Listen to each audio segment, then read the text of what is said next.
Powerful bolts of electricity split the sky.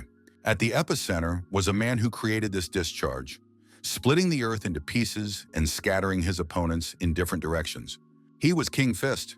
This title was given to a man who had subjugated the Jianghu, and he had done so solely with his fists. The man who was called by his title more often than by his name was known as King Fist, Dan Wusong. His knuckles were covered in blood and repeatedly injured, but that did not stop the man. He was ambushed by a mysterious group, but the members of this group, of course, were no match for him. Now they were all destroyed except for their leaders. These two strangers stood on top of a hill and watched what was happening. The two looked quite skilled, but King Fist did not know them and did not know who they were or where they came from. Dan Wusong addressed the strangers, saying that he wanted to return their subordinate to them, after which the man threw the enemy's body at the feet of his masters. The stranger standing on the mountain asked the demon of his sword to help him.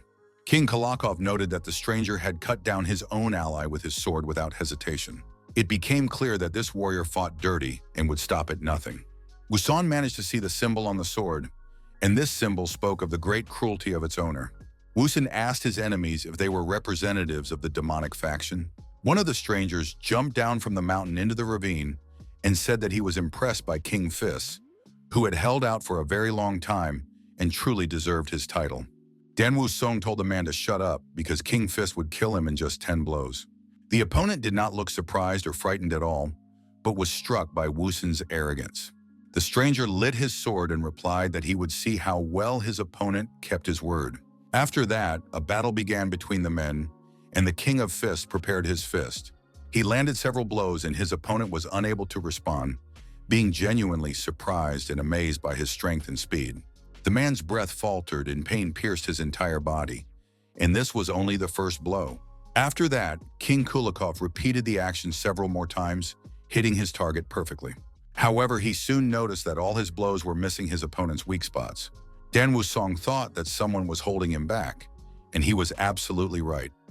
At that moment, the second villain spread his magic at the top of the mountain. This man used special magical effects to prevent King Fist's hands from working at full strength. Dan Wusong was distracted by his opponent with magical powers, and his immediate opponent took advantage of this moment to stab the man in the chest with a long sword. Satisfied with what had happened, although looking quite tired, he announced that the reign of King Fist had come to an end. Dan Wusong, even though his hands were bound with magical ropes and he had been pierced through with a sword, still gathered his last strength and prepared to strike. His opponent did not expect this at all, and for a moment it even seemed that King Kulakov would win. However, he still did not have enough strength, but his opponents could not help but admit that he was really good in battle. When King Kulakov was killed, a second man jumped down from above, who had been activating his magical abilities all this time. He said that it could have been very dangerous, but it was good that everything ended well. The swordsman poked his opponent with his finger to make sure that King Kulakov was really dead. However, at that moment, he received a powerful blow to the jaw because King Fist had not yet finished his battle. Dan Wusong wanted to deliver a few more blows, but he felt his strength leaving his body. He was able to knock out his opponent, but there could be no question of victory and a successful conclusion to the fight. Despite his efforts, King Fist Dan Wusong died at the hands of the demonic faction, and how he wanted to deliver a few more blows. Two birds were flying high in the sky when a powerful flash illuminated everything around them. The events took place in a private estate on Mount Jua. The birds perched near the window and watched what was happening inside. The man in bed was experiencing some kind of shock and strange sensations, and finally saw his assistant, who asked if he was all right. The girl looked worried, not understanding what was wrong with the man, who in turn also did not understand where he was. His head was splitting and spinning, and he couldn't remember anything, but he guessed that someone had probably cured him. The man looked at his hands and realized that he had absolutely no injuries. The servant asked if the first young master would like some water, which greatly surprised the young man. He did not understand why the servant called him the first young master, and when he looked at himself in the mirror, he was stunned. The water literally flowed backward, and the young gentleman was very frightened.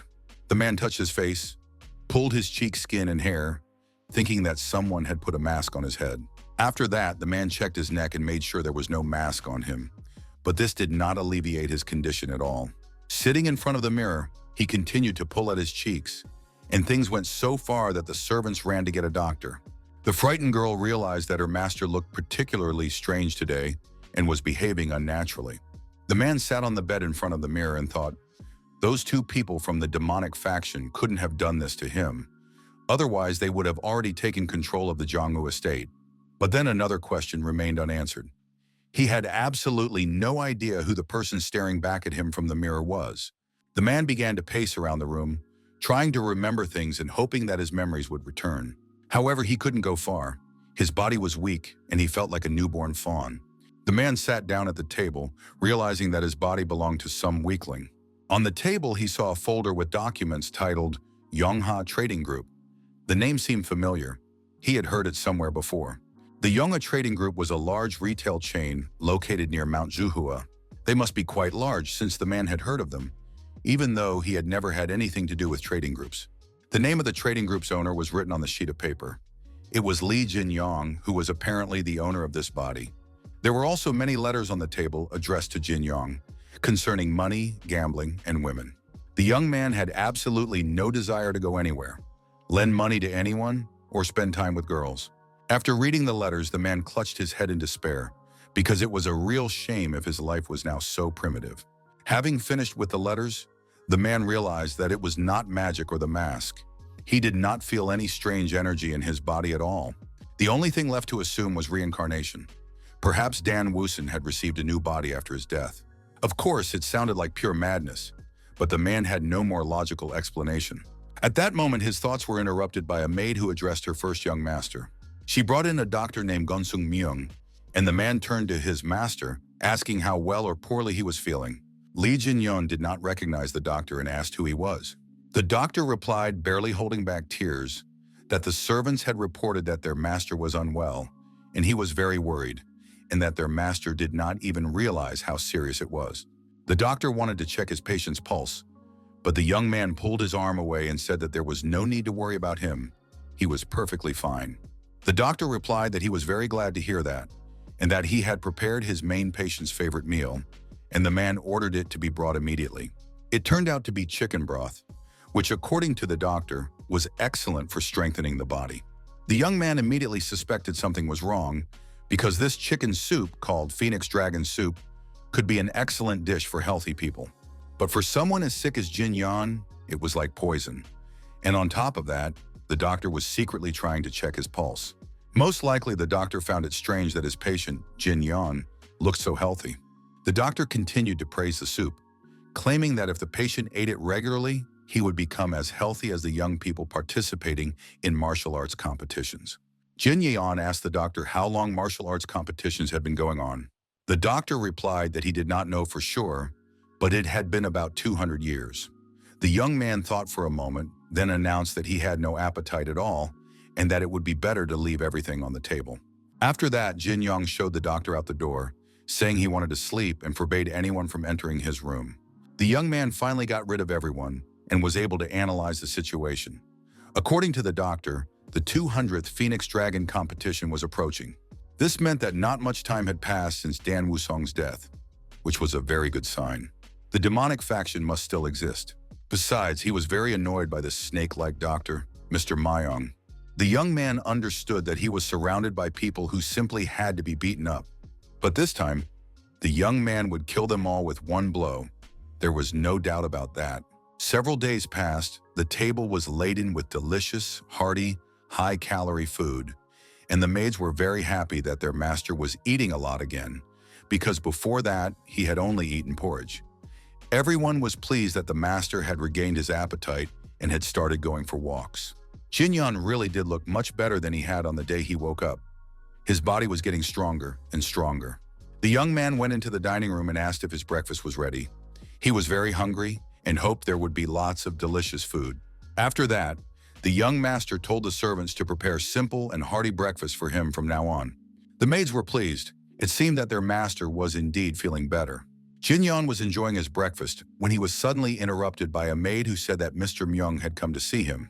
The maids bowed to the doctor, but the doctor himself looked very dissatisfied. The doctor looked with surprise at the table, the food his master was eating, and the young master himself. Jinyan still couldn't remember or understand why the doctor was so obsequious to him, but the young man was sure that he would soon catch this presumptuous rat. Jin Yun asked the doctor what was wrong with him, but Mr. Myung began to make excuses. The doctor literally fell into hysterics and wept, because his favorite patient did not remember him at all.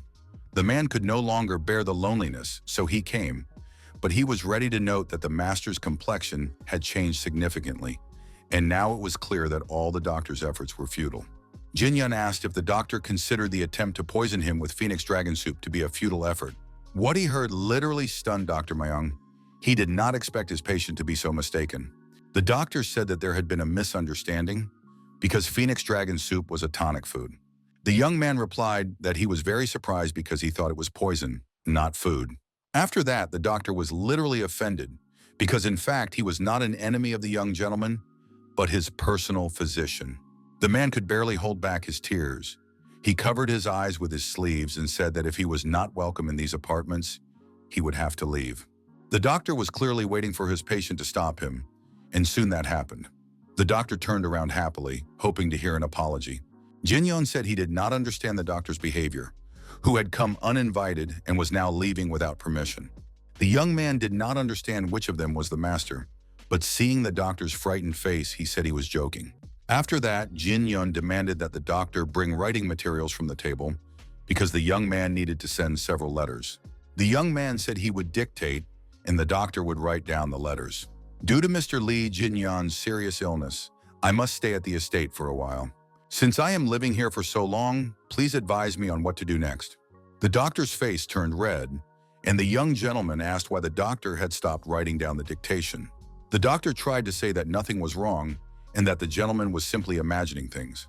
In general, Dr. Myung was attentive and ready to continue writing. Suddenly, something stabbed Dr. Myung sharply in the neck, and the man did not have time to realize what had happened. Jin Young turned to his doctor and said that he was no longer the weak patient he had been before. Dr. Myung began to wriggle and ask what his master meant. Jin Young began to explain, saying that first of all, they needed to focus on the Phoenix Dragon Soup. For healthy people, it can indeed be an excellent tonic. However, for a patient as sick as the young man, this soup was pure poison. The doctor should have known this, and indeed Dr. Myung knew that his patient's energy was in complete disarray after eating the soup. In addition, Jin Young noticed how the doctor tried to check his pulse, even though he claimed that he was simply concerned about his patient. But the most important fact, which also did not escape Jin Young's attention, was that when the young man said he had no appetite, that he wanted to sleep, and that everyone should leave him alone, the doctor gave himself away. When the young man said he had no appetite, that he wanted to sleep, and that everyone should leave him alone, the doctor gave himself away. Gon Sung Myung wanted to kill the patient so badly that he couldn't even hide his intentions. Obviously, the doctor was not acting alone, and now his master demanded that he write the name of the person who gave him the order to kill Jin Young on the envelope. The doctor continued to wriggle out of it, saying that he didn't understand how his master could suspect such a kind person as him, and why his master was treating him so cruelly. After that, the doctor shed a tear, secretly hoping that his patient would believe him, take pity on him, and stop trying to find out the truth. But Jin Yun said that the doctor had finally shown his true colors, but the doctor replied that he was just trying to let the young man go with dignity. After all, there was no other way out, and if necessary, Dr. Myung was ready to kill all the servants and force them to remain silent. Jin Yun was no longer going to listen to the traitor's nonsense, and struck his doctor in the neck. After that, the young man wanted to continue his breakfast, but suddenly felt that his hand was not quite right. It was surprising because he was in terrible pain. It turned out that he had a rather pitiful and weak body. Jin Yan understood that he needed to quickly regain his strength because even such a blow was painful for him. The young man wanted to regain his strength, and once he did, it would no longer matter who was behind all this. And even if it was Yunha's trading group, he would deal with it. And he would also need to study Dr. Myung. But Dr. Myung, lying in a pool of his own blood, could not help him, of course. However, he was suddenly struck by a severe headache. His vision blurred, and the young man could not move. He saw his doctor alive and unharmed again, and the young man guessed that these were Lee Jin Young's memories. And now, after reviewing these memories, the young man could finally learn a little about his past. More precisely, he could learn about the past of the body he found himself in. Tears streamed from the young man's eyes as the memories came flooding back. Lee Jin Young was the eldest son of the owner of the wealthy Yonha trading group. He was not as smart as his second brother, nor as strong as his third brother. Jin was simply not a good enough eldest son. The young man tried to compensate for his shortcomings with money, but as a result, he drowned in a life of debauchery and pleasure. When the young man realized his mistakes and decided to change, it was already too late. The young man's health deteriorated, and his family decided to send him to the estate. If these memories are correct, then the main clan was not interested in this exile. At first, the problem was that King Kulikov was reincarnated without any memories of his new body. But now he had finally remembered a lot and had to focus on martial arts. But it was a pity to realize how much of his innate talent he had lost. With his knowledge from his past life and a few rare elixirs, the young man could quickly reach a high level. Now he had enough money to buy any elixirs and achieve the desired result. Several seasons passed, and during that time the young man's energetic essence manifested itself, and he engraved all the martial arts necessary for survival onto his new body. These were the arts of enlightened mobility, the art of the enlightened body, and the quick step, as well as the art that allowed him to control lightning, plus the art of white lightning in 10 phases. At present, the young man had reached the 4th phase of the art of white lightning, and so far everything had gone smoothly. Jinyan had significantly increased his physical abilities, become much stronger, and practiced meditation constantly. The young man was already very fast and could even cut a leaf falling from a tree at tremendous speed. However, the young man was still dissatisfied and felt that this was not enough. The young man's thoughts were interrupted by a guard named Mok Insop, who worked in the security team of a trading group. The young man bowed respectfully to the gentleman and said that he had brought a letter from the main clan. Jinya said he was ready to read it and took the delivered letter. Mok Insop could not believe his eyes. Was this really the young Mr. Jin Yan he knew before?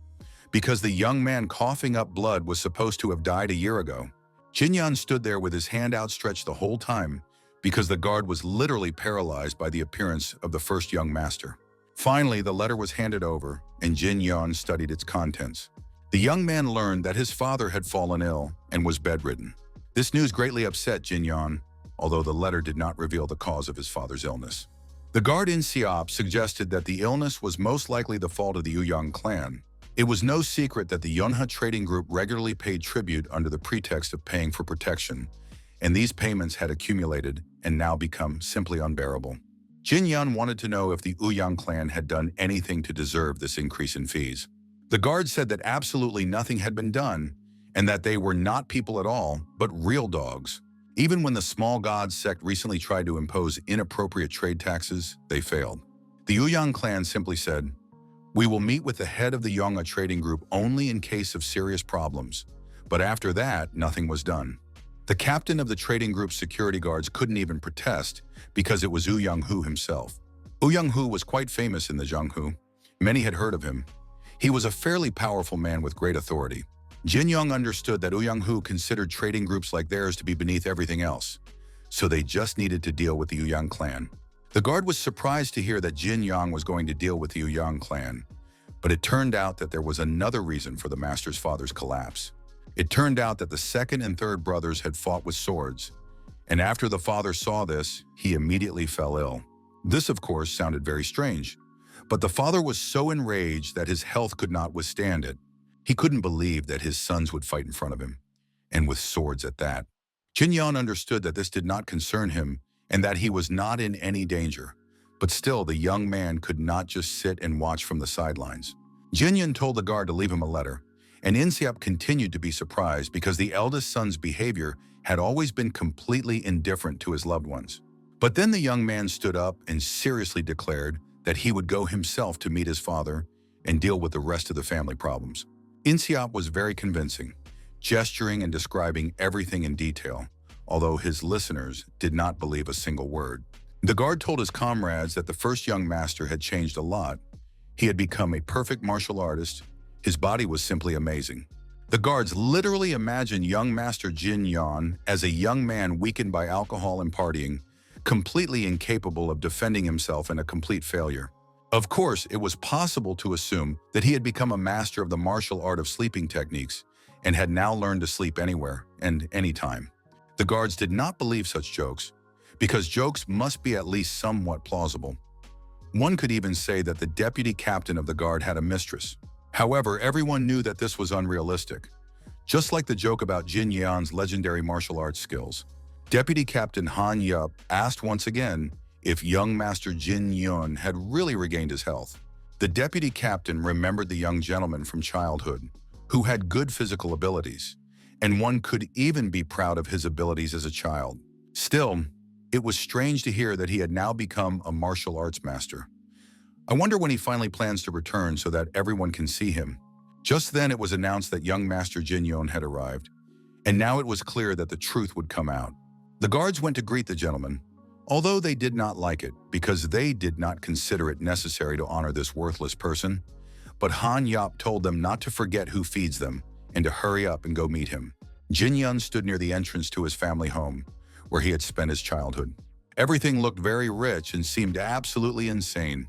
Jin Yun had only heard stories about the Yonha trading group, but he couldn't believe that they were really that powerful, and now he had become a member of this wealthy family. Jin Yun told the maids that he would go to his father himself and advise the girls to go rest, which was also simply astonishing to the servants. Jin Yun walked around the estate, examining and studying it, and the young man had a chance to get his bearings a little. However, it was still strange that no one had come to greet their master. All the guards lined up in orderly rows and congratulated the young master Jin Yun on his safe return home. The vice captain of the security detachment, Han Yop, stepped forward and bowed before his master.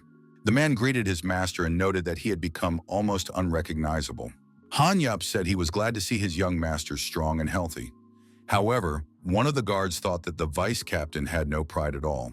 After all, the arrogant Jin Yan always looked down on his subordinates and only gave sharp commands.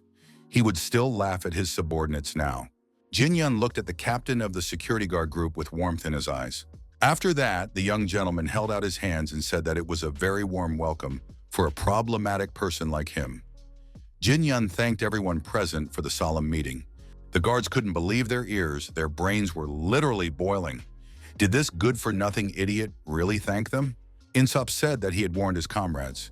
The eldest young master had changed a lot. The other guards agreed that they did not recognize their master. Hanyup also noted that the master's eldest son now seemed to him not an enemy, but rather an ally. The vice captain of the guards led Jin Yop to his father's room and said that he had already warned the master of the house of his arrival. Jin Yop thanked him for everything, but then a loud voice rang out from a young man who had approached. It was the third brother, Li Jae-yong. He greeted his lazy older brother. However, he immediately noted that his brother's expression was now completely different. And now even the older brother could look menacing. Hanyup remembered how the third brother used to bully his weak older brother and thought that Jin Yun would probably be beaten by his brothers again, as he had been before. The vice captain, holding his younger brother's hand, said how good it was that the two brothers had finally met after a long separation. They must have really wanted to see each other again. However, this action greatly angered Jaeyeon, who punched the guard in the face, saying that he had no right to touch his body and that the guard was taking too many liberties. Jaeyeon said that he had had enough of his talentless older brother. Was the deputy captain also going to behave like a jerk? Jin Yong silently watched what was happening, wondering whether he should teach his younger brother a lesson right away so that he would never even dare to look him in the eye. Jin Yong didn't put off this wonderful event for long and slapped his younger brother. The blow was so strong that Jaeyeon fell to the floor in the middle of the hallway. He looked at his older brother, not understanding what was happening. Jin Yong put his hand on Jaeyeon's shoulder and said that he had been very agitated on the way there. The young man began to gradually squeeze his brother's shoulder, who could no longer restrain himself, and called him a damn psycho. Jin Yong, without letting go of his brother, said that he should not call him a damn psycho, but his older brother, and that the lesson had been well learned. A group of security guards buzzed like a swarm of bees. They gathered in the hallway instead of doing their job and were discussing something intensely. Lee Hwa-yeon, the middle son, was walking down the hallway at that moment and noticed the noise. The young man asked the vice captain of the guards what was happening near his father's room. Hanyup replied that a quarrel had broken out between the first and third young masters. The third had provoked his older brother. The young man asked why the guards weren't stopping the fight, because the older brother would now suffer at the hands of that nasty Jaeyeon. However, the opposite was true. Jin Yan continued to beat his younger brother, causing him physical pain, but at the same time did not allow him to scream and make noise under the door of his sick father. Soon Jin Yan noticed that their middle brother had approached them, who was now just as surprised as everyone else. In the end, the brothers decided not to stand in the hallway outside the door, but went into the room to talk and enjoy some tea. Hua Yun greeted his older brother and said he had heard about his return. The young man noted that his brother looked perfectly healthy. Hua Yun's arm was wrapped in bandages, and his older brother guessed whose doing it was. He approached Jia Yun, who was just beginning to come to his senses, and slapped him again. The blow was again powerful and painful. Jin Yang beat his younger brother and told him that he should not raise his sword against his brothers if he did not want to be beaten. Jia Yun was forced to say through tears and humiliation that he understood everything and would never do it again. What surprised the boy most in this situation was that he was beaten by Jin Yan, who had always been very weak and regularly received beatings himself. The second brother, watching all this from the sidelines, noticed how strong the eldest had become and how cruelly he had punished and humiliated Jia Yun. Hua Yun asked his older brother what had really happened at the estate, since his older brother now looked like a completely different person. Instead of answering, Jin Yan picked up one of the documents lying on the table. It turned out to be a list of employees to take with him to the conference the next day. One of the employees on the list was Dr. Gansun Myung.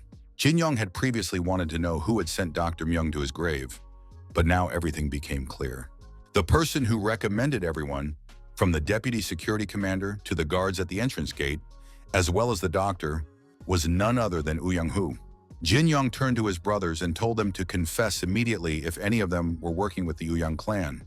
Hua Yang, who was the supervisor, said that this was impossible and that it was not worth thinking that way, while Jia Yang noted that it was simply ridiculous to think that way.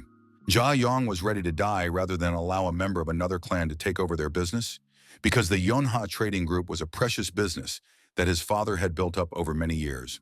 Jin Yang said he was very happy to hear this from his brothers. The young man was pleased that he would not actually have to kill one of them. After that, Jin Yan asked whether senior officials would be attending tomorrow's conference.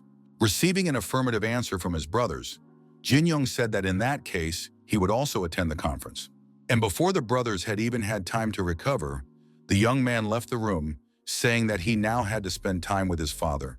Hua Yong couldn't understand what had happened at the estate that made their brother so strong and confident, and Jia Yong regretted that he hadn't spent all that time on Mount Juhua.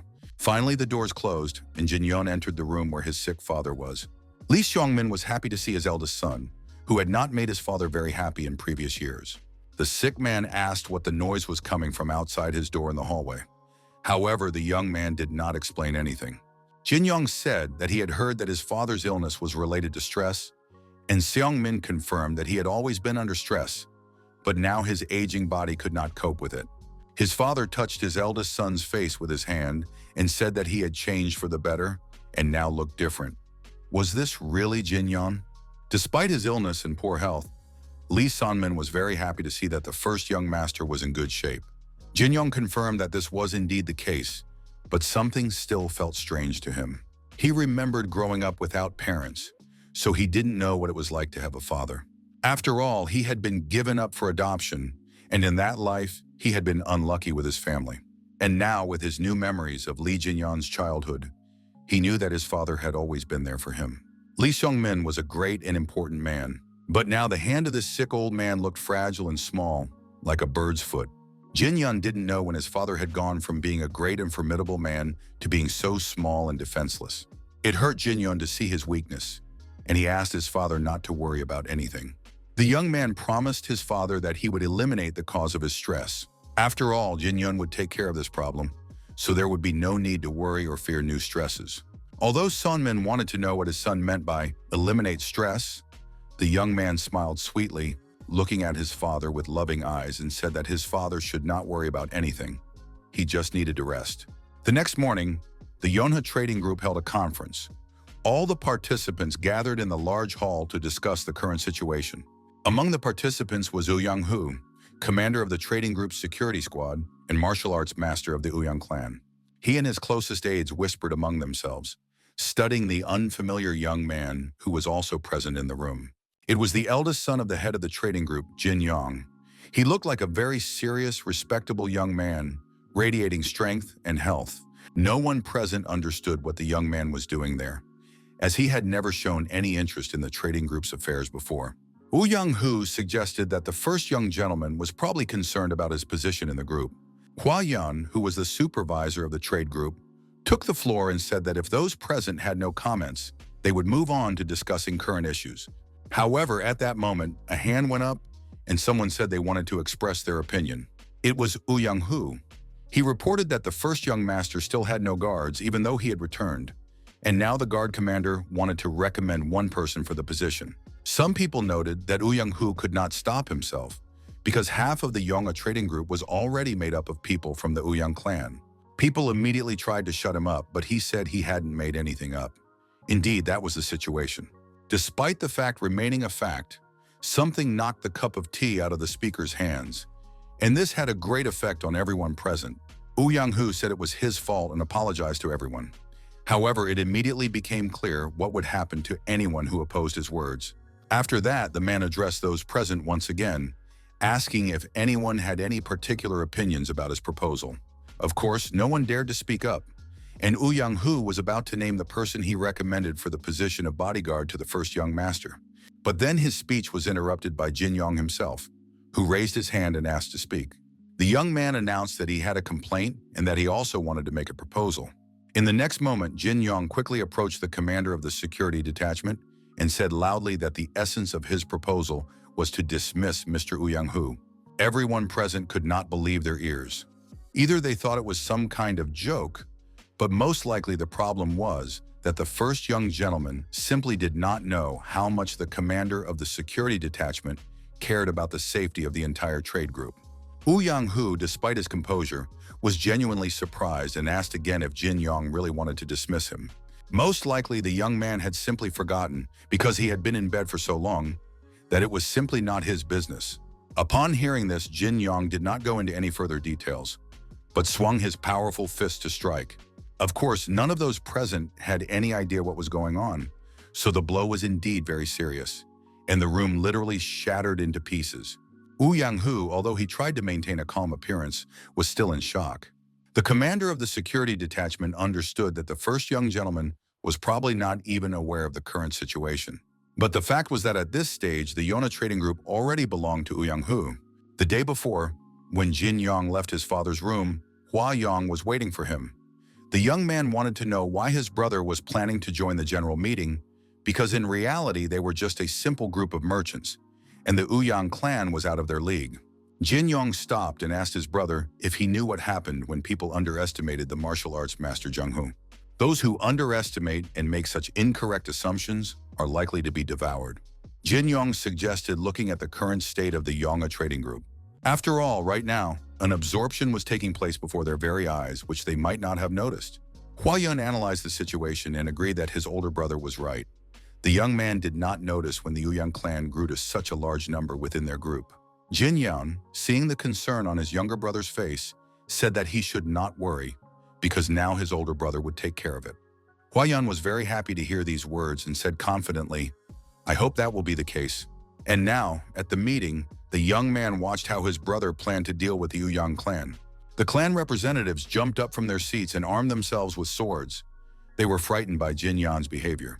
Uang Hu himself understood that the eternal troublemaker had probably finally gone completely mad and was therefore behaving this way. But then Han Yeop intervened in the quarrel. He drew his sword and told the clan representatives to move back to a safe distance, because they did not dare to draw their weapons against the young master. In addition to him, several other guards surrounded Jin Yun, making it clear to everyone present that this young man was under their protection. Jin Yun agreed with the deputy captain, because it was indeed insolent to draw swords against him in his own house. How dare these people point their swords at their employer? Or have they simply forgotten their place? Jin Yong addressed the representatives of the Uang clan directly and asked if they really wanted to die right now. Jin Yong announced that he felt a little guilty towards Uang Hu, so he could accept their unworthy behavior as compensation. Uang Hu wanted to know what the first young master felt guilty about. The young man replied that he felt guilty for ruining the clan's retirement plans. Jin Yong said that Dr. Myung was supposed to kill him when the young man came for treatment, on Uang Hu's orders. In addition, Uang Hu pitted the brothers against each other, because when there was enmity between them, everything became much easier. As a result of all this, the head of the family, Mr. Lee Xiongmin, became seriously ill and took to his bed. It would have been enough to influence just one of the sons. Uang could have taken control of the Yonga trading group without lifting a finger and controlled them like puppets.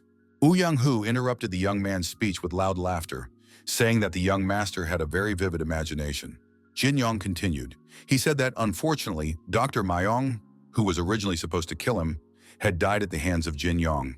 It was from that moment that the fate of the entire Uang clan began to change. The clan leader's gaze became more wary as he realized that the young man was not just fantasizing. Uang couldn't believe that Dr. Myung had died at the hands of this young man. However, Jin Yong said that there was no need to mourn him. He had killed the doctor with a single blow. Jin Yong continued, saying that if Uang wanted to take over a large trading group, he should have tried harder. Now the young man would file a lawsuit for compensation for the damage that had already been done. Uang suddenly realized that this was not just nonsense, but he could no longer restrain himself because he had heard enough, and his hatred spilled out. In one leap, the man jumped up, prepared to attack, and activated his energy, getting ready to strike. Jin Yong was completely calm. He had enough time to block, and the two opponents met with their fists. The blow was so powerful that those present were forced to cover their faces and hide from the consequences of the blow. Ouyang noted with surprise that his opponent had used lightning energy. Could this weakling have studied martial arts? Both men landed on their feet, ready to continue fighting each other. The representatives of the Uang clan were surprised by the fact that the young master knew martial arts. He was able to block the blow of the security captain himself. Jin Yong told Uang that he shouldn't have hit him because the young man had just finished his treatment. However, the young man was willing to turn a blind eye to this because the fight had already turned into an official duel. Uang was very angry. He considered his opponent arrogant and overconfident, like a fledgling who had just learned to fly. Uang announced loudly that his guards and witnesses from the Uang clan would confirm what he was about to say. With the consent of the young master Jin Yong, an official duel would be held. Uang believed that this was sufficient, but Jin Yong wanted them to say and confirm that this duel would be to the death. Uang noted that his opponent seemed to have studied in some impressive sect, because in a relatively short time, Jin Yong's skill level had become quite decent. But Uang was sure that the guy lacked experience, and now he would show him the difference. Uang began to strike, but the young man calmly dodged them, and it was clear that this was not difficult for him at all. At the same time, Jin Yong said that it was foolish to talk about experience, because his opponent needed to live another couple of hundred years, and Jin Yong delivered a powerful counterattack. Uang body flew helplessly and far away. He looked like a rag doll. The man understood that he was dealing with some kind of unreal power, but there was nothing he could do about it. Jin Yong said that with his opponent's permission, he would show everyone what a real difference in experience looked like. Jin Yong used his enlightened art of movement, and in the blink of an eye, moved from one point to another. Jin Yong flew towards his opponent and struck him, but Uang who had already realized that he had to fight with all his might, managed to raise his sword. And although Uang did not miss any of the blows that rained down on him, he had a very difficult time, and the man began to realize that he was facing a serious opponent. But the situation was rather strange. The young man's tactics were not like those of someone who had just begun to study martial arts. It all looked like the work of an experienced martial arts master. Uang had to use his entire arsenal because his usual strength was no longer enough. The representatives of the Uang clan watched the battle with excitement, believing that Uang would now finish off the young master. Uang himself also declared that he would definitely not lose and activated the three-form sword art. Uang did not want to lose to a mediocre opponent like Jin Yong, but the young man responded with a quick shield, and his opponent's attack proved completely useless. Uang couldn't understand when the boy had learned all these techniques. At that moment, Jin Yong gathered all his strength in his fist and prepared to strike back at his opponent. The blow was indeed very strong and powerful, and it landed squarely on Uang jaw. The man did not have time to block it at all and was thrown back. The duel was over. Everyone present confirmed that the duel had been conducted fairly. However, now the representatives of the Uang clan could ask for a rematch. Jin Yong dismissed them all and announced that the Yongha trading group belonged to his father, brothers, and the guards and hired men who worked honestly for it. Jin Yong's first day at work was busy. There was a lot to do, and the young man wanted to understand the situation and analyze the circumstances himself. Jin Yong spent the whole day with the vice captain. They visited all the departments, checked the work, And now the young man thought that his assistant had not left for a minute all day. Han Yap couldn't even understand what was going on with his master. He had been working since early morning and hadn't even had lunch yet. Jin Yan immediately noticed that there was a huge difference between some of the workers. Even just walking through the courtyard, it was clear that the representatives of the Uang clan felt completely relaxed at their workplaces. While some people didn't have a minute to eat because of the large amount of work, others were relaxing and enjoying their working hours. They probably had an easy life because these people were resting at someone else's expense, and therefore the corporation really needed to get rid of such employees. Jinyun was very angry when he saw such injustice, and he didn't even notice that he was holding a breadstick in one hand. Jin Yong understood that this could be a problem. In order for the sales team to continue working well, instead of idlers, it was necessary to hire people who could replace them. In order to find new employees, the young man went to the nearest entertainment establishments. There were indeed many potential future employees there, spending their time drinking alcohol, playing mahjong, and enjoying themselves. Some vacationers recognized the newcomer, for he was the very same weakling, the young gentleman from the Yonha trading group. Indeed, Jin Yan was walking down the corridor, and surprisingly, he did not order any alcoholic beverages and did not seem to be planning to actively entertain himself. The men recognized him but thought he was dead because he hadn't been seen anywhere for a long time. Everyone was curious to see how much money this rich guy would spend on entertainment this time. Part of the premises was blocked off and a prohibition sign hung on it. Jin Yan approached the man standing guard and asked what was going on. The guard recognized him from his past life and greeted the young gentleman, saying that he hadn't been seen in a long time, but now he was glad that the young man had come and would make another generous donation. Jin Yong immediately said not to touch him, otherwise he would squeeze all the fat out of the fat man and use it to lubricate the wheels. After that, Jin Yong demanded that the door be opened. The fat guard, who really did look like a pig, tried to prevent Jin Yun from entering, but as you can imagine, he was unsuccessful.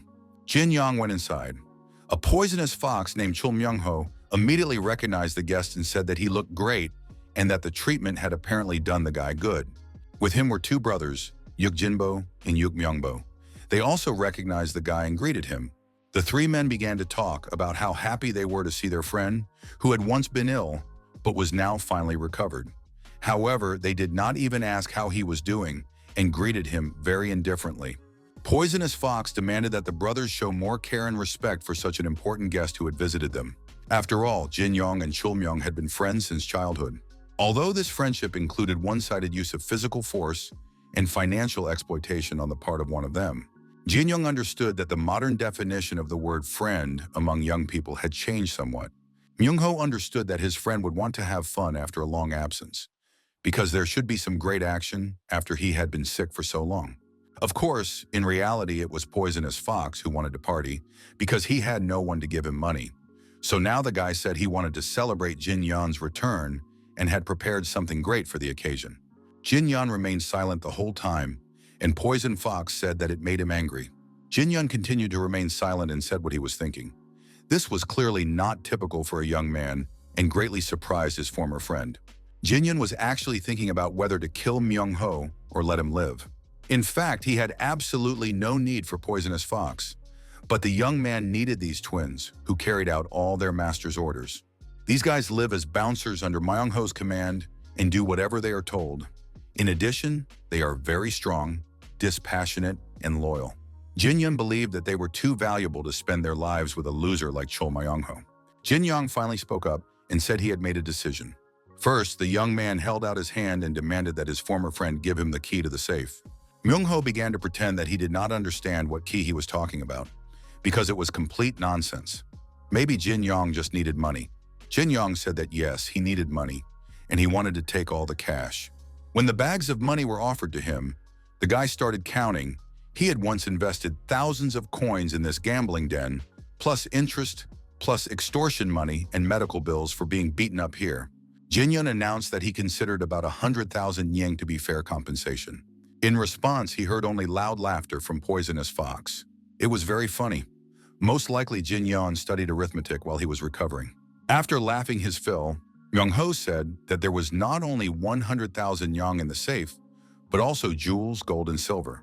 However, none of it belonged to Jin Yan, and therefore he would never receive any of it. If Jin Young needed money, he should just ask his friend, and he would lend it to him. Poisonous Fox put his hand on the guy's shoulder and asked why he suddenly asked for the key to the safe right now. After all, Jin Young had been ignoring his best friend Myung Ho all this time, and good friends don't do that. Before, Jin Young had behaved like a weakling only because he was sick, and everyone treated him that way. But now he had come and demanded the key to the safe and was ignoring his friend. Myung Ho continued to shout louder and louder, believing that Jin Young should pull himself together because he probably knows who he is dealing with and who Chul Myung Ho is. The Poisonous Fox continued to rant, not understanding what was happening to his interlocutor. Perhaps he had simply decided to die right then and there, but Jin Young did not react in any way. Perhaps he had simply swallowed his tongue. Myung Ho ordered his bodyguards to pin the bastard to the ground and hit him a couple of times to cheer him up. The Yuk brothers happily rushed to carry out their master's orders. They grabbed Jin Young by the arms and were about to start beating him, but then Jin Young raised his head and spoke. It turned out that he had decided to show leniency to Myung Ho. Jin Young took one of the brothers by the arm and pushed him away.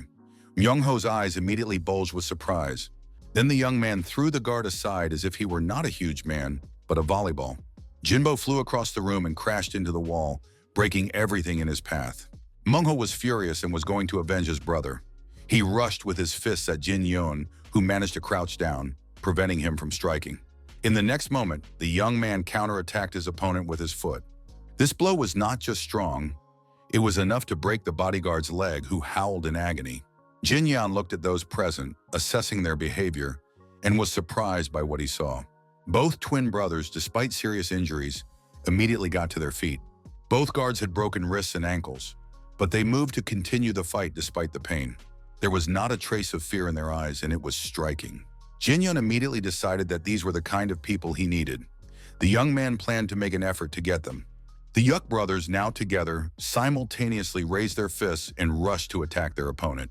But before their fists reached their target, Jin Young literally vanished, leaving the twins looking confused. The brothers did not understand where their opponent had gone. Could he really have disappeared? Jin Young had simply moved very quickly and was now standing behind the brothers. Jin Young put his hands on the twins' Yuk and held these strong and powerful fighters with the strength of his fingers. Jin Young was very pleased. He had seen for himself that these two guards were too valuable to just rot away with Chul Myung Ho. After that, Jin Young banged the brothers' heads together. The blow was short but powerful. The twins lay unconscious on the floor nearby and were ordered to stay put, because Jin Young would not warn them again or give them a second chance. Myung Ho, who had watched the fight, was clearly impressed by what he saw. Jin Young said that all he had left to do was deal with his dear friend, and now he would do so with great pleasure. Myung Ho realized that this was no joke and spoke up, saying that his friend should have mentioned that during his recovery, he had been studying martial arts rather than mathematics. Seeing the knife in his friend's hands, Jin Young said, "Usually Poison Fox is quick-witted, but for some reason today is not one of those days." Jin Young, with his hands behind his back, approached his former friend, who was quite frightened, and asked him not to come closer, but just to talk. Myung Ho calmed down at some point, deciding that there was no need to be afraid. But the man rushed at him with the knife, thinking that one blow would be enough to win. Myung Ho expected a counter move under the table so as not to be hurt by Jin Young's first blow. However, the table shattered into small pieces, and the fist still reached Poisonous Fox's head. Jin Young, laughing at his defeated opponent, said that very often in a fight, a counterattack wins. The blows were so powerful that the fat security guard standing in the corner crouched down in fear and covered his ears, thinking that if this continued, someone would surely die today. Chul Myung Ho no longer tried to tell his friend how to count money correctly. He didn't try to do anything at all. Jin Young threw the third man and now stood near their bodies, realizing that now his words would finally be heard. Jin Young waited for his former friend to come to his senses and be able to hear and respond to the information he had heard. Myung Ho soon woke up, but for a while he didn't understand where he was or what had happened to him. Chul began to realize that his former comrade had been doing something very serious while recovering from his illness. Most likely he had not been receiving treatment at all, but had been training intensively. Most likely this was done for revenge. Myung Ho calculated to his relief that they hadn't gotten along so badly in previous years. But then Poison Fox remembered how he had repeatedly humiliated Jin Young and realized that everything that was happening now was revenge on the part of his former friend. Chul Myung-ho was already able to speak normally, came to his senses, and offered Jin Yan something else instead of the key to the safe. He was ready to fulfill almost any wish of his friend. Myung-ho suggested not dwelling on the past because although he had indeed hit Jin Yan several times, it had been a long time ago. And besides, they had always been friends as children. After all, they had been close. Jin Yan confirmed that they were indeed friends after all, and the poisonous fox was able to relax a little. He immediately began to talk enthusiastically about true male friendship, which lasts for years and anything can happen. But now their friendship is what unites them. Myung-ho promised that from now on, there would be no more fights or teasing on his part, and he hoped that Jin Yan would not be offended by him. After all, they are true friends, and one could even say that they are closer than friends, like brothers. Myung-ho turned to his twin bodyguards and told them that they should welcome their new older brother, show him respect, and congratulate him on his wonderful transformation. Jin Yan did not comment on what was happening yet. He was, so to speak, stunned to hear all this about friends and brothers. Myung-ho hadn't forgotten how Jin Yan had humiliated himself for years, kissing his boots and wagging his tail at his every word. The poisonous fox was going to grab his twins and get out of there, because with these guys around, he would easily find a new hideout. Jin Yan then turned to his twin brothers. He said that when he called someone his brother, he swore for life, and now he wanted to know if the Yuk brothers were ready for such an oath. Jinbo and Myungbo did not answer, but only looked at their master Myung-ho, hoping that he would tell them the right answer. After that, they said aloud that they swore to be brothers and would keep their oath for the rest of their lives. Jin Yan announced that everything was fine now, and he could move on to the next stage. If they were all brothers now, they had to decide which one of them was the older brother. Jin Yan ordered the twins to leave the room. Now, a conversation would take place between Myung-ho and Jin Yan, and it would become clear who was the eldest. The poisonous fox was unhappy with this turn of events. However, the twin bodyguards left the room, and now only the two former friends remained. Jin Yan said that they needed to decide quickly, and Myung-ho didn't understand what his opponent was up to, remaining very wary. Jin Yan smiled pleasantly, saying that now they would immediately clarify all the issues, and everything would become clear. Jin Yan stated that Poison Fox had been quite effective with these trusting individuals, but that such behavior would not be tolerated going forward. Jin Yan said that from now on, he would take care of their education and clenched his fist, showing how he would do it. Myung-ho already understood that he couldn't handle his friend, so he told Jin Yan to just take all the money. Myung-ho was really upset. He had already been beaten up, and now Jin wanted to take his twins away. The situation led to only one conclusion. Myung-ho simply had to die. It would be better if Jin Yan killed him. Jin Yan didn't wait for another request and immediately kicked Poisonous Fox in the jaw. Jin Yan understood that his friend had worked very hard, making money off him and using the help of his twin bodyguards. And now it was really time for Myung-ho to lie down and rest. A series of blows landed on the young man's torso and head. At some point, Myung-ho realized that this was not just talk. Jin Yan was really going to kill him, and it turned out that he was going to die now. With his last ounce of strength, Myung-ho whispered that he would give his former friend everything he wanted. Jin Yan wanted to hear the answer louder, and Myung-ho shouted that he would give him the key to the safe, but now he was asking for mercy. Jin Yang said that usually those who beg don't speak like that or with that tone of voice if they want to live, but the poisonous fox said not to forget their friendship. After that, his body was thrown with a light movement and flew across the room, landing at the far wall. Chul Myung-ho finally realized that if he did not accept Jin Yan's terms, he would not survive. The twin brothers Yuk leaned over their former master, not understanding if he had really lost, and not knowing what to do now. Myung-ho told the twins that he had lost.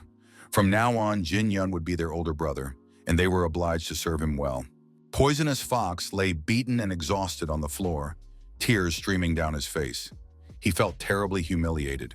Seeing their former master so weak, the twins decided that it would be better for them to live somewhere decent, such as the Yonha Trading Guild, rather than in this crappy gaming spot. However, despite their stubbornness, the twins were not bad people.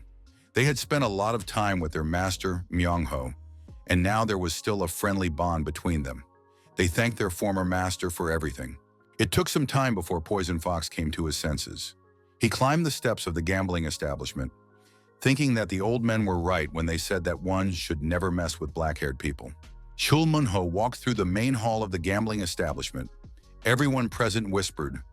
They could hardly recognize this beaten man, did not understand where the twins had gone. And now, without the twins, everyone had a chance to take revenge on Munho for all the nastiness he had done over the years. Now that his twin brothers were not around, something solid blocked Myung-ho's path. A shoulder. Chul Myung-ho stopped, looked around, and said that all sorts of scum had crawled out of the cracks to take advantage of the situation.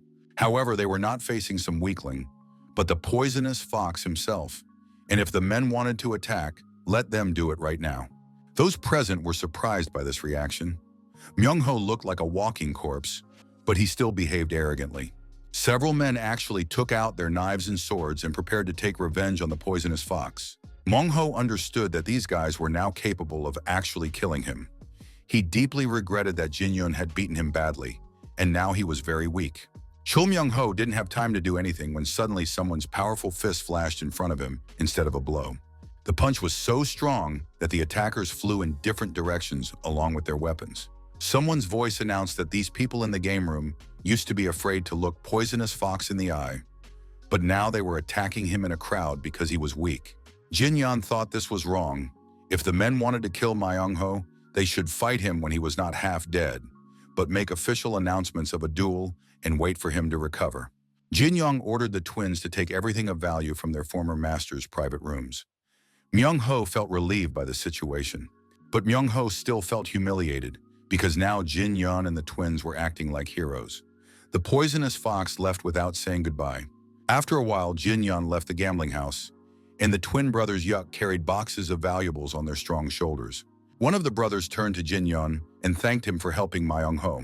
Jin-young was surprised, but the young man realized that these burly twins were not such mindless and insensitive killers after all. And now he looked at these brothers, and like everyone who had ever been to a gambling den, did not understand why the twins were following Myung-ho. Some people said that the Yuk brothers had been sold as slaves, while others claimed that the brothers were loyal to their master out of fear. Jin-young had also thought so before, looking at these strange men, Jinbo and Munbo. But now Jin-yun understood that these twins had not been sold, and they were not bound to their master by fear. Dan Wusung was once again convinced that even in his second life, it was very difficult to understand people's true motives. While Jin-yun and his assistants were loading things, a stranger appeared nearby, watching the group and trying not to reveal his presence. The stranger hid behind a column, trying to see if it was really Jin-yun, this strong, confident, and handsome young man with two assistants. New members had joined the Yonha trading group family, and they were simply gigantic compared to the usual servants. Jae-yong walked through the trading group's residence annoyed and angry. He was tired and dissatisfied because since his older brother had returned, there had not been a single peaceful day. The other day, he brought a mountain of money from who knows where and brought two burly men with him. Jin-yong announced to his brothers that they could use the twin services, but they had to do so carefully. And now Jae-yong saw something unusual again, something that had not been there before. One of the guards drove into the courtyard of the residence in a cart, driving a pair of horses. The cart was loaded with jars, bundles, boxes, and crates of various goods. Hwa-yun gave orders to be careful with this cargo and to put the cart aside because it had brought something important. Hwa-yun, as supervisor, controlled the arrival of new goods, as well as their unloading and accounting. Jae-yong ran up to the commotion and wanted to know what had been delivered. He opened one of the boxes and realized that these were the very same century-old elixirs that people had been lining up for since dawn. At that moment, the head of the family appeared in the courtyard of the residence with his assistants and said that he had ordered all of this. Hwa-yun rushed to his father, saying that it was still difficult for him to go outside and that it would be better if his father stayed in his chambers. However, Lee Seon-min replied that he was feeling much better. Jae-yong asked his father what he was going to do with all these elixirs. Everyone knew that Jin-yun had asked for only one elixir, but many more had been purchased. This meant that at least one of the elixirs would go to Jae-yong. But the young man was mistaken. It turned out that absolutely all the elixirs had been bought for his older brother. Jae-yong did not hold back his irritation. He lashed out at his father, asking how it was possible that absolutely everything was intended for Jin-yong. His father said that this was indeed the case because, in his opinion, one elixir was not enough to change the fate of the entire trading group. Considering how much money had already been spent on the Uang clan and some minor deity, it was not that much. His father informed his sons that he had already sent letters to the heads of their branches, his old friends and respected major merchants, informing them that the Li family was purchasing high-quality elixirs to overcome the crisis threatening the trading group. If the Yonga trading group collapsed, the others would also suffer losses. Therefore, everyone took Mr. Li's request very seriously. In addition, the man felt that he should take responsibility because it was his idea to appoint Uang Hu as captain of the security squad. The security guard, who was unloading goods at the time, said that it was a very wise decision and that he was sure that the first young gentleman would surely become a great martial arts master. Lee Sung-min thanked the deputy security captain for his valuable support. The man replied that he could always be counted on and that he believed the trading group would succeed. Lee Sun-min was pleased that his eldest son was in incredible shape, and now there was a perfect opportunity to change the situation in the trading group. The man looked over the goods that had been delivered and was satisfied. In addition, he believed that the time had finally come to spend what he had earned and to do so wisely and correctly. Jae-yun still couldn't come to terms with it and calm down. He blocked his father's path and asked what would happen to him and where his elixir was. His father looked at his younger son and said that, in his opinion, the young man did not need the elixir at all. Jae-young was furious. He could no longer control himself, took out his sword, and began cutting everything in sight, because wherever he went lately, he heard the name Jin Yong, but he got nothing. Jae-yun threw a real tantrum and was ready to just cry and tear his hair out, because everyone, absolutely everyone around him, was oppressing him. The guy didn't understand what miracle his older brother, a weakling who had suddenly become a completely different person, had stumbled upon. But then there was a sound that caught Jae-young's attention, and his older brother was approaching him at great speed. Jin-young pushed everyone aside, saying that he was going for a walk and that the others needed to move out of the way. Jin-young rushed on, knocking down those around him. A huge stone was tied to the man's belt, which he carried with him as he ran. Of course, it was difficult to call it a walk. Jin-young ran at tremendous speed with a huge stone tied to his belt, drenched in sweat, but without losing speed or slowing down. Jae-yun, watching what was happening, noted in his shirt that he had finally decided to make an effort and do something, because just being the first son was not such a great achievement. Exhausted, Jae-yun lay down in the middle of the courtyard and began to think about what he could do and change in his life so that he would not be completely pushed aside in his own family. Jae-yun thought long and hard about different options, rejecting those that were unsuitable. Soon he made a decision and set about implementing his plan. Jae-young began to train regularly in the courtyard. From early morning until late at night, he worked with a wooden dummy, imagining that Uang Hu was standing in front of him. The young man encouraged himself, commenting on his battle with the wooden stick, preparing to deliver a crushing blow to his opponent, close the distance, and strike him right in the jaw. Then as the fight progressed, hand-to-hand combat ensued. Without weapons, the wooden block was getting the worst of it.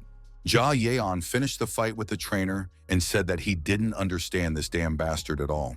Jin-young approached his brother and asked what bastard he was talking about. However, the young man was frightened and did not answer his brother's question. Jae-young didn't understand how his older brother had returned from his walk so quickly, but Jin-young said that he had already finished training. If Jae-young wanted to practice movement, he had to do it properly, otherwise there would be no results. Jin-young handed his brother a wooden sword and asked him to show what he had already learned, noting that his repetition of Uang Hu's technique was actually quite good. Jae-young realized that his older brother had been watching him for some time. The young man felt embarrassed. However, it became clear that he could not disgrace himself any more than he already had. So Jae-young began striking the training dummy with the wooden sword again. Jin-young tried to cheer up his younger brother, saying that he had an excellent reception, but his thrusting strike was rather sloppy. Jae-young didn't like the latter comments very much. Of course, he only wanted to hear praise. Jae-young was about to say something rude to his older brother when suddenly a fist flashed in front of his face. Jae-young didn't lose his composure and put his wooden sword between his brother's fist and his face. Jin-young said that after Uang Hu's diversionary tactic failed, all he could do was defend himself. Jae-young ran away from his brother and said he wanted to talk to him and avoid fighting. Jin-young understood that his younger brother wasn't listening to him at all. Jae-young picked up his wooden sword again. Without thinking about the consequences, Jae-young rushed at his older brother at tremendous speed. But when the young man rushed to the place where his brother had just been, it was completely empty. He had disappeared. Jin-young was again much faster and more agile.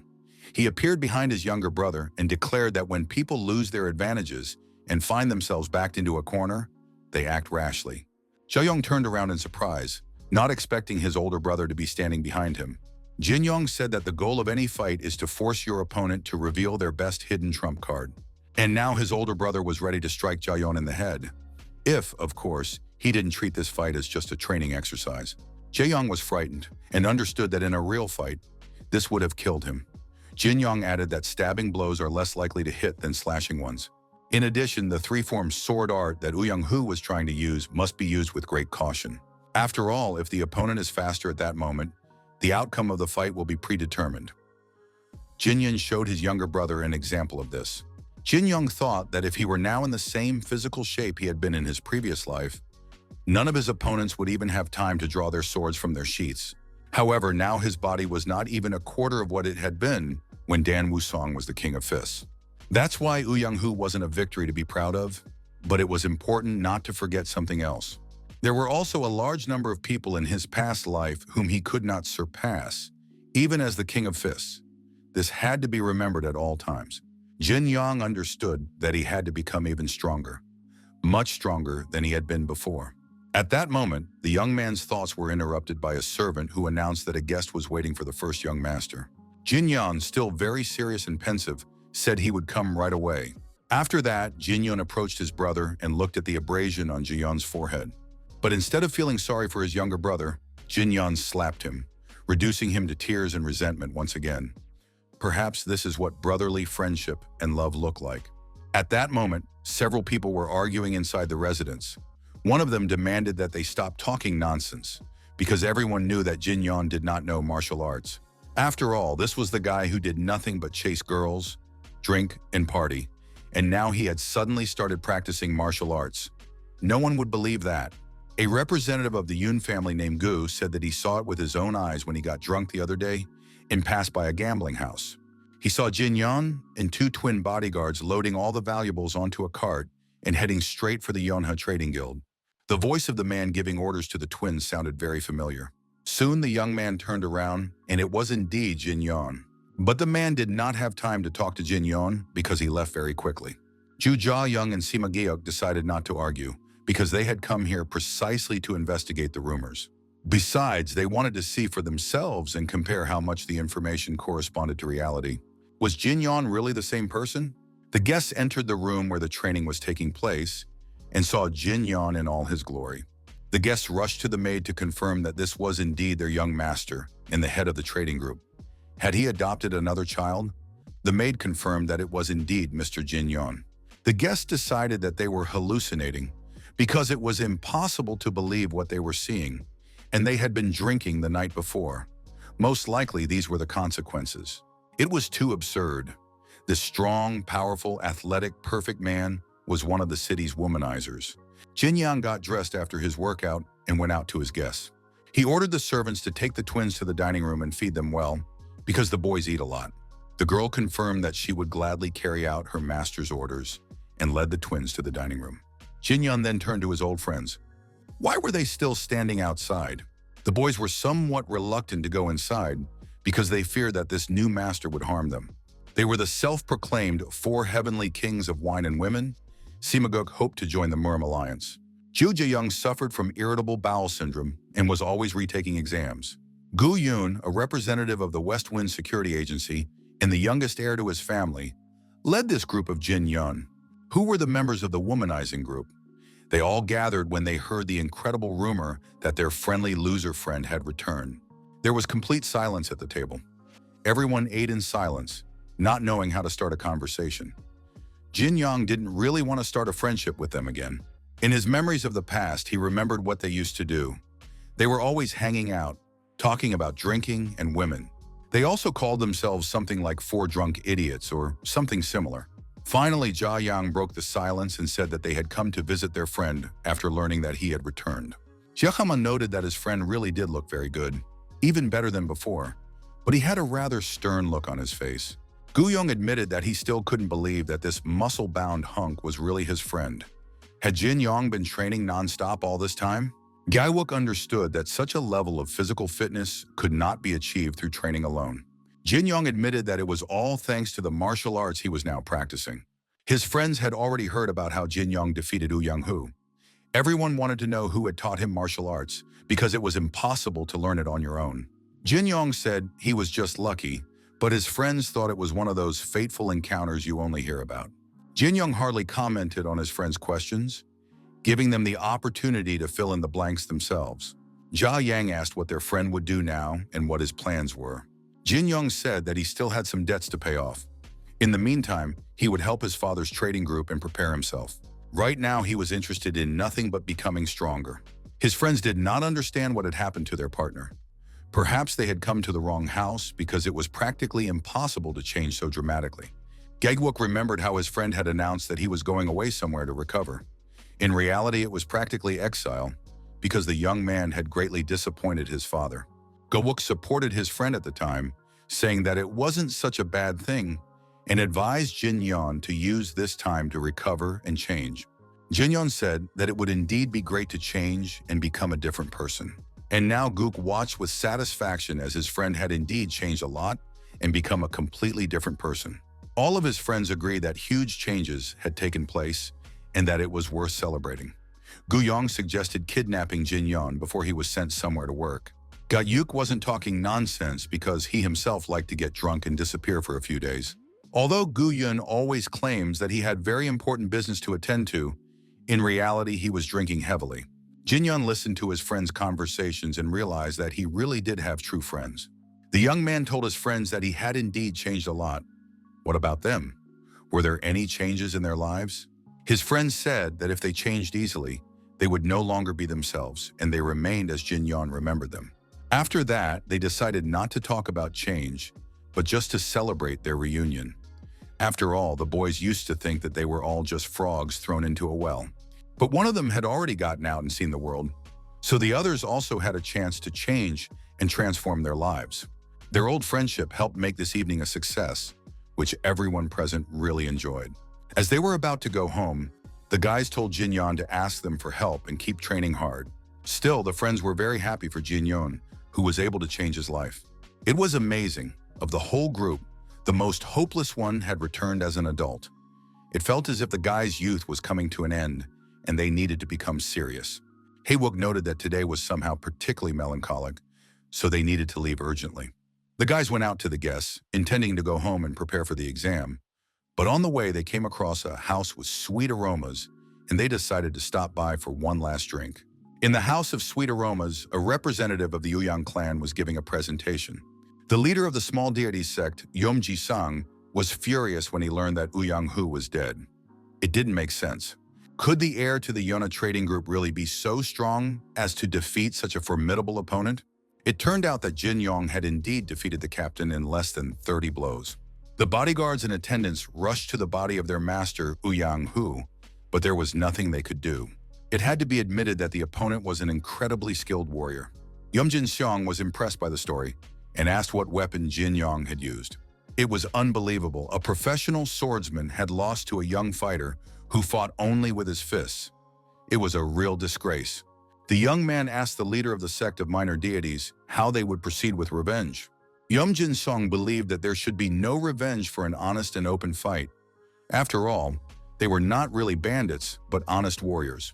The representative of the Uyang clan began to protest, saying that they couldn't let this matter go because they were friends with his master. Then the guy started saying that it was a matter of honor, and at that moment, Jin Song's patience ran out. He drew his sword and shut the shameless man's mouth once and for all for daring to question his honor. What kind of friendship could there be if his friend was already dead and had lost his life so shamefully? Jisong ordered his servants to clean up his room. After that, the man began to hug his girlfriend, who had witnessed the scene, and the woman was covered in blood and completely shocked. Yom Jisong tried to entertain himself for a while longer, but his mood was completely ruined. Even drinking didn't help, and he decided to leave the establishment. The servants reported that the Yonha trading group was refusing to pay taxes, and now they also had the death of Uyang Hu on their hands. He had to decide how to respond to these events because the situation was becoming delicate. The refusal to pay taxes also made it clear that the Yonha trading group did not recognize the sect of minor deities. Something had to be done about this. The subordinate thought, Is Ji-sung going to kill the entire Lee family? However, the leader of the sect of minor deities said that they could not just go around killing people. After all, they were not really bandits. The subordinate thought that his boss would simply let the Lee family off the hook. Just then, Jin Yeon's friends entered the room. The guys agreed that they were hopeless, because even after their friend had changed, they continued to tread water, although now they would only drink 1 glass each. Of course, this was progress, and the guys wanted to change their lives, just like their friend had done. And then at some point, Sim Ga-wook caught up with Yeom Ji-sung as they passed each other in the hallway. At that very moment, Ji-sung said, "To be honest, I want to get my hands on the money from the Yona trading group." Ga-wook heard these words very clearly. He turned around, looked after the stranger, and listened to the conversation. Ji-sung said that this old man, Lee Seong-min, was actually a master negotiator and much richer than he appeared. It would be interesting to know how much the heir to such a trading group might be worth. Late at night, someone disturbed Sun Jin-yeon. He opened the door and was surprised to see that his friend had come running to him again. Sima Gyeok was standing on the doorstep. He couldn't catch his breath for a long time because he was in a hurry and had been running the whole way. Jin-yeon said that this information literally brought him to tears because his friend had come to him so late, despite his fatigue. Sima claimed that the men in the establishment looked as if they were about to attack their comrade. But now the situation had indeed become dire. After Uang Hu's death, the family residence was practically without proper security. Help was urgently needed. The small deities sect was among those who wanted to drive the Yongha trading group out of business. Jin-yeon thought for a while, figuring out what to do in the best interests of the family. The young man asked his friend where Yeom Ji-sung was now. The boys assumed that he was probably already at home. Jin-young invited his friend to come inside, saying he had some thoughts and a plan for the two of them. Jin-young took his friend to the security warehouse and gave him a raincoat to put on immediately. Jin-young was sure that Ga-wook knew where the sect of minor deities was located. They had to get ready quickly so they could be back in time for breakfast. Ga-wook tried to say something like, "There are only 2 of us, and there's a whole sect there. Are we really going to go there now, just the 2 of us?" Jin-young didn't even want to know what these guys were up to. It didn't matter. They had to act first. Jin-young put on his cloak, hid his face under a mask, and demanded that his friend take him to the right place immediately. Jin Yeon was very confident and wasn't going to listen to any arguments, the voice of reason, or fears. The base of the sect of minor deities looked charming. Wonderful cherry blossoms bloomed on the territory, and pink petals flew around. The courtyard was full of guards. It was immediately clear that this was exactly the place they needed. Gaechuk really didn't want to and couldn't take part in all this, because he said right away that he wouldn't be able to help his friend in battle. Jin Yen confirmed that Gaechuk's work was done. He only wanted his friend to bring him to this place. Ga-wook couldn't let his friend die. The place was full of guards, and it was unclear how they were going to get in. Perhaps there was some ingenious plan. Jin Young thought for a moment, trying hard to come up with the right plan. Suddenly, Jin Young suggested that his friend remember the past and kick down the gate to the residence. Dan Woo-sung had never backed down or avoided a fight since childhood. It had been that way ever since he lived as an orphan in a children's home. Later, as a teenager, he wandered throughout the region. Even when his strength helped him take the throne of King Kula, he did not avoid battles. And now, having knocked down the entrance gate, Jin Young entered the residence and immediately attracted the attention of the guards. Wherever he was, Dan Woo-sung was a man who enjoyed fighting. Jin Young walked deep into the courtyard and asked one of the guards where their leader was. The guard was very angry. Some crazy person had just broken into the residence and was now talking nonsense. But the man didn't have time to do anything before his neck was snapped with a single movement of the stranger's hand. The stranger said there was no need to make him repeat himself. The guards were initially taken aback by the stranger's audacity, but then they all rushed to attack the man, who did not understand where he had come and was even less likely to start a fight. A commotion arose in the courtyard, which attracted the attention of the owner of the residence. The man came out onto the balcony and asked what was happening in his courtyard. Seeing the stranger, Jisong asked who he was, while hugging his girlfriend. Jin Yeon replied that his name was Killer and asked the man on the balcony if he was the head of the sect of minor deities. The owner confirmed that it was indeed him, but Jisong himself was unpleasantly surprised. He had never seen the killer enter through the front door before. Jisong noticed the stranger's hands in the mask and saw that his fingers were broken. He immediately remembered a conversation that had taken place a few hours earlier, when he was told that the killer Uang Hu fought with his bare fists. Jisong addressed the stranger, saying that he was probably none other than the young master of the Yona Trade Guild. Yom Ji-sung did not say it out loud, but he thought that in this situation, he would not hold back and would take full advantage of the opportunity. Suddenly, the man ordered the guards to seize the stranger. However, the young man was quick and flew high into the air at that very moment. It had been quite some time since he had fought several opponents at once. The last time was on the day he died. Jin-yeon grabbed one of the guards by the hair, spun him around, and knocked down a large group of opponents who scattered in different directions. The young man felt great, got into the swing of things, and realized that he hadn't had this much fun in a long time. Although his body was not yet as strong as in his previous life, he was already capable of something. The guards were in shock, terribly frightened. They saw how the stranger, even without weapons, tore their comrades to pieces. Everything around was covered in blood and truly frightening. The men did not understand what kind of monster had gotten past them and destroyed so many of their comrades. Suddenly, someone's sword appeared very close to Jin-yeon's face. The young man dodged at the last moment. A shallow scratch remained on his cheek. Jin-yeon decided that his opponent had simply decided to show off his weapon. It was Yeom Ji-sung, who said he was against the use of weapons because they were very expensive. But since such a distinguished guest had come to him, the man was willing to make an exception.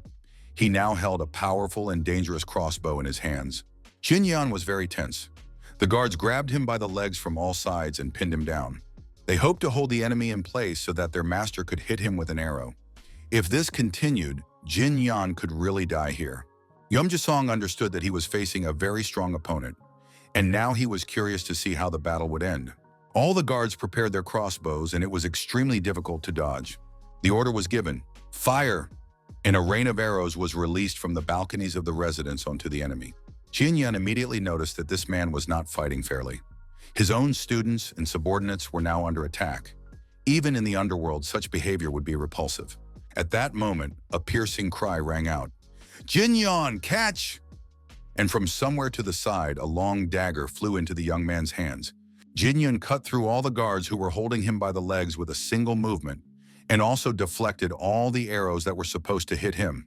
Yeom Ji-sung was amazed at how skillfully the young man had deflected the steel spikes with an ordinary dagger. As soon as the danger had passed, Jin-yeon turned to his savior and sincerely thanked him. Sima Jiak was happy to help his friend and felt proud of himself. Jin-yeon had no intention of delaying the battle for long and immediately threw his dagger at his main opponent, who was on the third-floor balcony. The man managed to react and turned his head away. However, the sharp blade still scratched his neck. Jin-yeon said that he usually did not use weapons, but now it was a special situation. He made an exception because his opponent was out of reach of the fists. Yeom Ji-sung was terrified. He realized that he was dealing not only with a strong opponent, but also with a crazy one. The man began to yell at his subordinates, telling them not to stand there with their mouths open, but to shoot and kill the stranger. Jin-yeon had no intention of staying in the courtyard and waiting for another rain of arrows to fall on him. He jumped high into the air and leveled himself with Ji-sung. The young man said he specialized in fist fighting and prepared his fist to strike. Just as his fist was about to reach its target, the cowardly Ji-sung put his girlfriend in front of him, hiding behind her body. Jin-yeon was forced to strike the residence building, and huge chunks of the walls were destroyed. The girl was in shock and fell down, but at the last moment, a stranger caught her. Jin-yeon held the frightened girl and was finally going to get to his main rival. Ji-sung was clearly frightened, and now he was in no mood for jokes. He didn't understand who he was dealing with. After all, if this was really a young member of the Lee family, he should be an ordinary guy. But Jin-yeon could not be called an ordinary youngster. His fighting style spoke of something completely different. The fighter's fighting style was not at all like that of a novice. The warrior fought like a seasoned veteran. Jin-yeon approached his opponent and asked, "What are you staring at? Do you want to say something?" Ji-sung realized that his life was at stake and asked to wait, because he had saved up a lot of money.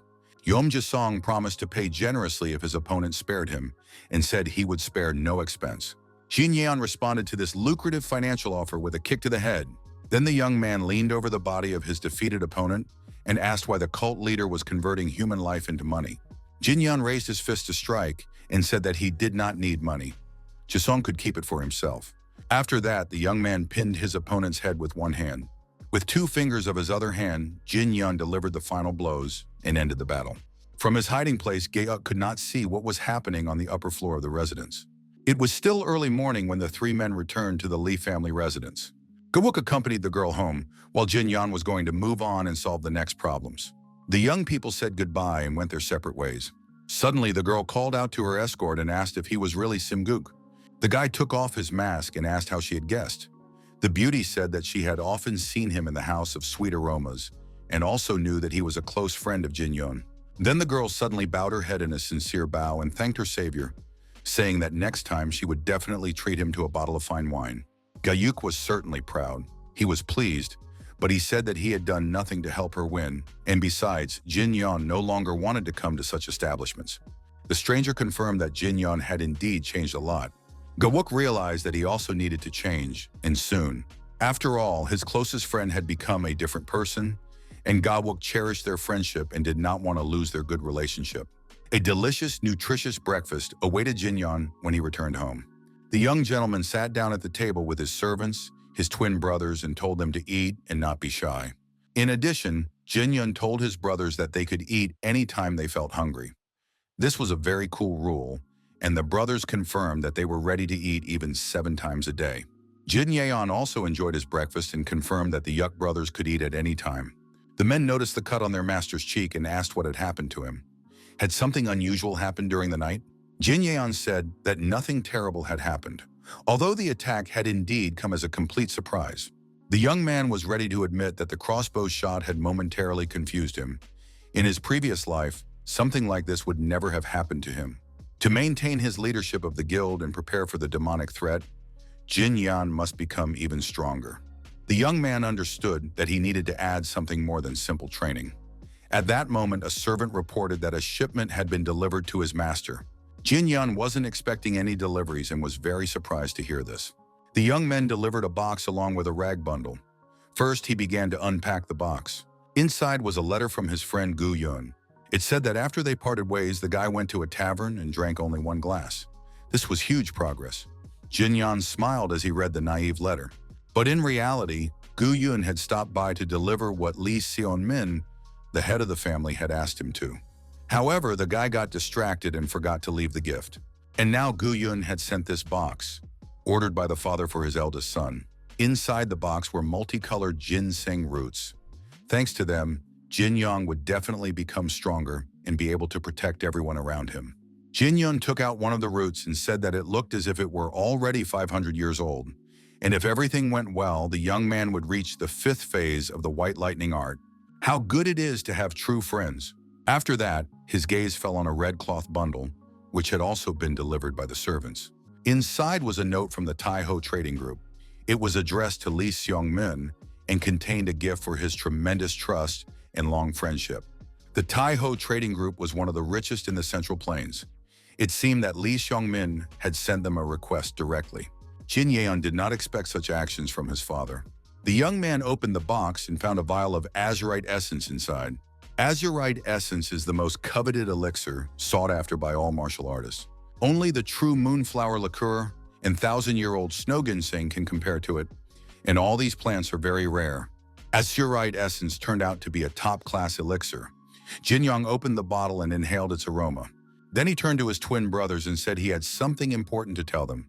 The young man gave the brothers 1 root each, which he had received as a gift, and said that he was starting the process of energy circulation. The twins would have to guard his room, not let anyone in, and take the roots after the master left. Myungbo looked at the root with interest and asked what it was. Jin Young had to explain again. It is very good for the body, it is valuable, and under no circumstances should it be lost. Jinbo said that it might be valuable, but the head of the trade guild, the father of the Lee family, had already prepared a whole batch of such things for his eldest son. Jin Young was very surprised and once again convinced that having a lot of money could work wonders. 2 hours had passed since Jin Young began the process of circulating energy. The young man sat in his room in the lotus position and was very focused. He felt that the preparations tasted bitter but had no aroma. It was like martial arts, a painful and tasteless process. Gradually, his body became hotter and hotter. If he had started this process a few months ago, his exhausted body would not have been able to withstand the strain.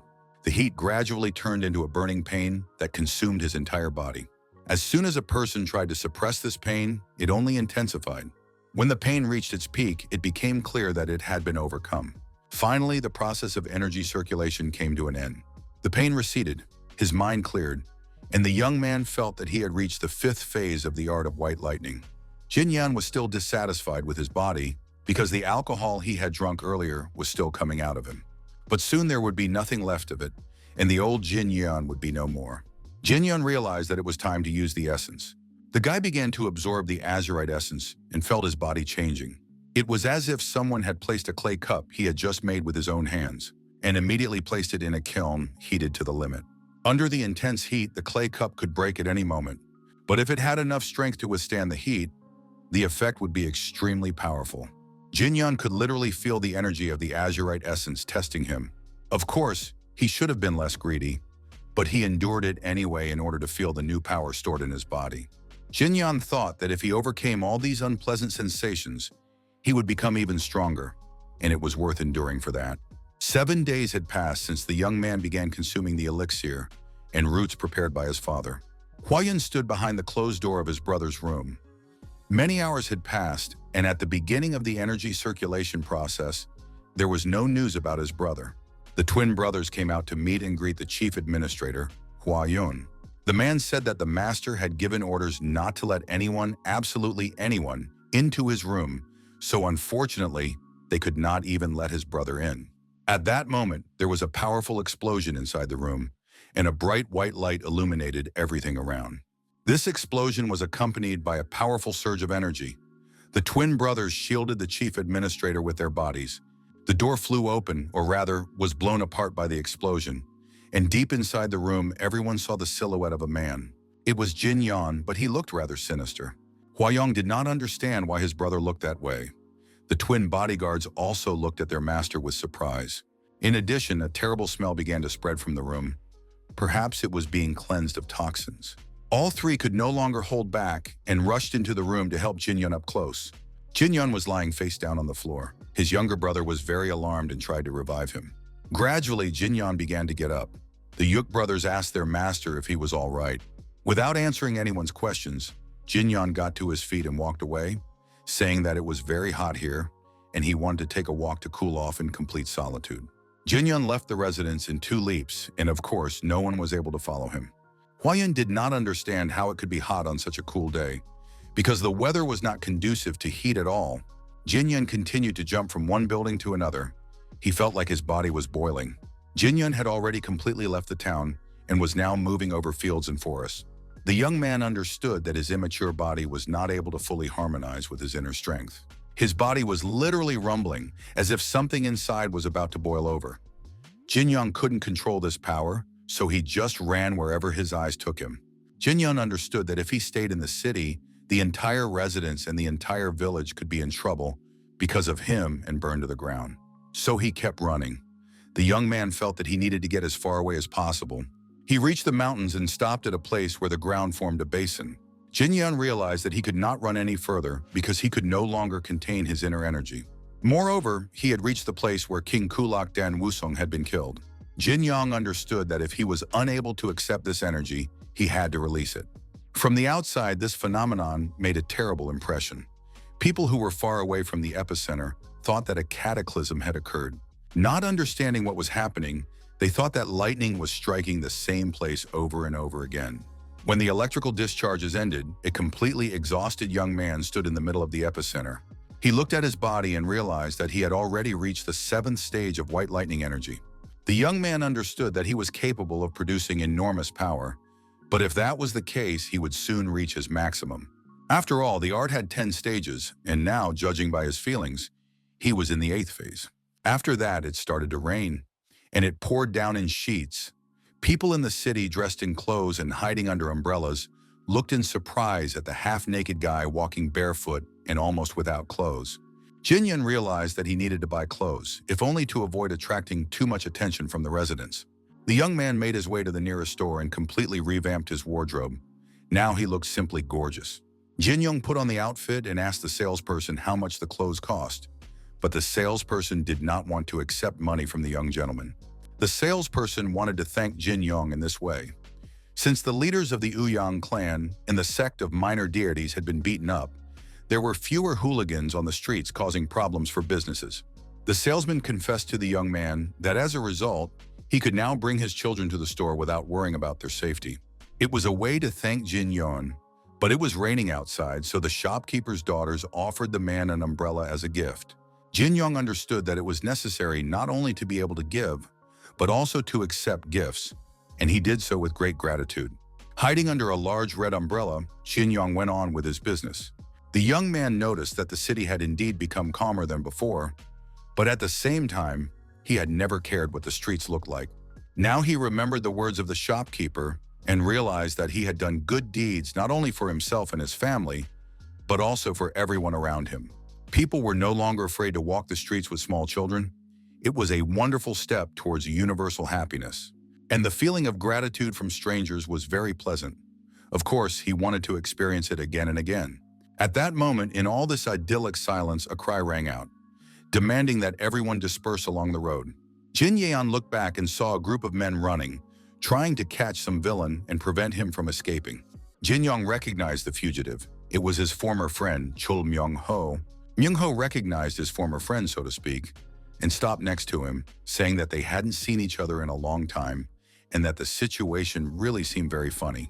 Jin Yong noticed his friend's pursuers and said that he was still living a very active life.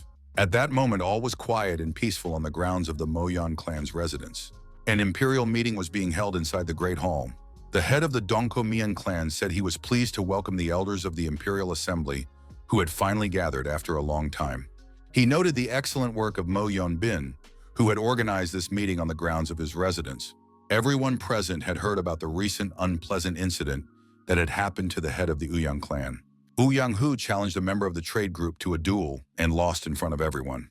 A representative of the Uang clan had to confirm these rumors in front of the entire assembly. This information was very surprising, as Yang-hu was one of the most experienced martial arts masters. Moreover, there were rumors that he had caused a disturbance in the guild, created a big commotion, and was then severely punished. All these rumors and speculations made one of the attendees laugh, who couldn't hold back and laughed out loud. The leader of the Imperial Assembly, the strongest martial arts master in the world, the Emperor of the Blade Nam Gunwi, laughed uncontrollably, not believing that he could be defeated by any of the merchants. Not everyone present shared his laughter, because one of their acquaintances had actually died, and in any case, it was not funny. Uyang Sen, a representative of the clan, took the floor. He said that Yang-hu had already been practically expelled from their clan, but now sitting at the meeting and listening to the laughter, Yang Sen came up with an idea to propose to everyone present. He believed that the time had come to show this merchant brat the true power of the Uang clan. At the same time, Jin Yong was in the city with Myung-ho. One of the men who had been pursuing Myung-ho demanded that they hand over this villain and not get involved in other people's business, lest they suffer themselves. Jin Yong wanted to know who he was talking to and asked his companion about it.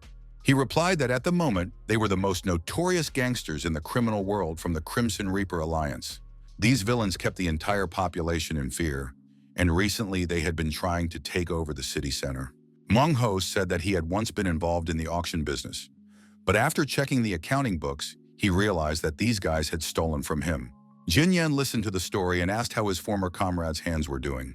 The guy replied that fortunately, they were almost fine and could be used, although his hands were still sore and trembling. Jin Yong addressed the strangers, saying that they did not look like locals, so he would explain everything to them now. Jin Yong suggested that the bandits find them when Myung-ho's hands were fully recovered. But for now, he suggested they just get lost. These words made the bandits laugh. They thought the stranger was talking nonsense. Most likely, he had been raised by wolves or lived in the forest and did not understand who was in front of him and how he dared to talk to them like that. The bandits wanted to argue, but they sensed a strange energy emanating from the man. Jin Yen continued to stand under the umbrella, not reacting, and this spread an even more oppressive feeling around him. The gangsters realized that this upstart was asking for trouble and apparently wanted to meet his death right now. One of the gangsters stepped forward and said that he would now explain to the stranger who they were, since he thought he was God if he wanted to tell them what to do. But he didn't have time to add anything else, because Jin Yeon touched his head with his finger, and that was enough to send the man flying across the square, only stopping when he crashed into the back of a building. The other gangsters were stunned and didn't know how to react to the situation. Jinyan addressed them again, saying that he was very hungry right now, so if they fought, he would most likely kill them all. While he was still feeling kind, Jinyan suggested meeting with them another time. The guys were quick to understand and didn't want to get into trouble. They bowed their heads respectfully and said goodbye. Jin Yong hugged his friend and said that he was very hungry and expected his friend to buy him something to eat. Meng Ho added that on the day Jin Yong beat him half to death, he almost died, not because of the beating, but because he had been suffering from hunger for a long time. He needed to eat and get medical treatment. In general, the guys decided that good food is always important, and instead of saying a lot of unnecessary words, it is better to just ask. So it was decided to go to a noodle shop where they cooked the most delicious noodles. Mongo happily ate his portion and said that he finally felt alive. But seriously, he was curious about what had really happened to his friend Jin Yan. He used to eat like a bird, very little at a time, but now he was wolfing down food non-stop. People shouldn't change so suddenly. They should follow the natural order of things. But in the meantime, they ordered 4 more servings of delicious noodles from the noodle shop owner. Meng Ho asked how the twins were doing. Jin Yeon, continuing to wolf down his food, said that they were fine and training well. Myung Ho suggested that the brothers must have become even stronger, although the cost of food for these guys was probably enormous, because they were not humans, but voracious spirits. Jin Yong continued eating and said that he was rich, so it wasn't a problem for him. The number of empty plates continued to grow. Myung Ho asked where his friend had learned martial arts. Meng Ho said that he was very interested to know, because now he had to deal with the Crimson Reaper fighters. And to do that, he needed to learn martial arts in order to survive. The Crimson Reaper was the leader of the gang they had encountered today. This guy had a lot of subordinates, and every time they fought, it looked like a swarm of bees. Mungo imagined that he would hardly come out of the battle with them alive. But then Jin Yeon asked if the guy wanted to learn martial arts from him. Myung Ho said he would be very grateful if that happened. Jin Yeon asked Myung Ho if he would follow all his instructions to the letter. Poison Fox happily confirmed that he would do everything his friend said, because it was not for nothing that he was called Poison Fox.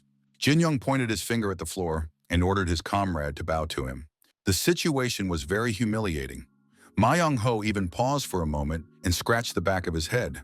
But at the same time, he was Poison Fox who wanted to live. Therefore, ignoring the sidelong glances of those present, the young man fell to his knees and bowed low before Jin Yun.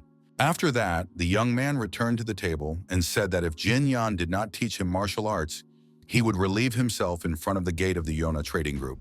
In the next moment, Jin Yan grabbed the umbrella that was standing near the table and raised it above his head. Jin Yan demanded that he swear allegiance to the umbrella, but this provoked a surge of aggression in his interlocutor, because he had already bowed to his comrade, and now he had to go straight to the trading group and throw shit at the gate. He didn't have time to say anything else or go anywhere because the umbrella hit him hard on the head. Jin Yan told the jerk to shut up and took the umbrella with one hand. The young man explained that it was a gift he had received from good people, so he couldn't give the umbrella to the guy forever, but he would lend it to him for a while and ordered him to wave it around like Jin Yun had just done 100,000 times and then return it. He had to do this as soon as possible if Myung Ho didn't want to give up studying martial arts. Myung Ho asked again how many times the master had ordered him to do this. It was no more and no less than exactly 100,000 times. Jin Yang was already losing his patience and said that Poisonous Fox was talking too much. If he couldn't do it, he should put down the umbrella and get lost right now. Jin Yun reached out to take the umbrella, but Myung Ho did not want to lose the opportunity so easily. Jin Yun grabbed his comrade by the scruff of his neck, pulled him toward him, and looked at him with a demonic gaze. He explained that even if he learned a few childish tricks, he wouldn't be able to kill anyone. But if he swung that umbrella 100,000 times, he could at least take down half of those guys, even with a wooden sword. Instead of destroying these bandits, what path did Myung Ho choose? He chose to run away like a wet, cowardly rat. And if Poisonous Fox is going to live such a miserable life, he'd better die right now. Myung Ho said he didn't want to die. The young man was beginning to understand that his life was changing right now. Jin Yun said that if the guy was a rat, he should know his place, and if he was Poisonous Fox, he shouldn't talk big. After that, the friends sat in silence at the table for a while, watching the rain that continued to pour down on the street. Mongo apparently had a change of heart, considered all the options, and asked his friend to lend him an umbrella. Taking it, the poisonous fox left the noodle shop. The waitress then approached Jin Yun and asked him to pay the bill for both men. Jin Yun did so without hesitation, but in reality he wanted to see if the eternal fool Myung Ho would now get his act together. He remembered how the guy dreamed of defeating the Crimson Reaper if he studied martial arts. Of course, it sounded ridiculous coming from such a weak warrior. Jin Yun began to think about the Crimson Reaper alliance because he had said he would go and find them. The promise had to be kept, so the young man had to be ready. The fighters were no longer being led to the Crimson Reaper and reported the incident to him. He tore one of the messengers in half with his bare hands. Jin Yun did not understand why his servants had let Chul Myung Ho go. The servants said that they had caught almost everyone, but one of Poisonous Fox's friends had stopped them. It was the son of a family from the merchant group who was able to resist them all. The frightened servants swore that it was true. The boys admitted that the stranger was very strong and skilled in martial arts. In addition, there were rumors that the strongest man in the entire region was the Crimson Reaper. He listened to this information, boiling with hatred. He ordered his men to be on the lookout and find both Poisonous Fox and Jin Yun, who must both die. Jin Yun was surprised to hear that the Crimson Reaper had torn someone to pieces with his bare hands. But there was information that the Crimson Reaper's character was so terrible that he preferred to tear his opponents apart with his bare hands. All the leaders of rival factions had died at his hands. The Crimson Reaper's faction had already absorbed several sects in the region. Uang had made his group quite large, and the entire region paid tribute to the Crimson Reaper. They say that there are no exceptions, and absolutely everyone pays tribute. Escort establishments, trading groups, hotels, and houses of pleasure. There was also information that just the night before, the Crimson Reaper had taken over the entire auction house. He was truly a very cruel and terrible man. Jin Yun admitted that this information was cause for concern. If the Crimson Reaper found out who Jin Yun was, the entire Yonha trading group could be dragged into an unpleasant situation. Jin Yun decided that he should go there himself first and find out what was going on. That same evening, the young man went to the Yuquan trading district. One of the local pleasure houses was quite crowded. There were various soldiers who had come to meet the girls. The owner of the establishment sent one of the girls to check if the guests had left one of the rooms. But then there was a scream, and the girls rushed to one of their friends, who looked beaten and miserable. It turned out that this girl had been in the room of the Crimson Reaper, and then something had happened. Another girl remained inside. The owner saw that a new guest had appeared on the first floor. She ordered her employees to take the beaten girl away and let her rest, as well as not to disturb the Crimson Reaper and to behave very quietly. Mrs. Chanhua went down to the first floor of her establishment and saw an unfamiliar young man. The woman greeted him, introduced herself, and said that she was the owner of the establishment. But the young man did not want to hear details about the local girls. He asked directly if the Crimson Reaper was in one of the rooms. Chanhua was immediately frightened when she heard that name, and the young man confirmed once again that he was looking for the Crimson Reaper. Her initial fear subsided, and the woman asked the stranger if he had arranged a meeting with the leader of the association. The young man replied that he had not, but asked her to report back if the Crimson Reaper was indeed in the building. The woman confirmed that the Reaper was there. Jin Yan went to his room but whispered to the landlady that all the other girls should be evacuated. Janhwa understood that a girl named Soli was in the room with the Crimson Reaper. The owner of the establishment tried to warn the young man, saying that the leader of the association had a rather quick temper. Jin Yong replied that he was fine with everything and that he knew what he was doing. The young man was climbing the stairs when a security guard blocked his way, saying that strangers were not allowed to enter without permission. Jin Yong continued to climb, ignoring the guard's words. Then the man thrust his spear forward, but this turned out to be his fatal mistake, because Jin Yong grabbed the shaft and used it to throw the guard down to the first floor of the establishment. The noise attracted the attention of the other fighters of the association. They rushed out, brandishing their weapons, and said that the stranger did not even understand where he was. Jin Yan was completely calm. He asked the men where their dim-witted leader, the Crimson Reaper, was sitting. This was complete nonsense, the men thought. They were stunned by such an attitude and rushed to attack. Jin Yan said that he would find their leader anyway, as soon as he killed all the guards. Jin Yan took a scarf off one of the guys' heads, saying he would need this little thing for a few seconds. Jin Yan easily dodged all the attacks and counterattacked in turn. He took away another fighter's mace, a large, metal, and very sharp one. After that, the The young man no longer held back and simply threw everyone around, checking room after room. Jin Yan systematically cleared the area of the association's fighters, intending to eventually get to their leader. The young man spun his head around, asking those present, did he really have to destroy every room, or would they finally confess where their leader was? Jin Yan moved at tremendous speed across the floors, his heavy mace killing several people at once with a single blow. Soon the main group of guards was finished off, and instead of the walls of the pleasure house, there were only holes. Jin Yan cleared one floor in this manner and, not finding the Crimson Reaper there, went to do the same on the next floor. At that moment, the Crimson Reaper was sitting on his bed, getting ready to go to sleep. Suddenly, the door to his room flew open, and the body of one of the guards flew in, managing only to say that the son of the merchant group had arrived. The doors opened, and the silhouette of Jin Yan appeared in the doorway, who had finally found the Crimson Reaper. The Crimson Reaper honestly admitted that he was curious to know what all the commotion was about. The man thought that Jin Yan had come to pay his friend's debt, but instead of answering, Jin Yan made sure he was on the 5th floor. Jin Yang thought it was too high. The previous floors were already littered with the bodies of slain gang members. The Crimson Reaper got out of bed. He realized that the stranger had enjoyed the opening party, but hoped that climbing to the 5th floor had not been too difficult. Jin Young confirmed that it was not a problem. He had particularly enjoyed the climb. The Crimson Reaper moved closer to the young man and said that his specialty was looking down on everyone. He was indeed tall, very powerful, and strong. The man was literally bursting with energy. His body was almost perfect, and one could say that he was one of the most handsome men in the criminal world. Jin Yan enjoyed warming up his fists on his way through all these small-time gangsters. He had just warmed up his strength properly. The Crimson Reaper admitted that he couldn't control his strength, so one of the beauties couldn't take it and died. Jin Yan understood that this man was beyond rehabilitation. He no longer tried to restrain himself and only asked his opponent how he preferred to be killed.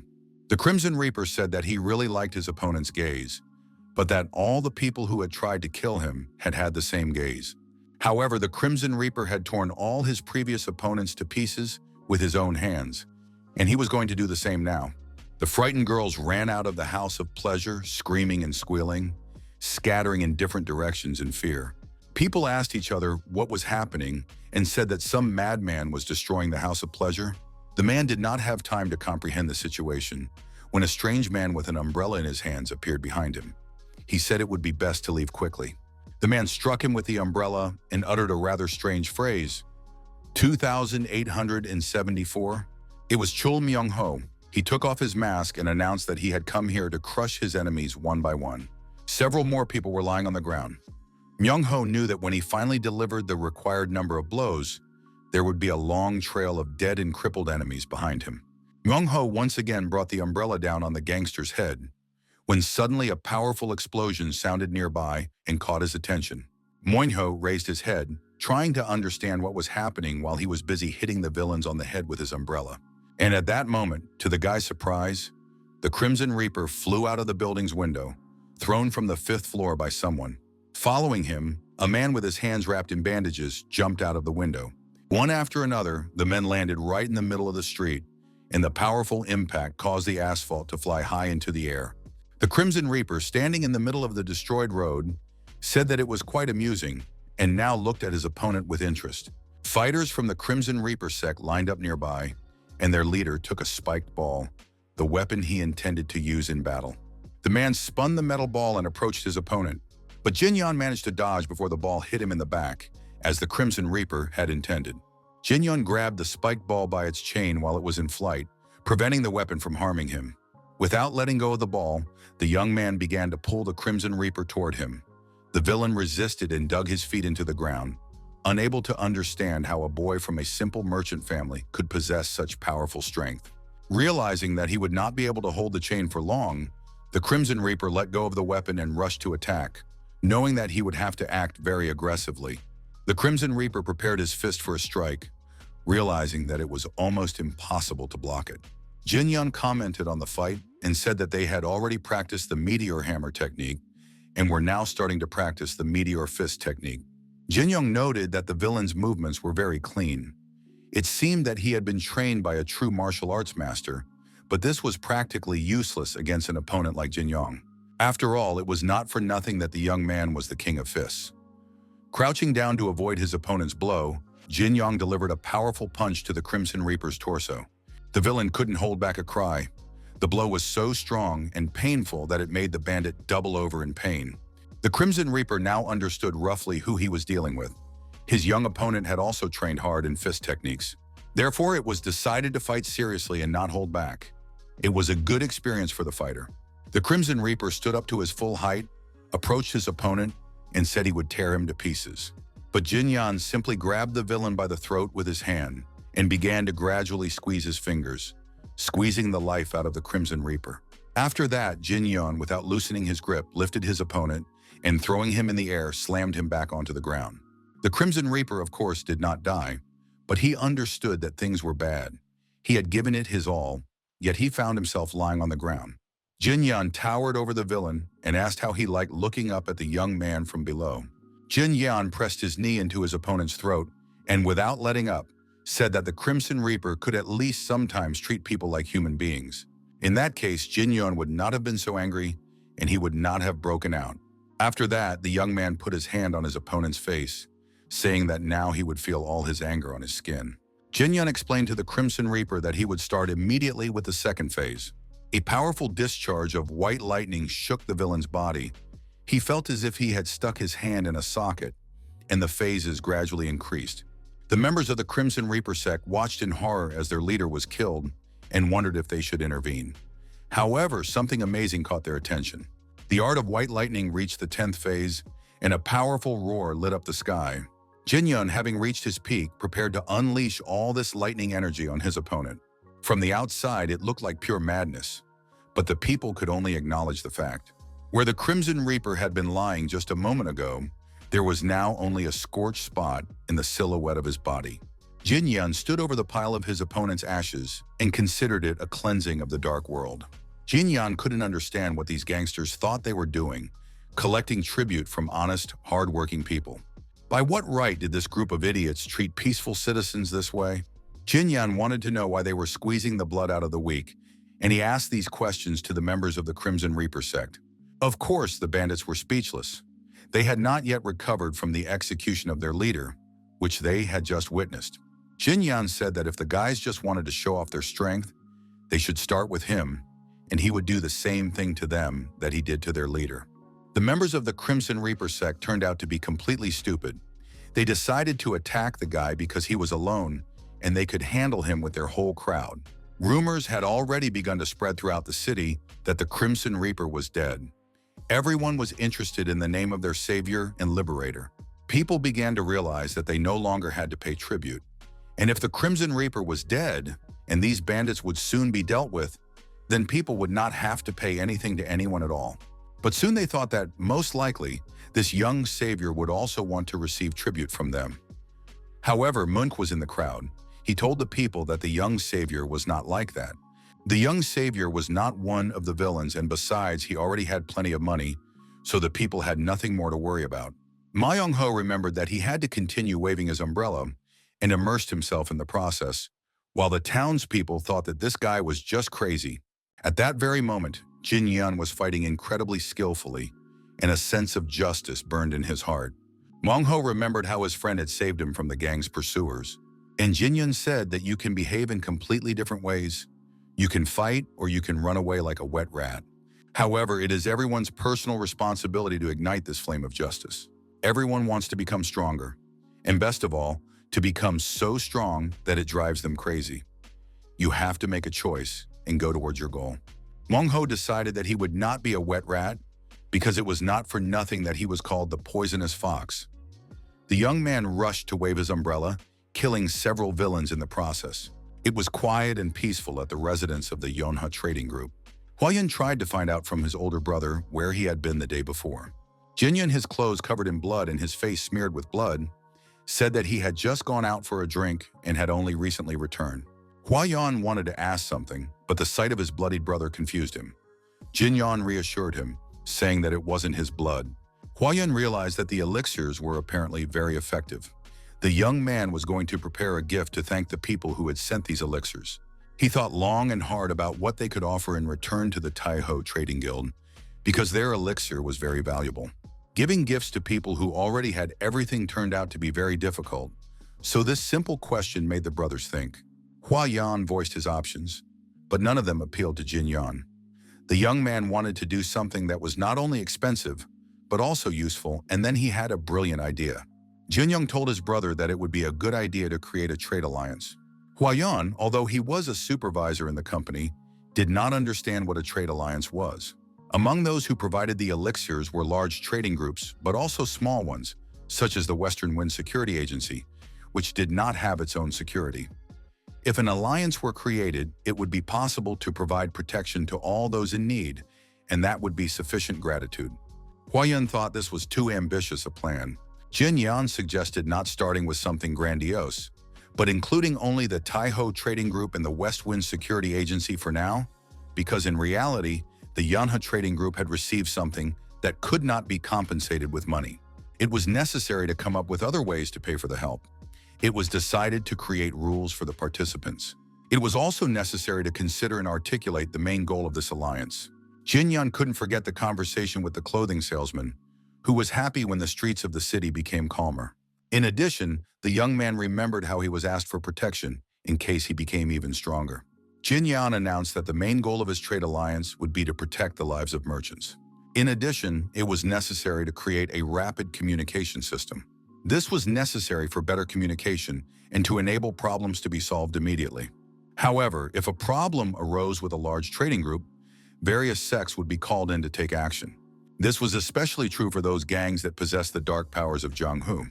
If this really happened, then Jin Yang would personally come to the defense.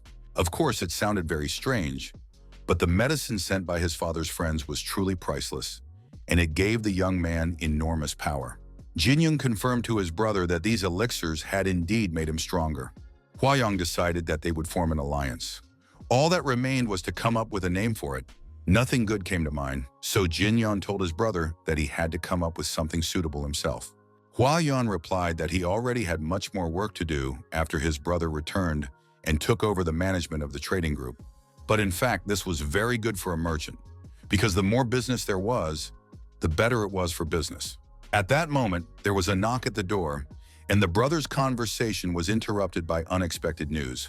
One of the trading group's guards rushed into the room, shouting that it was all over. The man was out of breath and stood in the doorway, struggling to catch his breath. He couldn't even explain what exactly was over. Finally, the guard said that they were lost because Lord Uang himself had come with his disciples. Hua Yan was frightened to hear this news, and Jin Yan was frightened because he didn't want to get involved in any nonsense. Representatives gathered in the main hall of the Yonha Trading Group. The head of the Uang clan, Mr. Uang Sen himself, appeared as an unexpected guest. The mere memory of the shameful meeting between the rulers was enough to make their blood boil. The man addressed the three people present and said that each of them must fight Jin Yan. One victory would not be enough to restore the clan's honor. Uang Sen wanted the insolent boy Jin Yang to not just die a peaceful death. Shin Sobek, a relative of the clan, said that he usually did not use weapons and always fought with his bare hands, considering it more acceptable. The second son of the clan leader, Yang Meng, said that he preferred fist fighting and was better off without weapons. But the third son, Yang Wun, was unsure, so he preferred to use a blade. Of course, they were only going to fight the son of an ordinary merchant, but this guy was able to defeat their older brother, Yang Hu, who had a lot of experience. Meng was sure that it wasn't a matter of experience, but that the loser lacked skill. Myong was too irritated, he didn't want to talk anymore, and demanded that they show him his future opponent, Jin Yan, as soon as possible. The twin brothers Yuk greeted the guests and said that the young master invited them to go to Friggle. As soon as he finished eating, he would meet with them. The huge number of servants amazed the visitors, and the brothers led them deep into the residence. Jin Yan came out to meet them, completely relaxed. He greeted the guests. The young man was rapping his fists, said hello, and remarked that his guests had traveled a long way, asking if they were hungry. The three men folded their hands in a welcoming gesture and introduced themselves. Jin Yang greeted the head of the Uang clan and said he was surprised that the head himself had come to visit him. Uang Sen apologized for coming without warning, but honestly admitted that he wanted to see Jin Yang's strength for himself. Jin Yang realized that the men had come to him for a duel. He was ready to fight them and offered to choose the format of the duel. Uang Sen said that his sons wanted to learn from the young man through this fight, if he would allow it, of course. The rules were very simple. Stepping outside the ring, losing consciousness, or being unable to move would be considered a defeat. Jin Yong agreed that everything was indeed simple and clear, so there was nothing more to discuss. The fight could begin. The head second son, Uang Meng, was the first to face his opponent. Uang Sen prepared to watch the fight closely. He waited impatiently for the moment when this merchant would beg for his life. Uang Meng had strange feelings. It seemed to him that he was not standing in front of the merchant's son. The energy around him suggested that he was facing a seasoned, experienced warrior. Ming even wondered for a moment whether his victory over Uang Hu had been a mere stroke of luck. Jin Yong asked his opponent why he wasn't drawing his sword. In response, he heard that it was none of his business. The warrior was going to do as he saw fit. Everything was true, of course, but there was no time to think about it. In the next moment, Uang Mayong was already flying across the ring from a kick. Jin Yong didn't even seem to exert himself, but he knocked his opponent out.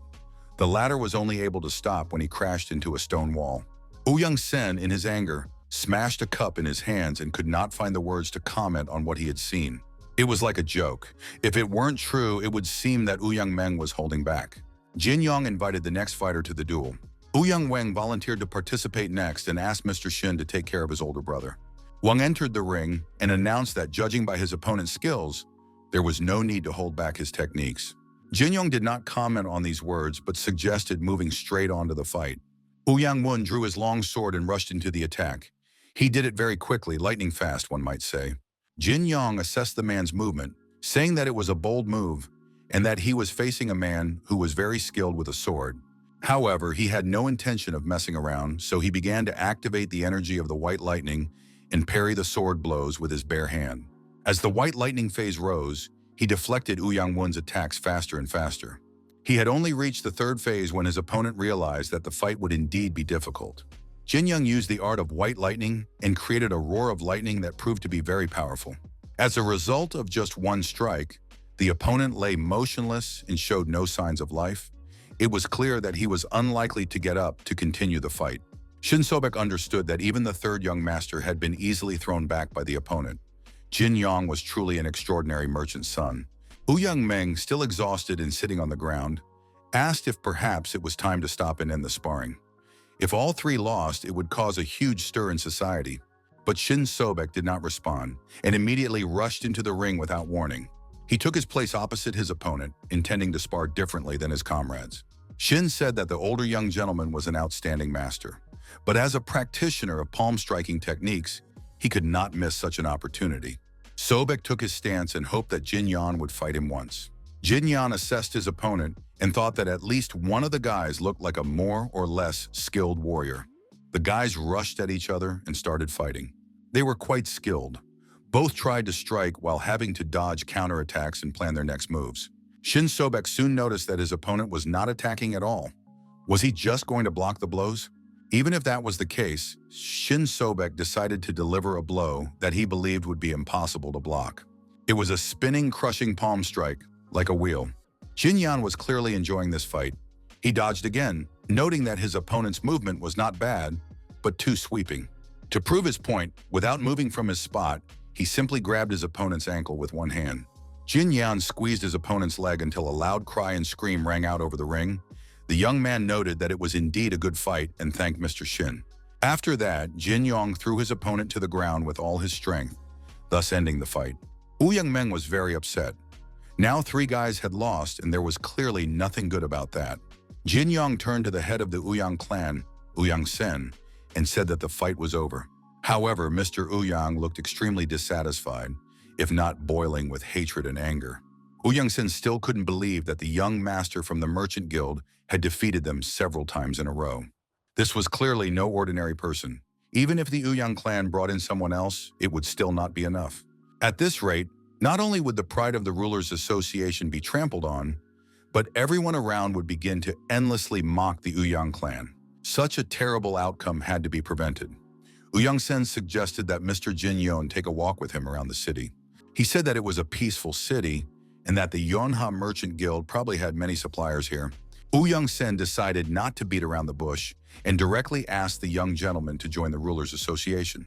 The offer did not apply to the entire Yona trading group, but only to Jin Yun himself.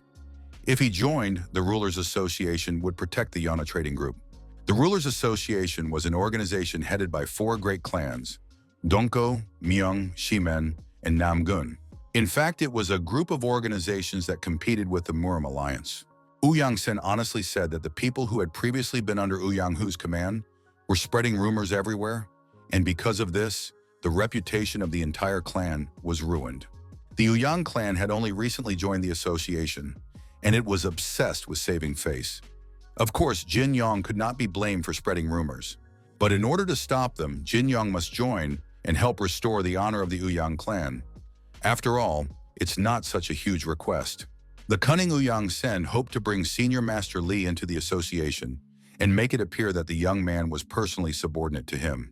Jin Yong asked what the man would do if he refused to join.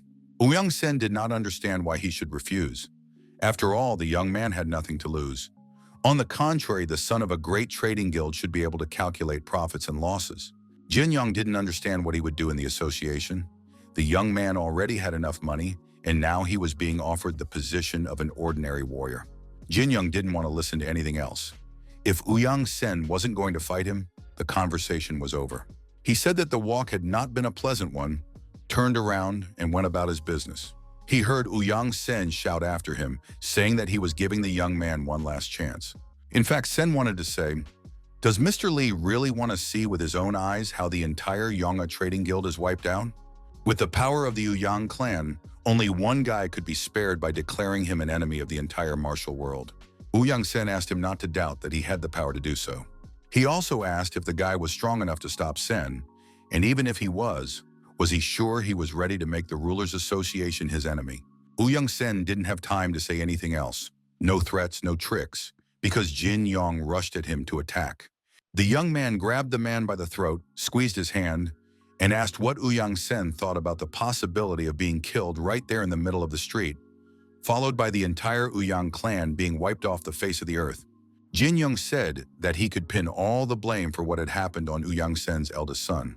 Uyang Sen replied that of all the vile words he had ever heard, these were the most unforgettable words of a man without manners, restraint, or shame. Uyang Sen suggested keeping these words until the young man proved his strength. Suddenly, a green mist enveloped the men. It was a poisonous toad strike that Sen had practiced to defeat the leaders of the 4 great clans. No matter how strong the opponent was, he would not be able to withstand the poison. But it turned out that the poison burned like lightning. It consumed, and now everything was not as clear-cut as it seemed at first. Jin Yun threw his opponent away and thus blocked his poisonous attack. Despite his immense arrogance, his opponent was weaker than he appeared, most likely because the art of white lightning had already reached its 8th phase. Uyang Sen said that if the guy was going to kill him, he should do it right now. Even if he killed the clan leader, people would consider him an enemy of the people. And then what would he do with the Rulers Association? Since things had gone this far, he had to figure out who would ultimately lose. Jin Yong replied unequivocally that Uyang Sen would lose because the young man would make him regret those words for the rest of his life. In the courtyard, the presidents of the Yonha trade chambers and servants helped the 3 representatives of the Uyang clan recover. They dressed their wounds and bandaged their abrasions. The gates of the residence swung open, and Jin Yong entered, dragging the body of the clan leader by his hair. The representatives of the Uyang clan jumped up from their seats in anger and fear. Uyang Sen's sons did not understand how Mr. Li could treat their father this way. Jin Yong told them to be quiet, or he would have to do the same to them. The boys were upset. They didn't even know if their father was still alive. Jin Yong replied that the man was still alive for now, then left the residence. Uyang Won turned to the host and asked if there was a good reason for such an action. The young man wanted to know the reason. Jin Yong replied that the clan leader had threatened that if the young man did not help him, the entire Yonga trading group would be destroyed, and Jin Yong would be blamed for everything. He said he would go straight to the Association of Rulers and report the situation. The young man ordered the guards to follow him and witness the incident. Shin Sobek stepped forward and asked if Mr. Li knew where the association was located, since they did not have an official residence. It turned out that the house of the rulers of the 4 great clans served as their meeting place, and the nearest estate was the house of the Moyan clan.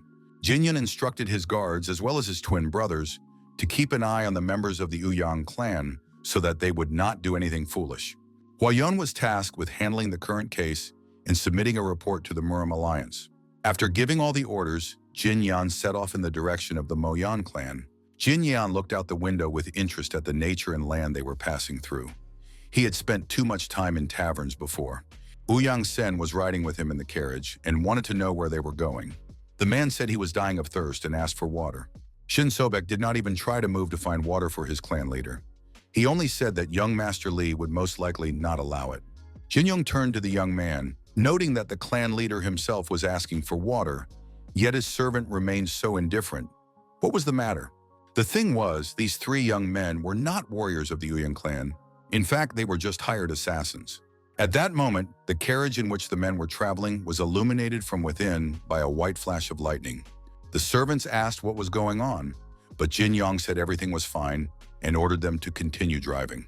Jin Yong asked the young man again if they were hired assassins, and if so, what their group was called. Shin said that they were indeed members of the Gold and Silver Assassins. They were divided into Gold and Silver Warriors, and Shin himself belonged to the Silver Warriors. Jin Yong wanted to know how much the head of the Uang clan had paid before hiring them. Uang Sen initially did not want to answer the question, but Jin Yong threatened to cut off some of his extra body parts, and then the man confessed that he had promised 800 Nian for the head. Jin Yong asked the hired killer again if that was really the amount that had been agreed upon. The hitman confirmed that this was indeed the amount, and that it was more than they usually paid. But Jin Yan said that this amount also included their lives, because the leader of the assassins had sold them to Uang Sen. After all, the hired killers would be killed after completing the task. It was easier to kill than to listen to words of contempt from his clan for doing dirty work. Jin Yan explained that the clan leader had thought everything through. He didn't want to get his own hands dirty. This is how some factions work. Everything looks clean and beautiful on the outside, but inside it's filthy. In other words, these guys' lives were worth only 800 coins. That's too cheap. They should have trained better, then they wouldn't have been sold for such a low price. Although no, you can't call people who take money for the lives of others. They are real monsters. Jin Yan didn't even want to imagine what a terrible life now awaited these killers. Of course, the company for the journey was not very pleasant, but he had to endure it. Soon, the carriage approached the residence of the Moyon clan. Jin Yan entered the residence, and his appearance had a huge effect. People whispered among themselves. They saw the terrible condition Uang Sen was in, didn't understand who was with him and what had happened. Soon the owner of the residence appeared and asked the head of the Luo clan what had brought him there. Mo Yun Bin was the head of the Mo Yun clan and was alarmed by what had happened. He was interested in what had happened to Uang Sen. The young man noticed that he did not know everyone, introduced himself by name, and asked who was in front of him. Li Jin Yong, the young master of the Yona Trading Guild, greeted the owner. He was surprised that the head of the Moyan clan was not Moyon Chu. Mo Yun Bin asked why the head of the Merchant Guild had brought Uang Sen with him as a criminal. Jin Young took the floor and explained the whole situation, hiding nothing and telling all the details. There were 3 hired assassins near Uang Sen, and now Mo Yun Bin knew the whole situation in detail. Of course, threatening a merchant group was a serious crime. If rumors of this spread, the entire Muram Alliance would laugh at them. Mo Yun Bin wanted to know why the young Mr. Li had come to him and told him everything that had happened. The man assumed that Mr. Li was afraid of retaliation and had come himself to tell the whole truth. However, Jin Yan said that he did it so that rumors would not spread and everyone would go about their business. Mo Yun Bin understood that if someone threatened to exterminate his family and make him a criminal, the man would definitely kill him. However, if that someone was Uang Sen, everything would become a little more complicated, and all eyes of the Uang clan, as well as the entire alliance, would be on the man. Uang Sen no longer held back and said that Mo Ying Bin, who had mocked him, was also to blame for the whole situation. Uang Sen couldn't have lost to some kid from the trade group if they hadn't laughed at him during the association meeting. Uang Sen admitted that he had made a mistake, but that mistake had been caused by his comrades' mockery. They had started it, and now they had to help him get out of the situation. If Mo Ying Bin helped deal with Mr. Li now, the Uyang clan would serve him faithfully forever. These words left no choice. Mo Ying Bin was practically disgraced in his own home, so he struck Uang Sen with his own hands and ordered his guards to put the hired assassins in prison and provide for them. After that, Mo Yunbin apologized to the young Mr. Lee because his hospitality had been shameful. The man acknowledged that the association should not harbor such parasites, and unfortunately, the Lee family had suffered because of them. If young Master Lee was not in a hurry, the owner of the residence offered to share a meal together as a sign of reconciliation. Thus, this trip turned out to be very productive and ended with a favorable outcome. Mo Yunbin watched the eldest son eat and wondered how this merchant's son had managed to defeat the head of the Uang clan. It remained a mystery where such a unique person had come from. Mo Yunbin asked how, in the opinion of the young Master Lee, this matter should be resolved. The man said that he would not personally kill Uang Sen, but would deal with him fairly. Mo Yunbin decided to hand Uang Sen over to the Murma alliance. It was better for the Uang clan's hatred to fall on them than on the Rulers' Association. The Rulers' Association would suffer damage, but this issue was no more important than honor. The man was confident that the heads of other clans would agree to his proposal. Jin Yong said that he was perfectly fine with this plan, and in turn asked where the former head of the Mo Yon clan, Mo Yon Chu, was now. Mo Yunbin looked at his interlocutor with a sad and sorrowful gaze. He realized that the young Mr. Lee was very poorly informed about the affairs taking place in neighboring lands. It turned out that his father, Mr. Mo Yun-chu, had disappeared over a year ago. It was truly shocking news that the clan chief had disappeared without a trace. Mo Yunbin said that all members of the main clan had been sent out to search for him, but nothing had been found, and now Mo Yunbin was living as a disobedient son. Jin Yan thought that it had been exactly a year ago that he had received this body, which meant that not only Dan Wusung had died, but Mo Yuan-chu as well. Perhaps something similar had happened to his soul, and he now lived in another body. Jin Yan asked if there were any rumors that Mo Yunbin's father had encountered a demonic faction shortly before his disappearance. The guy thought for a moment, trying to remember, and then said that the encounter was not with the underworld faction, but with the demonic faction. But they say that it has been inactive for more than 20 years. If this demonic faction had rebelled, things would not have been so quiet and peaceful. Moreover, it was very strange that they had attacked only Mo Yun-chu. Jin Yeon knew that he had never had any contact with representatives of the demonic faction. They didn't just suddenly appear and ambush him.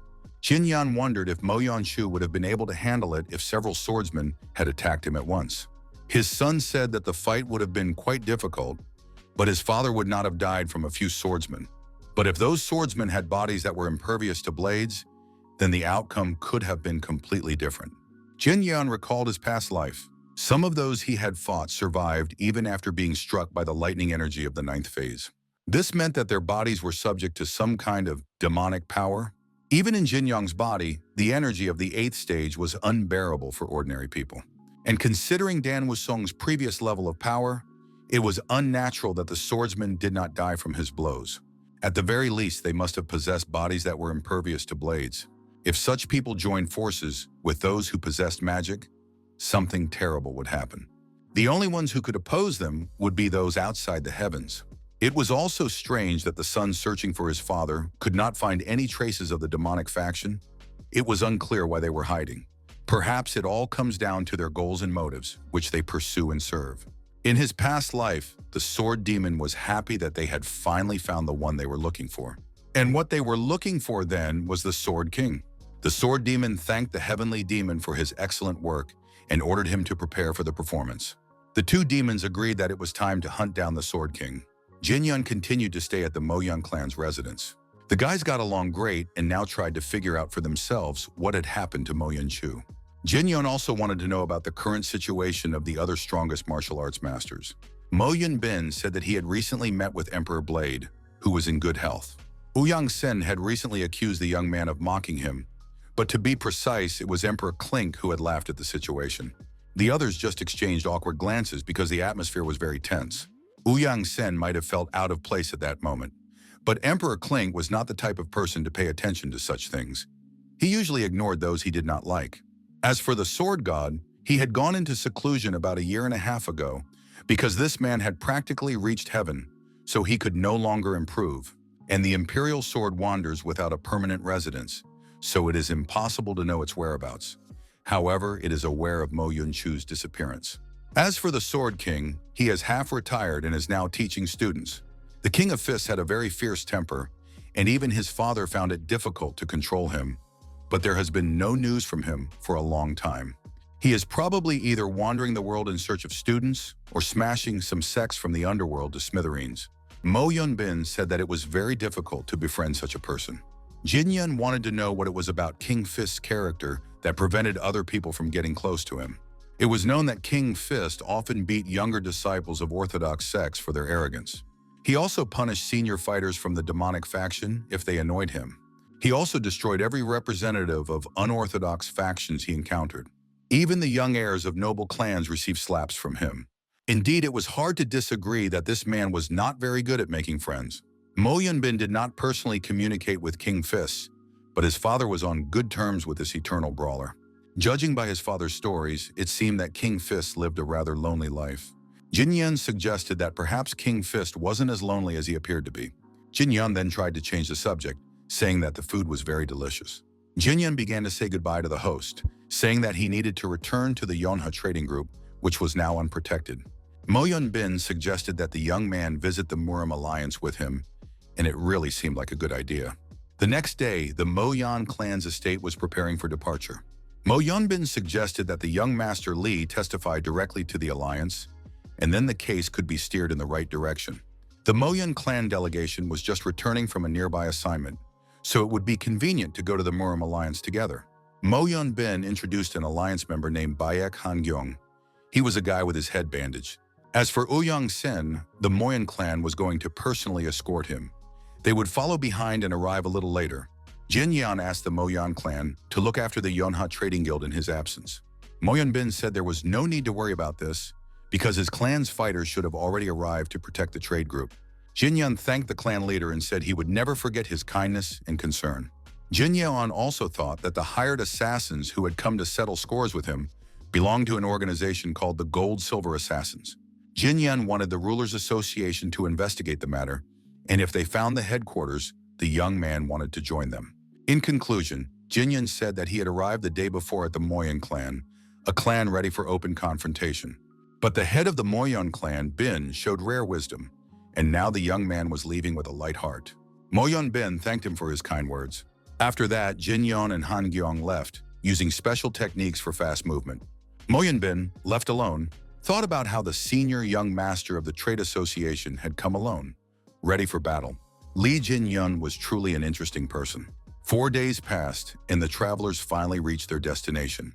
Han Gyong noted that the young Master Li was as silent as he was. After several days of travel, they had exchanged only a few phrases. These were words like, "Let's go," "Let's rest a little," and "Come on." But then Han Gyong's thoughts were interrupted by an unpleasant incident. A passerby bumped into him with his elbow. The stranger apologized. His face had a long scar across his cheek. Judging by the scar, the stranger was Wulin. He was one of the most wanted criminals by the Murim Alliance. He had to be either killed or captured. Wulin belonged to one of the unorthodox clans and was very dangerous. Han Gyong rushed to attack. However, the criminal noticed that he was being pursued. Wulin pushed people aside in the square and ran away. Han Gyong noticed that the criminal was running away with a lot of noise, not afraid of attracting unwanted attention to himself. Recently, many exiles had been dissatisfied with the actions of the Murim Alliance, so they began to hunt down and kill its members. But it was incredibly brazen for one of the bandits to walk down the street without a mask. Of course, it was strange. However, it turned out to be a banal trap set for Han Gyong. Judging by the missing hands, these were bandits who had lost to the leader. Then several hands flew off and were thrown away. It was surprising that these fighters survived. Han Gyong was surprised that his rivals wasted their lives on such a disgraceful spectacle and used wanted criminals as bait. The gangsters said that cutting off hands was the master's hobby, and their job was to send him the severed heads of alliance members. But then Jin Yan approached the group of bandits and said that they had a fun hobby. The men turned around, not expecting to see anyone behind them. Han Gyong did not understand how the young Master Li had managed to catch up with him. Jin Yan smiled and told the bandits that he was a man whose hobby was beating up people like them. At the residence of the Yonha Trading Group, everyone was on pins and needles when they heard that Li Jin Yun had gone to the Murim Alliance in person. The man did not understand why he had gone, why there, and why now, and he demanded that they let him go and leave him alone. Huayong explained that his brother had gone to the Alliance in person to testify in the Uyang clan case. Security guards had arrived in his place at the request of the Moyong clan. Myung-ho was very upset that his friend had left, even though he had made him a promise. The essence of the promise was, of course, very shameful. Myung-ho did not want to talk about the fact that he had already made 100,000 strokes with an umbrella. But Myung-ho had promised to pile a bunch in front of the gate if Jin-yeon didn't tell him about the next stage. Myung-ho sat down under the fence, preparing to do this dirty work. But then he thought that it might be better to catch up with Jin-yeon and discuss the next steps with him. The guy jumped up, pulled up his pants, and realized that he would now have to run to the Murim Alliance. Myung-ho didn't forget to grab his umbrella so that his friend wouldn't think he was a fool who could be easily manipulated. After all, he was not just anyone, but a real poisonous leaf. And now he too would invade the Murim Alliance. Myung-ho rushed off, continuing to wave his umbrella and count the next blows. The bandits looked back. They didn't believe that this young guy could cause them any discomfort, and they just wanted to laugh in his face, because he was not a warrior, but an ordinary puppy. Woo-lin said he wouldn't even waste his time on the stranger, despite being attracted by his appearance. Jin-yeon began to provoke the man, saying that he was probably going to the toilet and couldn't spare any time for a fight. Jin-yeon asked Han-gyun if he could kill the wanted criminal. In response, he was told that since Woo-lin was officially on the Alliance's list of enemies, it was permissible to do so on the spot. Han-young watched as his companion, with whom he had spent the last few days on the road, wrapped bandages around his hands instead of resting. In addition, this young man, who was always serious and taciturn, smiled for the first time as he tightened the bandages on his hands. The bandits did not wait for the young man to finish, because they were dishonorable bandits, and the three of them rushed into the attack. They threw their swords at their opponent, saying that it was still unknown who would kill whom. Jin-yeon caught all three blades thrown at him with his bare hands. After that, the young man said that he would simply return all these blades to their owners. Woo-lin guessed that the young man had deliberately missed him. When throwing the blade, Jin-young did not want to kill the bandit right away. He was curious to know what crimes Woo-lin had committed to end up on the wanted list. Woo-lin did not want to be frank, saying that men do not ask such questions. After that, he said that he had trained one part of his body that his opponent could not use against him. Woo-lin suggested that his opponent fight him with all his might, and activating some demonic power in his palm, rushed into the attack. Jin-young responded that he would simply tear off his opponent's hand if he intended to use it. Everything happened much faster than even Jin-young himself had expected. A few seconds later, Woo-lin was sitting in the middle of the street, crying. The man said he would surrender and go to the Murim Alliance himself to accept punishment, but asked not to have his arms torn off. Jin-yeon wanted to know why the gangster was giving up so quickly. Woo-lin replied that in this case, his case would be closed very quickly, because the man had information about the whereabouts of other wanted gangsters. Jin-yeon hit him several times, but the criminal did not understand why the guy was bothering with him, because it was much more useful to keep him alive. Jin-yeon said that he did not belong to the Murim Alliance, and that he had no need for Woo-lin to surrender. In the end, after a few seconds, all the gangsters were lying dead. Jin-yeon later thought that maybe he really should have taken the wanted man to the Alliance. Han-gyung, who had been watching the battle from the sidelines, said that it would be better for him to die and not to worry about it. After that, the men decided it was time to eat, because they were starving. The guys made it to the nearest restaurant, and finally they could relax a little and fill their stomachs with food. Han-kyung was completely delighted with the young Master Lee. After watching his recent fight, all of the man's doubts were dispelled. To be honest, he had heard that the heir to the Merchant Guild had defeated the head of the Uang clan, but it was hard to believe, especially considering that Jin-yeon's name was completely unknown. However, now, having seen the fight, the man believed that he was indeed in the presence of a highly skilled fighter. Han-kyung promised that he would confirm the young man's strength and that there was no need to worry about witnesses. Han-kyung decided that the time was right and offered Jin-yeon to join the Alliance. The Alliance pays little, and the work is hard, but the only thing that matters there is strength. According to the leader, the individual abilities of each warrior are valued more than their background. With his talent, Jin-yeon could achieve a lot in the Alliance. In addition, the guy has connections with the Imperial Assembly. In reality, the Murim Alliance is completely different. Of course, the Imperial Assembly pays more, and the work there is easier. But it is an organization built entirely on the influence of clans, and outsiders have no chance of success. The great clans promote their own people, and the rest are just mercenaries chasing high pay. In a real battle, they scatter like autumn leaves, which is why Han-kyung offered a convenient collaboration. Jin-yeon was sure that not everyone in the Imperial Assembly was like that. And at that moment, an unfamiliar voice said, "He's right." An unfamiliar man in the forest joined the conversation and said that the Murim alliance was nothing more than an alliance of slanderers. He demanded that Han Kyung stop slandering others and not dare to insult people. After all, comparing the Imperial Assembly to autumn leaves and other trash is simply outrageous. Han Kyung stood up, bowed his head in respect, and apologized, saying that he had been hasty and wrong, but would like to know who he was dealing with. The stranger replied that his name was Autumn Leaves and his surname was Autumn Wind. Jin Yan suggested that his friend ignore them, since he had already apologized. Han Kyung suggested that the strangers had probably come because of the Dragon and Phoenix tournament, which was to take place in the near future. Jin Yan knew nothing about this tournament and listened with interest to Han Kyung's story. The guy replied that young Mr. Lee, the Hammer of Iskison, fully met all the requirements for participation. It was a great tournament that the whole of Murin was watching. It offered invaluable experience and a chance to gain fame. Jin Yan replied that he was not interested and that fame does not come that way. It is earned naturally as you become stronger. It turned out that the winner would receive a first-class elixir, and upon hearing this, Jin Yan immediately expressed his desire to participate in the tournament. Soon he did not leave the establishment, and Han Kyung rose from the table to bow him out. The man turned around and said that the boys were not going to the Alliance of Slanderers, but apparently to the Alliance of Turtles if they hadn't gotten there yet. Han Kyung did not respond to the wealthy gentleman, but immediately suggested to Jin Yan that they go to the Murim Alliance like the autumn wind. Jin Yan agreed without asking any questions, and the guys, using their skill of rapid movement, left the noble gentleman behind and rushed in the direction of the Murim Alliance. The nobleman's servants said that these hooligans were very insolent. They deliberately raised a dust storm to cover everyone in dust. The noble lord ordered his girlfriend to walk slowly with the escorts, while he would now show these two what real art of movement was. The servants shouted after their master to put the insolent hooligans in their place and continued to cough from the dust. The Murim Alliance was located on a mountain plateau that towered above a wooded area. Jin Yan was the first to reach the Alliance gate, leaving the two men behind. Han Kyung noted that his new companion was indeed moving very quickly, but then a stranger from the restaurant began to overtake him. A real race ensued between the two men. It was now a matter of principle for them to see who would take second place. Han Kyung put a lot of effort into doing so. In the end, all three ended up on the plateau in front of the gates of the Murim Alliance. Han Kyung was sure that he had won after all.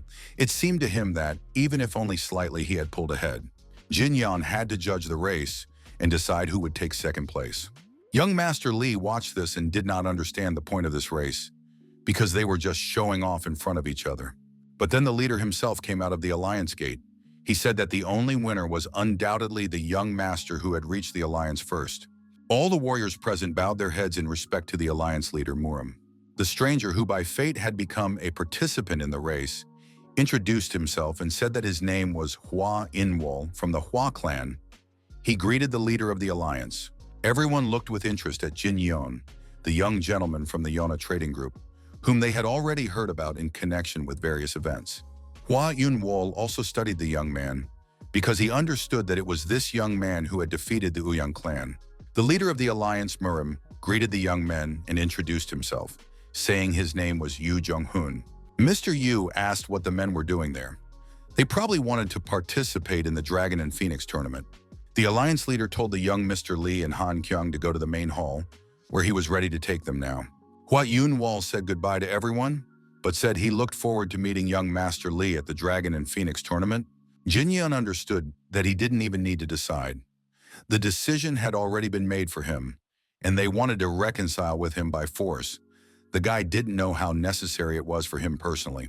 The clan leader noted that this time his subordinate was in last place in terms of movement skills. The young man was very upset. He had hoped to come in second because it would have been a complete disgrace to lose in front of his leader.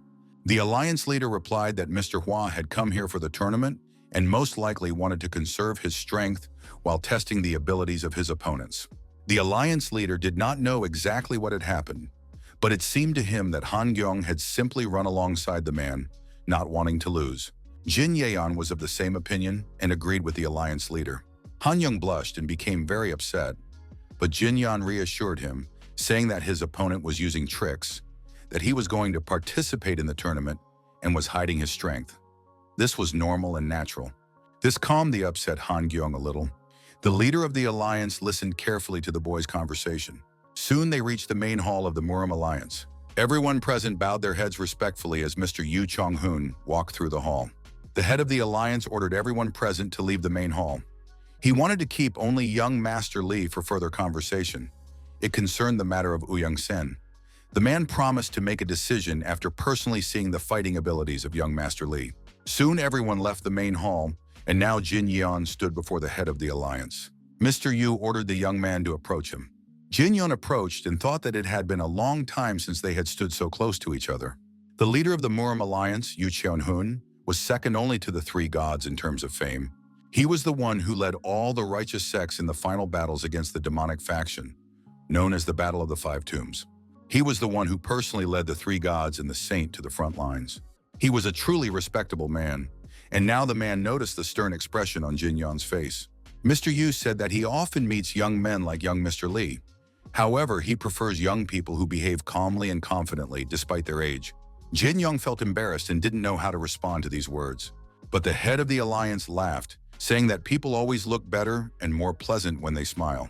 Yu Jong-hoon added that from the moment he saw Jin Yeon, he was very curious about him.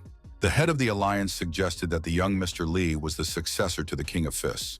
Jin Yeon did not deny this, and then the leader of the alliance asked how many techniques the young man had learned from his master. Jin Yeon did not answer this question. He was embarrassed and did not understand how the man knew anything about it. Mr. Yu replied that the young man used fist techniques and also controlled lightning energy. In the history of the Murim alliance, founded by clans and sects that worked with lightning energy, there were various clans and sects. Some of them led swordsmen, others turned to Taoist arts, and many gave up after a large number of failures. But only one sect of enlightenment remained. It was the sect of the King of Fists. Although it was strange to call it a sect, they adhered to the principle of succession from one disciple to one teacher. This was exactly the approach expected of the leader of the alliance, and Jin Yeon was not disappointed in this man's wisdom. Jin Yeon confirmed the information that Mr. Yu had told him and said that he was indeed the successor to the King of Fists. The leader of the alliance said that fate had brought them together. He understood this immediately. Those who master the martial arts of lightning inevitably acquire an aura of power. Their gaze, energy, voice, and even character begin to resemble lightning itself. That is why the head of the alliance has no particular memories of the King of Fists. He wanted to remain a lone lightning bolt tearing through the heavens. Therefore, it was very difficult to be friends with such a person, and he avoided it with all his might. The leader of the alliance wanted to know how the King of Fists was doing, as he had not heard from him in a long time. The young man replied that the King of Fists was like the former leader of the Moyen clan, with whom there was also no contact. He very rarely sent any news. The alliance leader confirmed that contact with both of them had been lost. They had become true recluses and avoided communication. Mr. Yu said he would make sure this news reached the three gods and one saint. If Murima's martial arts masters began to disappear one by one, this meant that the demonic faction had begun to stir again, and therefore it was necessary to become even stronger. After all, if another battle took place, the demonic faction could win, and then the situation would be completely different. Han Gyung volunteered to show the guest to the room that had been set aside for him outside the Murim alliance. But when the guys went inside, they saw that someone was already there. Myung-ho, who had been up all night, was trying to get there. This place is huge and luxurious, he thought. I've already checked it out and want to show that I'm a man of my word. Poisonous Fox had already practiced all the necessary moves, crossed mountains and sailed on ships. Jin Yun asked if there was a good place to train nearby. Han Yun replied that he knew a very convenient spot. The next day, early in the morning, the company reached the mountain plateau in front of the waterfalls. It was truly wonderful and beautiful. This secluded spot was ideal for training. Alliance members often used it, as it was quite spacious. Jin Yun thanked his escort for bringing them to such a convenient location. The men said goodbye, planning to meet later. Mongho introduced himself at the end, saying that his name was Poisonous Fox, and that soon this name would be known throughout the alliance. When the friends were left alone, Myung-ho did not understand why Jin Yeon was going to train, since he was already quite strong. And last time, he even knew how to throw lightning. Jin Yeon said that he couldn't rely solely on the art of white lightning. His inner energy had deepened, so he was going to practice the divine art of the ghost flower as well. Myung-ho understood practically nothing of what he had just heard from his friend, but Jin Yan said not to pay attention and to forget about it, because Myung-ho wouldn't be able to understand anyway. After that, Jin Yan jumped in one leap to the middle of the river, where there was a stone ledge. Myung-ho felt that his friend was looking down on him, and he didn't like it at all. Jin Yong said he would explain only once, so he should listen very carefully. The art of the white lightning, which Jin Yong possessed, focused on powerful attacking techniques, but one attack was not enough to defeat true martial arts masters. One must also be able to counterattack and exploit the weaknesses of one's opponents. In addition, you need to be very good at redirecting the attacker's moves. The divine art of the Phantom Flower is a martial art. It specializes in the principle of turning an opponent's technique against them and requires a high level of professionalism. The highest secret of the divine art of the Ghost Flower lay in its technique. This technique allowed her to move distant objects without touching them with her hands, as well as to deflect the trajectory of an opponent's weapon. With its help, it was possible to snatch weapons right out of an opponent's hands. In short, for any close combat fighter, such as the boys, it was an extremely important art. It was not just important, but absolutely necessary in order to reach a high level and withstand serious battles. Myung-ho assumed that it was some kind of thieving trick. Jin Yan was very surprised to hear this, but he realized that it was not even worth trying to explain this technique to his friend. Jin Yan hoped that Poison Fox would at least begin to understand something, and it seemed that the 100,000 blows with the umbrella had not been in vain.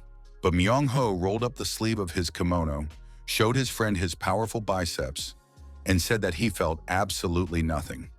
Only his arms had become thicker, but this did not add to his confidence in his strength and fighting abilities. Myung-ho was dissatisfied that his comrade had not warned him from the very beginning that it would not be easy. Jin Yan knew that he had given his former friend a huge opportunity because he saw potential in him. But not every fighter has the strength to take advantage of such an opportunity. Jin Yan decided to make the task more difficult. He handed the umbrella to Poisonous Fox and gave him a new target. Jin Yong said that of all the countless downward strikes the guy had performed, only one had any value. Jin Yan appeared in front of his friend, and now the guys were standing face to face. He explained that if the young man ever wanted to block, parry, or deflect an enemy's attack, he would have to find and use the most effective of all those 100,000 trajectories. If the young man could not find the right option, he would die.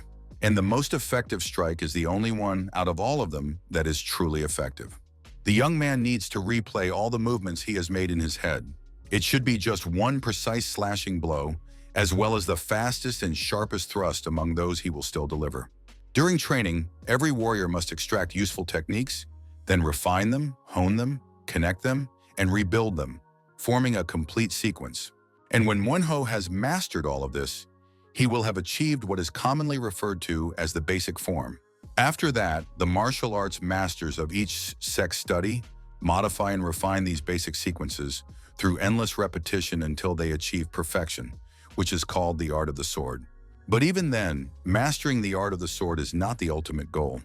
Applying this art in real combat is a completely different matter. A warrior must gain real experience to develop combat instincts and watch his tongue. Otherwise, he will die before he has a chance to acquire them. Mwenko said that now he understood everything. He finally understood why martial arts masters during training, after all, they are all completely insane damn psychopaths, and there is no one in the whole neighborhood crazier than Jin Yong. Jin Yan told his friend not to worry, because he wasn't going to teach him complicated sword techniques. Myung-ho didn't understand why not. It wouldn't prevent him from becoming stronger. There were many fighters around who had trained harder in the great techniques before, and they had become stronger than Myung-ho could ever be. Jin Yan believed that joining a famous sect, learning its renowned sword techniques, and training under a great master were not the most important things. Myung-ho listened carefully to his friend's lecture and realized that he was completely confused. Jin Yan said that the most important thing in becoming a warrior was something much deeper. It all depended on one thing: when you live your life more seriously than you thought before and really want to live it. At that moment, the head of the alliance appeared on the hill and watched the guys. He saw Jin Yan explaining the philosophy of a warrior to his friend. Han Gyung noticed the head of the alliance and began to apologize to him. He did not know that the gentleman was going to train here today, so he brought these two guests. The head of the alliance said that everything was fine.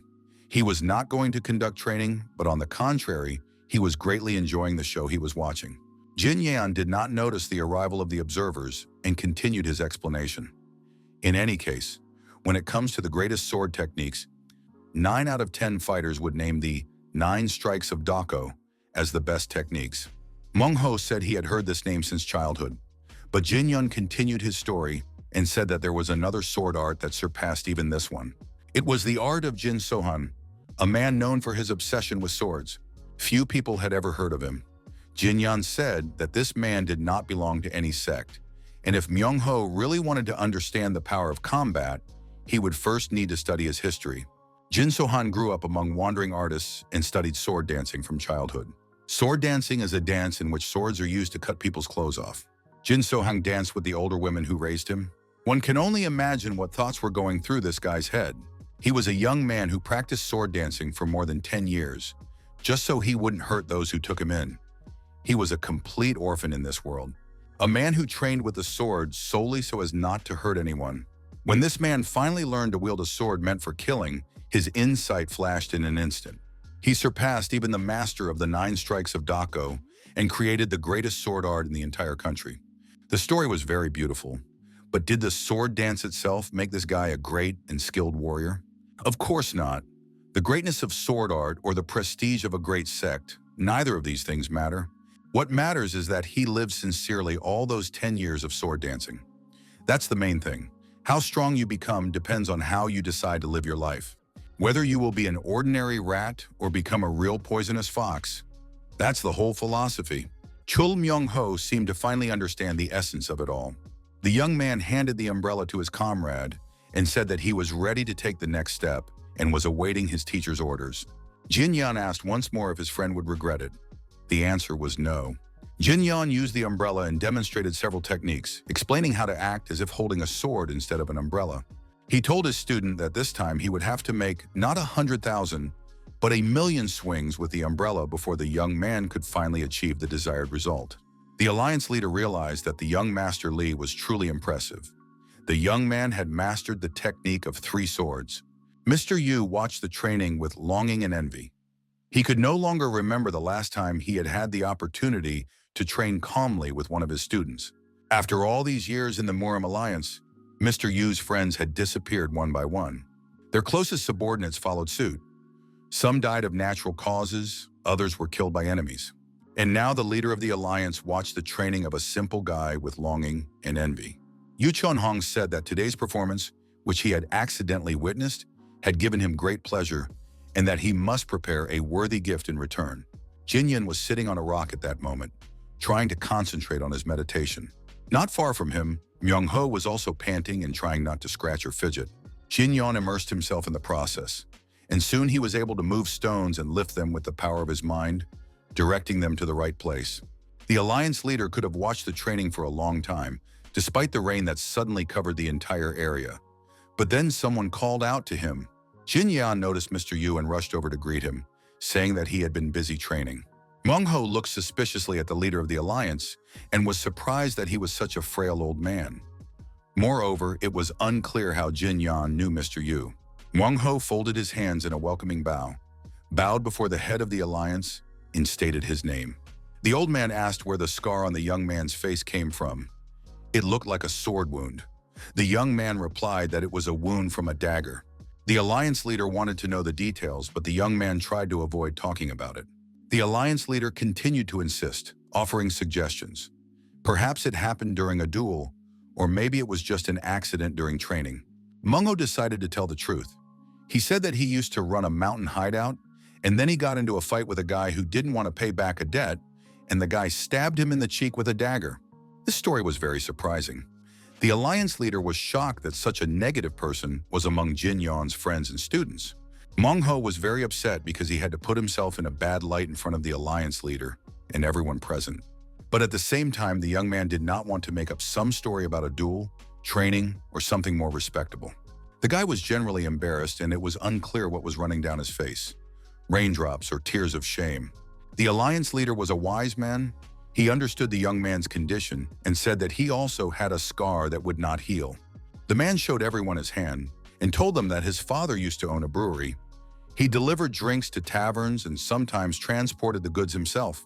Once, a group of drunk men began to beat him in front of his family. At that time, the gentleman did not yet know how to wield a sword as he does now. All he could do was grab a stick and start swinging it around at random.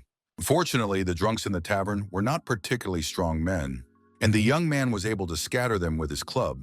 No one died, but all the men were lying on the floor. His father approached his son and tried to stop the blood flowing from his hand. The young man was so excited that he didn't even feel that his hand was cut and bleeding. His father put his son on his back and ran with him into the forest to escape pursuit. A lot of time had passed, and the father hadn't carried his son in his arms for a long time.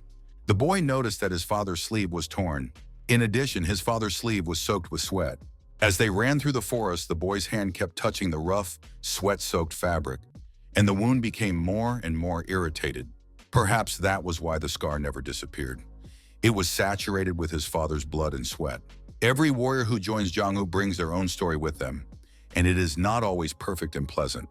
The alliance leader asked if this worn umbrella was Mungho's weapon.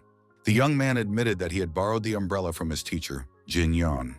Mr. Yu handed the guy his umbrella and said he was asking permission to borrow his personal umbrella. Mungho accepted the gift with respect and trepidation. The alliance leader's umbrella seemed terribly heavy to him. It was a black iron umbrella, a gift from the Moyong clan to the Murim alliance. Made of black iron, its weight and size made it an excellent weapon.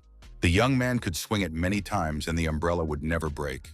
Mungho accepted the gift, thanked the alliance leader, and said that he had never even dreamed of receiving something like this, and that it was a great honor for him. In response, the alliance leader told the young man to choose a life in which he would not have to be ashamed. Muenyo promised that he would definitely do so. The young man stood silently for a while and said that he was confident in his choice and that now he would never have to be ashamed of his actions. Yu Jung-hoon was very pleased. He knew he had done a good deed.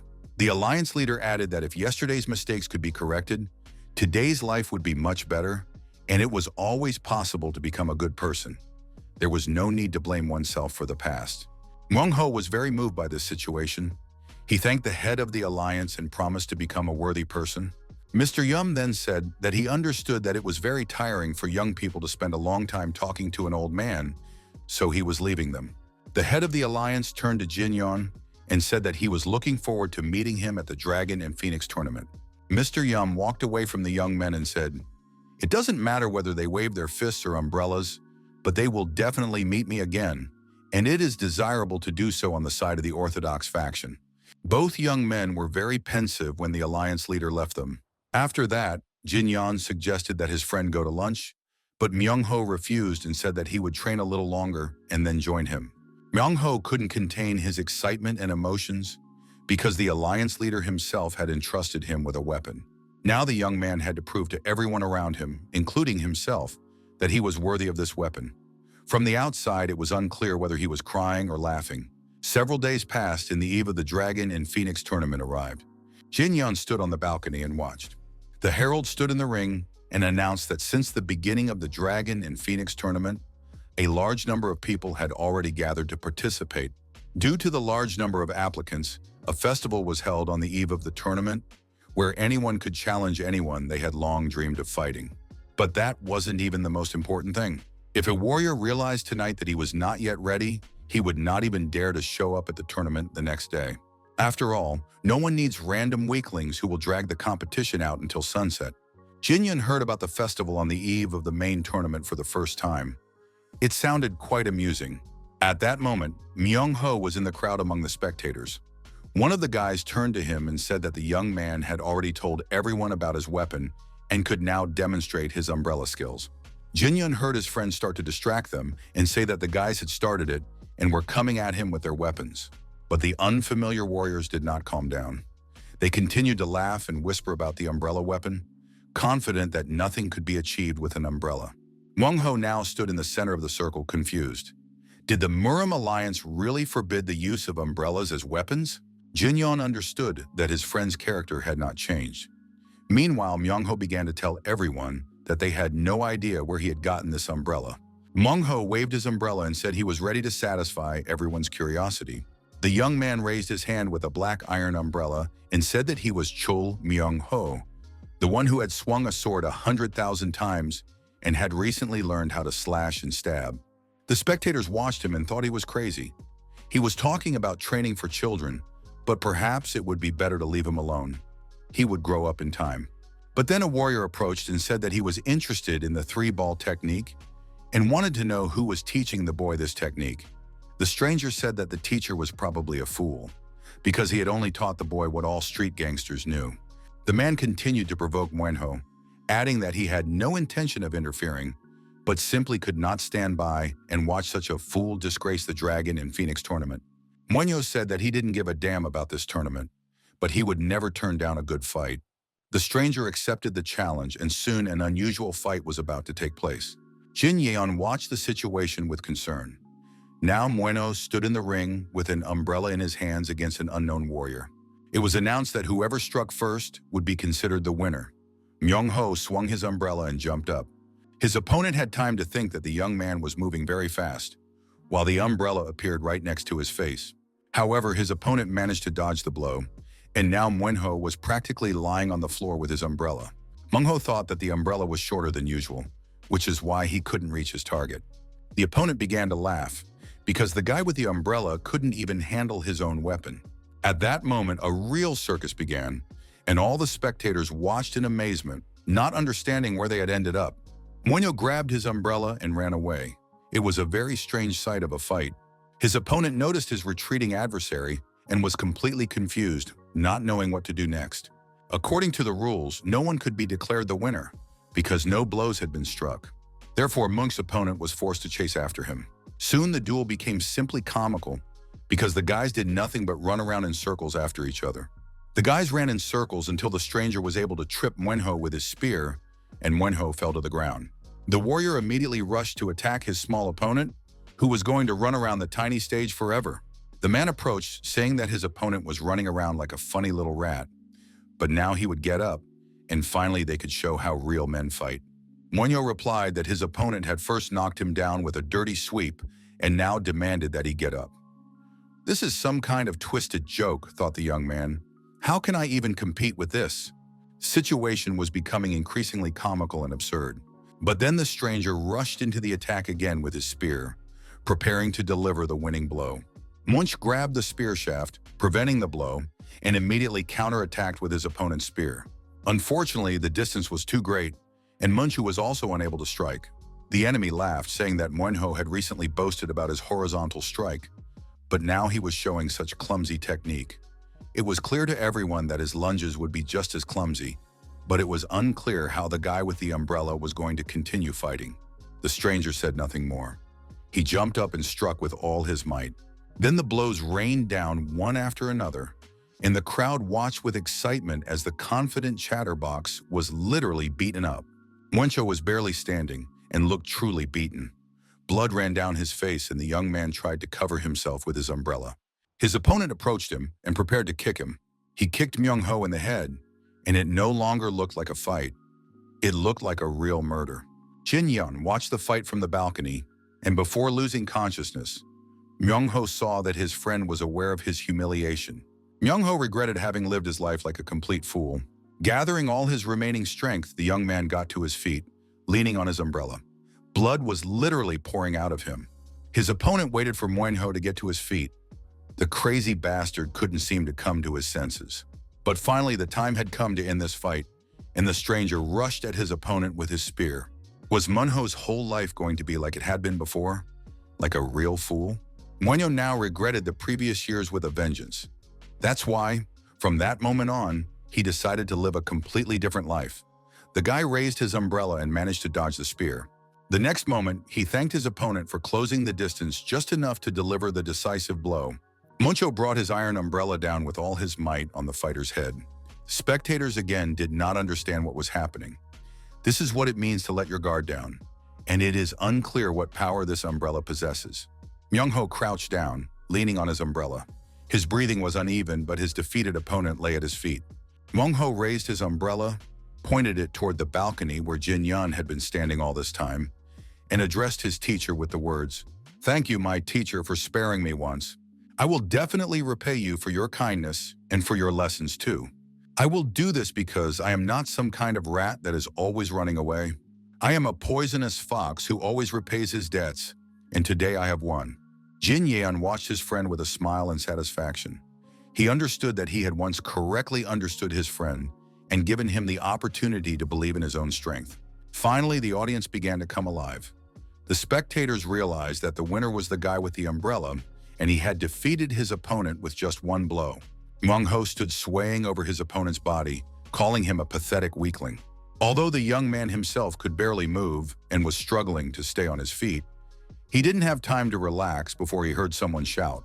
Another warrior climbed into the ring, saying that Mung Ho wasn't going anywhere, because one lucky victory didn't make him special. Mung Ho looked at this guy and said that he would show him his place too, because freaks couldn't calm down and fight one at a time. More and more guys climbed into the ring. Mung Ho didn't show it, but he knew things were bad. He couldn't take another fight. But then his friend and teacher Jin Yan appeared next to him. No one even noticed how the guy got into the ring. Jin Yan said that he wanted to warm up before the festival began and was ready to satisfy everyone who wanted to spend the eve of the tournament in the same way. After the warm-up was over, Jin Yan received an invitation from the Hua clan to spend the evening together and have a drink before bed. The young man quietly entered and bumped into the host's sister. The girl said that she didn't like this fighter at all. Jin Yan didn't hear anything else because the conversation was interrupted. It was clear that the girl was very annoyed, and it was unclear why. Jin Yong thought she was just crazy. Hua Yun clearly enjoyed the situation. He thanked the guest for accepting the invitation and said that the girl who was making noise in the room was his younger sister. She was one of the main contenders for victory in the Dragon and Phoenix tournament, and also an imposter. The beauty introduced herself and said her name was Hua Yun Sol. All the young people sat down together at one table to relax and chat on the eve of the important and responsible tournament. Yun Sol did not understand why she was sitting there at all, because she was not interested in her brother's affairs at all, and besides, this self-proclaimed imposter, the son of a merchant, annoyed her greatly. There was a strong mental connection between the brother and sister, so they could communicate with each other without saying a word.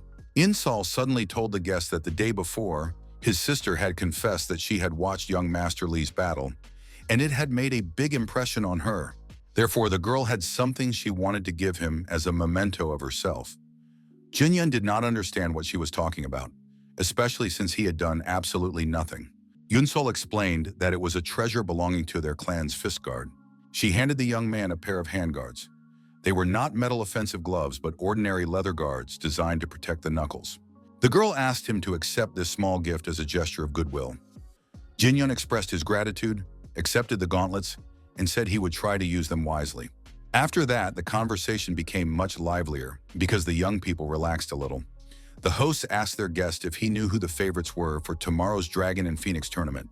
Jin Yong had no idea, and Huanwell thought this was bad because the young man was completely unaware of current affairs. The guy asked his sister to explain the details in the situation. The girl didn't really want to do this because her older brother could explain everything himself, but her mischievous brother threatened to tell stories about Yunsol's childhood, so the girl didn't argue. Many names were mentioned as possible winners, but in reality, the competition was between two major forces, the Murima Alliance and the Rulers Association. The Murima Alliance nominated Jin Gyul from the Hua Mountain Sect and Lim Jiryeon from the Wudin Sect as their main candidates. However, their participation is still in question. The Hua Mountain Sect risks life and limb in every fight, and the Udin Sect does not want to interfere in world affairs at all. As for the Rulers Association, they support Doko Han and Nam Gunwi. Well, if these two meet in the final, neither of them will leave unscathed. The thing is, these guys are rivals in love. Both are crazy about Pak Ryong, the girl who is considered the most beautiful woman in the South. If the guys meet in the final, both will end their lives with serious injuries. They were already gnashing their teeth in anticipation of humiliating each other in front of the beauty. The name Pak Ryan was familiar from a past life. She was the daughter of the elder to whom King Kulak was once indebted. Memories from his past life flashed before the young man's eyes, and he saw a little girl who could now grow up to be a beautiful woman. Now she had become a real beauty, admired by all the heirs of the leading clans. Jinyun thought that he had once been almost like an uncle to her, and now he stood among her peers. These facts evoked strange feelings. In addition to the main declared contenders, Hua Young-wol was also a member of the Rulers Association. He was a kind of dark horse. His younger sister said that the guy had never actually participated in a public duel. Everything in life seemed tedious to him in advance. Jin Yeon felt that inside this handsome young man, there was no desire to fight at all. Although perhaps he was so strong that he simply did not need to fight at all. The guy gave off a feeling that he was someone to be feared, although there was no reason for such feelings. Yunsol continued her story and added that there were two more unpredictable variables in this year's competition. They are not very well known, but rumor has it that both warriors are quite strong. One of them is from the Hainan sect. The second unknown and unpredictable opponent was, of course, the young Mr. Lee Jin-young. The young man was a little embarrassed, but at the same time pleasantly aware that serious fighters considered him a solid and clear contender for victory. Hua Yunwal asked his guest how ready he felt for the upcoming tournament. Jin-young put on the arm guards he had received as a gift from the Hua clan and said that among the participants in tomorrow's tournament, whom he had just heard about, none of his opponents were even considered serious contenders. The Hua siblings didn't even know how to respond to their guest's confident statement. When Eunwol came to his senses, he began to laugh loudly, saying that it seemed Jin-yeon had no intention of losing in this tournament. Jin-yeon calmly drank his drink, while the host realized that this young man was indeed difficult to deal with. It was impossible to analyze him, understand his main martial art, level, or even personal interests. Hua Yunwal felt that the guest was not even interested in his sister, known as the Snow Phoenix. The young man showed no interest in her at all. Taking advantage of the fact that he was busy singing, Inval continued to make his assumptions, and he came up with an idea. Perhaps Jin-yeon was actually focused only on becoming stronger. Jin-yeon put on the arm guard and told his host that he really liked the gift and that it was truly a masterfully crafted item. The young people had a wonderful evening. The host came out to see their guest off. They said a warm goodbye and wished each other all the best for the upcoming tournament. The brother and sister were very pensive as they watched the departing guest. This young man had made an impression on them, and although he had spent quite a lot of time with them, he remained a dark horse. Insol asked her brother what he was going to do about tomorrow's Dragon and Phoenix tournament. The young man was very serious. He said that he had finally met someone worthwhile, but instead of truly befriending this person, he was already arguing about winning the tournament. Hua Yunsol told her sister that he would concede to the young Mr. Lee. The girl realized that her brother was very impressed with this young man, and even she suspected that her brother had very tender feelings for him. Hua Eunwol did not go into detail about his emotions, but it was clear that his body eloquently expressed everything that did not need words. Eunwol noted that their guest was an incredibly straightforward person because he never even tried to flirt with the beauty. It seemed that he was not a womanizer. Yunsol thought that Jin-yeon was just pretending to be indifferent. She didn't want to admit that this merchant's son wasn't interested in her at all. Her brother continued to mock his younger sister, and the beauty declared that she had no need for this young Mr. Lee. The older brother explained to his sister that she needed to look, feel, and live freely. In life, she would see many merchant heirs, strong warriors, and clan heirs who would be the most notorious bandits. Not every member of the Murama Alliance is a hero, and not every person in the underworld is devoid of honor. She needed to look with her eyes, listen to their words, and choose a worthy man. It is a worthy man that Insel should love, and all the talk her brother had just given her was just ordinary jokes. The guy hoped that his sister would not take them to heart. Hua Yinsel promised her brother that she would listen to his advice. Then the brother and sister continued discussing the evening, saying that the self-confident Jin Yeon did not even consider the main fighters to be his rivals. If they had heard about this, they would have immediately drawn their swords. Yunwol and Yunsel continued to joke around when suddenly they heard someone scream. A man approached them and asked them to repeat what he had just heard from his close friends. It was Dong Go Han, the future head of the Doko clan. Hearing that some stranger dared to dismiss them as worthy opponents, the young man wanted to know who this insolent person was. Yunwol immediately sent his sister inside, forbidding her to stay near the men. Donko followed Insel as she went into the house with a rather eloquent look. It was clear that he wanted to get his hands on this beauty. Inwol explained to his friend that there was no need to worry, that these were just the words of some passing martial arts master, an ordinary chatterbox. Donko Han was not reassured. How dare a simple martial arts master say that he and Nam Gunwi were nobodies? Donko guessed that these words came from the son of a merchant, the young Mr. Lee, who had recently left this area. Donko said he had met the man, and he looked like the heir to the Yonha trading group. It was interesting to know what this guy was doing here at such a time. Probably Hua Yunwal had invited him personally. There were rumors that this guy's skills had improved a lot lately. Dongo wanted to know Yunwal's opinion. Which one of them was stronger? Hua Yunwal was very reluctant to voice his thoughts on the matter and make any hasty statements. He could only say that the young Mr. Li, as everyone knew, had defeated Ouyang Sen. Therefore, he should not be underestimated. Donko Khan pointed his blade at his comrade and said that he found it strange to hear such words. Did Inwal really think he was weaker than that snotty merchant? Yunval showed absolutely no fear. He said that Khan's character had not changed and wanted to know why the young man had actually come here. Donko Khan sheathed his sword and asked why Inval himself did not want to participate in this year's Dragon and Phoenix tournament. Donko reasoned that if Inval defeated the merchant's son, or Nam Gunwi, the Rulers Association would have a winner this year. Inval understood that the man was simply trying to manipulate him and had absolutely no understanding of the situation.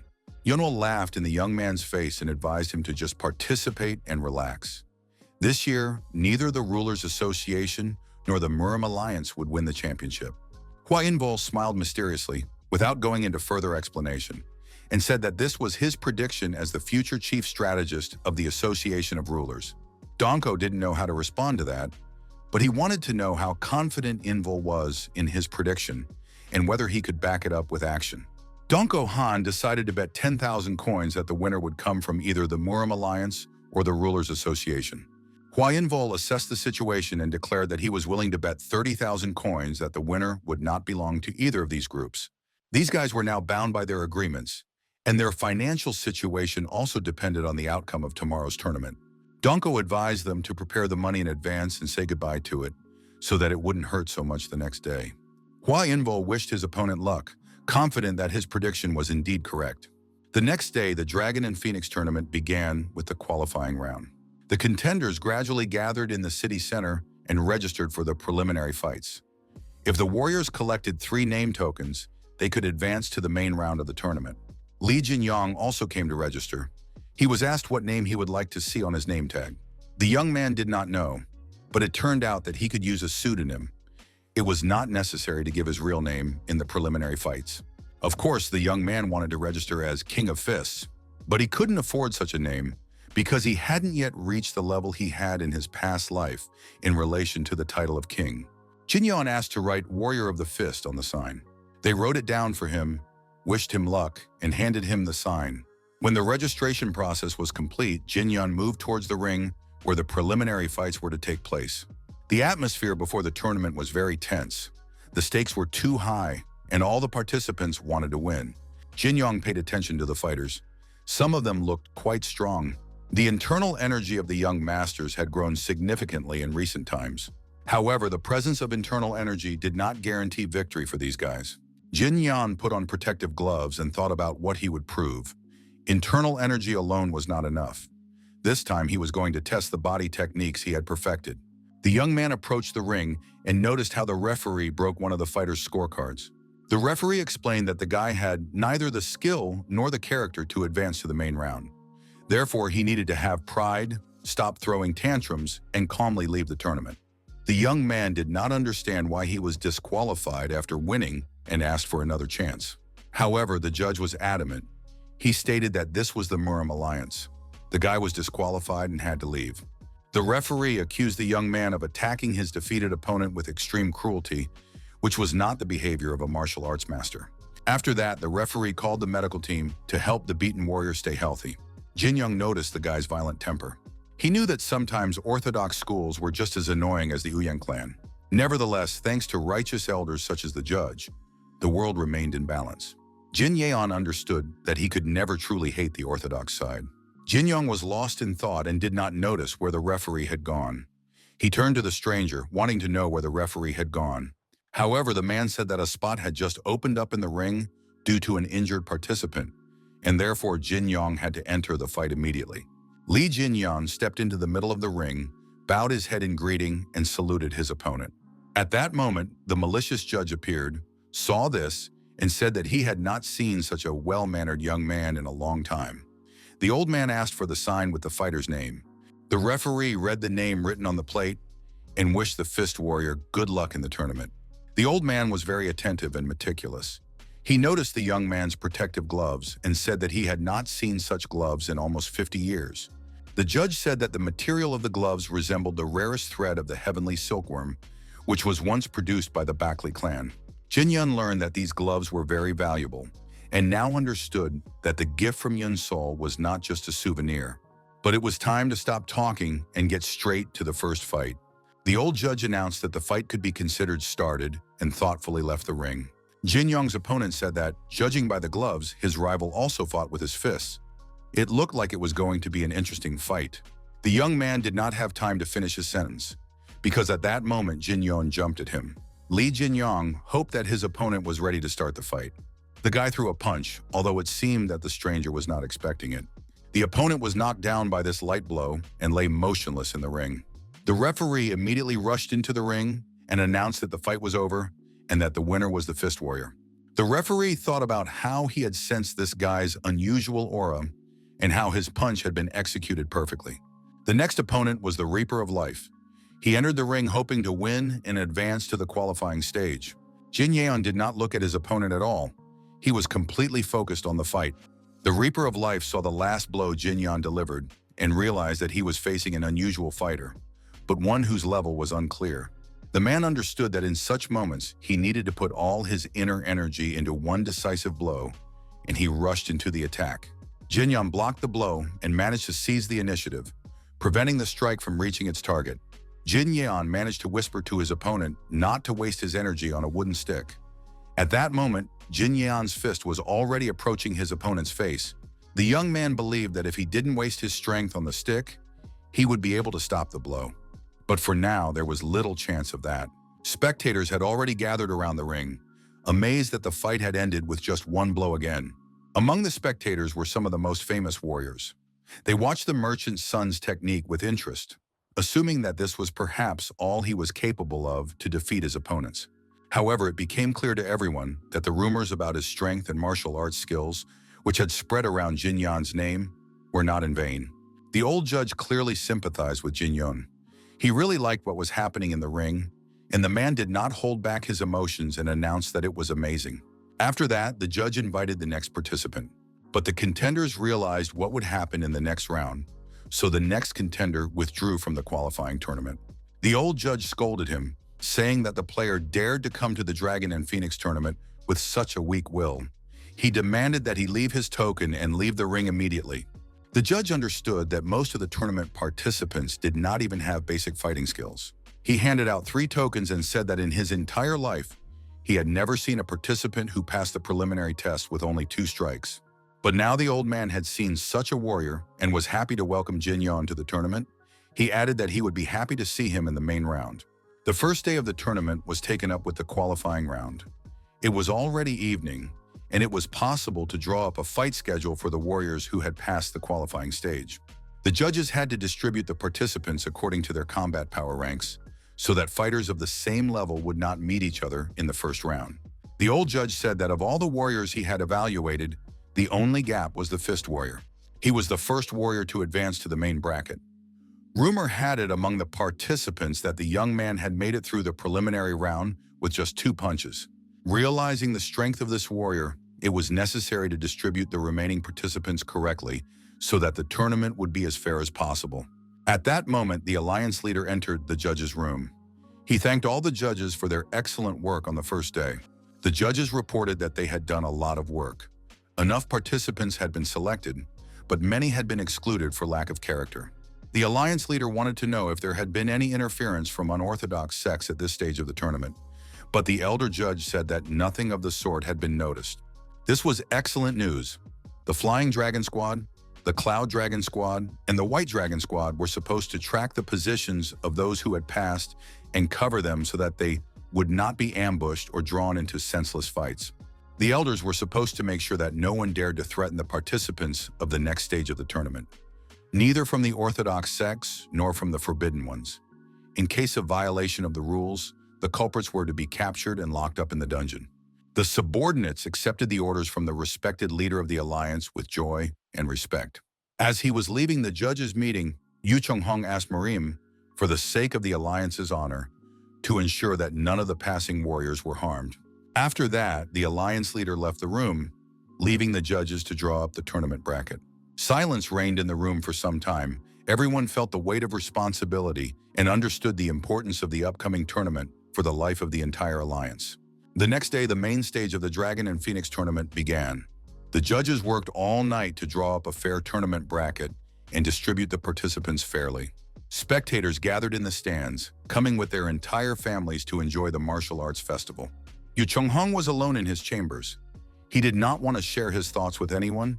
He preferred to enjoy the silence. Soon the judge appeared and reported that all preparations were complete and the tournament could begin.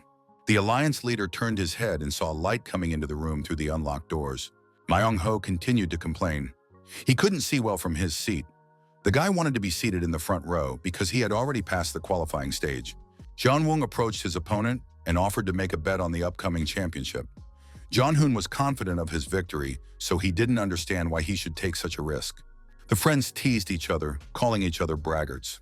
The alliance leader thought that old age was taking its toll, and memories of his youth flooded back to him.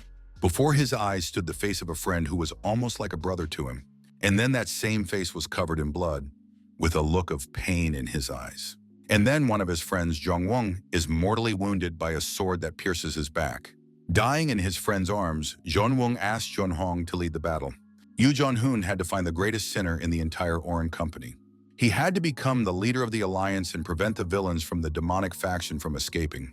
But Jeon-hoon himself was also sinful, as he was the commander at that moment.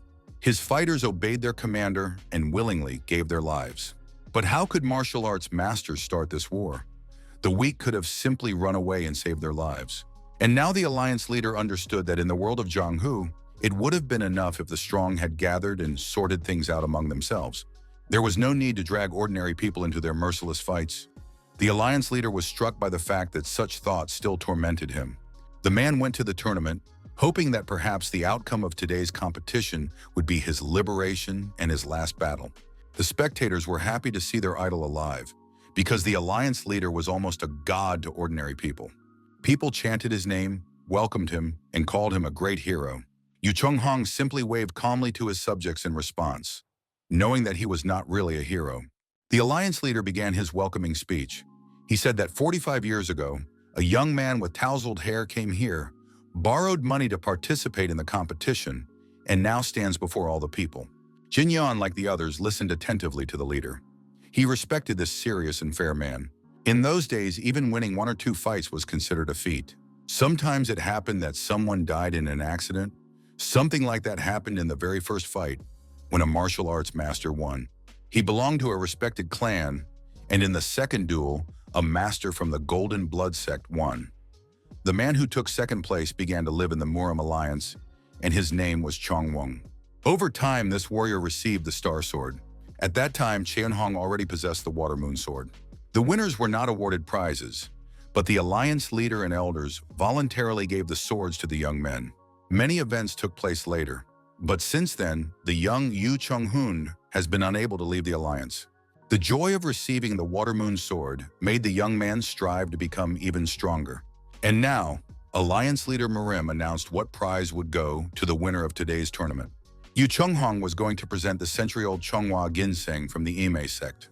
The 100-year-old Chonghua Ginseng inspired awe even in renowned warriors. It was a truly rare item that could not be bought for any amount of money.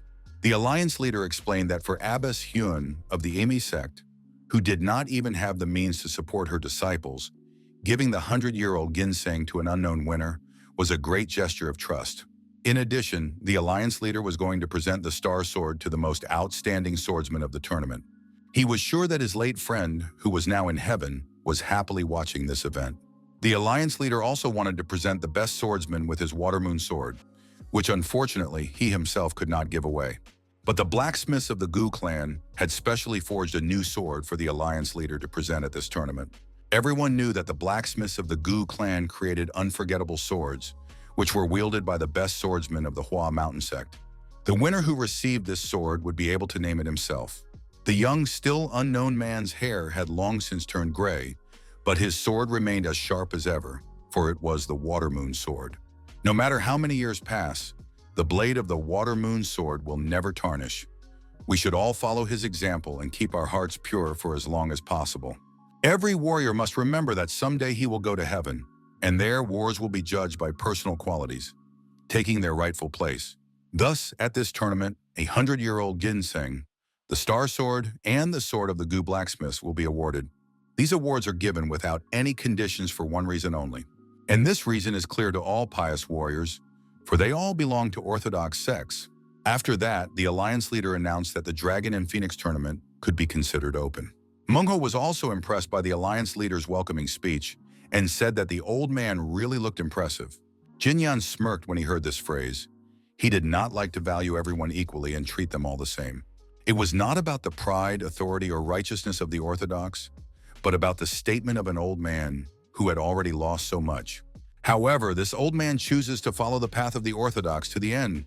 He takes the stage and burns his life away. He is ready to fight and defend his beliefs.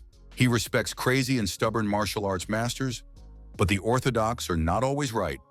They can also be wrong. Jinyan's thoughts are interrupted by the announcement of the start of the first match of the main tournament bracket. The participants in the first fight were Fist Warrior and Double Spear from Hebei. They were asked to enter the arena immediately. Jinyang stepped into the ring, deciding to immediately determine how strong this Orthodox fighter he was about to face was. The guys got ready. Jinyang was unarmed while his opponent was armed with 2 spears. This was Jinyang's first experience against a master who wielded 2 spears at once. A warrior named Double Spear looked at his opponent in surprise. The young man looked at his opponent's hands and was surprised to see that he was going to fight without weapons. The man asked his opponent if he really practiced fist fighting. Jinyan confirmed that this was the case, as it was not for nothing that he was nicknamed the King of Fists. The spear warrior understood that there was a huge difference between practitioners of fist fighting. He had never seen this young man before, so he assumed that he was probably a novice and that victory would be easy. Finally, the referee shouted for the fight to begin and left the ring. At that moment, the opponents rushed to attack each other. The warrior named Double Spear realized that his opponent was unusually fast, dodging and counterattacking perfectly, like flowing water. He thought that if Jinyan got close, it would be dangerous, so he decided to attack from a distance and, pushing off from the ring with his spears, rose high into the sky. Jinyan calmly waited for his opponent to descend to a closer distance. Then the young man grabbed both spears aimed at his chest with his bare hands and held them. His opponent opened his mouth in surprise. He was confused, realizing that his attack had been parried without weapons. He had no time to think of anything else, because at that very moment a powerful kick struck him right in the head. As a result of this blow, the warrior flew across the entire ring and fell directly into the arms of Elder Sun, who was absolutely thrilled and said that it was absolutely thrilling. The warrior was not seriously injured, but lost consciousness from the blow. It was immediately announced that the winner of the first match was the Fist Warrior. Jin Yun could barely contain his smile. The audience was shocked. How could it end so quickly? They had come for a real show. Uang Ho applauded his teacher with joy and pride, noting Jin Yun's incredible strength and how much more he could learn from him. Chol Myung Ho waved to his friend as he stepped down from the ring, wanting to personally express his admiration for his skills. Hua Inwal also came out to greet the winner of the first fight. Chul Myung Ho took the opportunity to introduce himself. "I am Poisonous Fox, not Umbrella." Jin Yan thanked him for congratulating him on his victory. Yunwal smiled in surprise when he heard such a funny nickname. Mung Ho asked which match the young Master Hua would be participating in. The young man replied that he himself was not participating in the tournament, but admitted that he had succumbed to Dogohan's provocation and bet a huge amount of coins on Jin Yan's victory. The amount was so large that it could buy 3 huge mansions. Jin Yan agreed that it was a good bet and promised to make sure that Hua Unwol did not lose the money. By the way, Jin Yun wanted to say something about the gloves he received as a gift from the Hua family. The day before, the senior judge had said that they were made of the finest white silk from the heavenly silkworm. Huayin confirmed that Elder Song was absolutely right. They were indeed valuable gloves. The thing is, some time ago, the leader of the Beckley clan had given him a sword, and the man had liked the gift very much. In return, he gave these gloves as a gift, since the Beckley clan, which had been focused on swords for many generations, decided that the gloves would find a better owner elsewhere. Jin Yan listened carefully and analyzed. The patriarch of the Beckley clan was pleased with the sword. Both brother and sister Hua also possessed swords, and young Master Hua carried a fan, which meant he possessed several types of weapons. It became clear that the Hua clan was hiding a power far greater than what the world thought of them. At that moment, the man on whom Invol had placed his bet entered the ring. He wielded a large, heavy black sword. Dako Han was considered one of the strongest participants, so the fight would most likely end quickly. Mongho did not understand why every participant considered himself the strongest. Could they not realistically assess their own strength? And indeed, after just a few moments, Dako Han's opponent was defeated in the ring. Dako Han was declared the winner of the fight. He was descending the steps from the ring when Hua Inwal waved to his friend in greeting. Dako Han was in a great mood. Just one punch and the fight was over. He didn't want any unnecessary fuss. The man approached the group and asked if Mr. Hua, after watching the fight, still wanted to risk his money, because soon he might regret betting on the son of the trading group. Hua Yunwal pretended not to hear, cleaned his ears with his finger, and looked at his opponent in surprise. Dako Han continued, "It's a shame that the next supreme advisor to the Association of Rulers has such terrible intuition." Chol Myung-ho was the most insolent of those present and had no intention of feeling sad. He called Dako Han a brainless idiot. His interlocutors tried to shame the young man, but he said that he had not mentioned any names and did not understand what the problem was. Dako Han heard the insult, drew his sword, and asked if the worm dared to repeat his words. Mongho clearly did not expect to be heard, and the mere sight of the sword caused him to panic. The young man began to say that the sword was very similar to the black iron umbrella he used, and that perhaps Dako Han would lend him his sword someday. Dako Khan no longer understood who was standing before him, a fearless warrior or a madman. He did not want to get involved in the conflict and said that they would meet in a duel someday. Ma Young-ho replied that he was not participating in the tournament and that there was no need to dramatize the situation. No problem had occurred. Dako Han was about to leave but suddenly stopped and suggested getting his weapon to show this brainless fool who's boss right then and there. Hua Yun-wol sensed that the situation was getting out of control and began to calm Dong Han down. But at that moment, someone appeared right next to them and ordered everyone to move aside. It was the strongest swordsman of the Nam Gun clan, Nam Gunwi. It turned out that the guys were just standing in his way.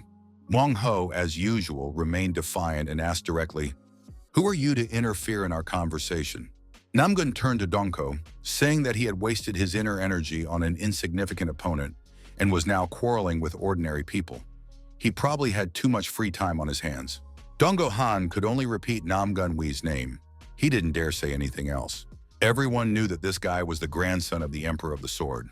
Even outwardly, he was very similar to his illustrious grandfather. Despite his young age, Nam Gunwi gave the impression of an experienced fighter. He also recognized the young Mr. Lee from the trade group. At that moment, Namgung should have been focusing on his own fight instead of interfering in other people's affairs, but he probably had too much free time on his hands. Namgun said that he had already finished this duel and was about to leave the ring. Mongho couldn't understand what was going on, because the last fight had just ended, and Donggo Han had participated in it. Namgung explained that since the previous fight had ended with just one blow, he had to take this situation into account. Therefore, the guy didn't waste much time, and the referee took the next loser out of the ring.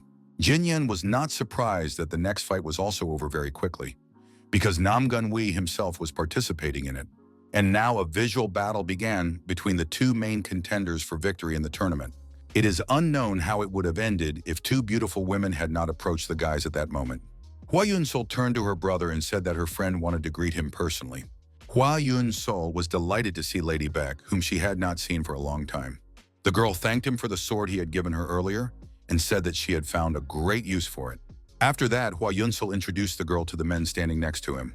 After everyone exchanged greetings and best wishes, the girls left the company of the men.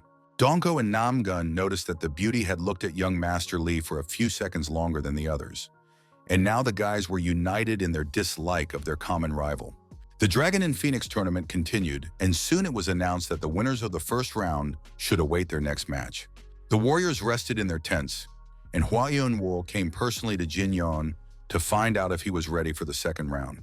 Jin Yan was completely composed and calm, responding that he was ready for battle. However, he was concerned about why some participants looked at him with such hatred.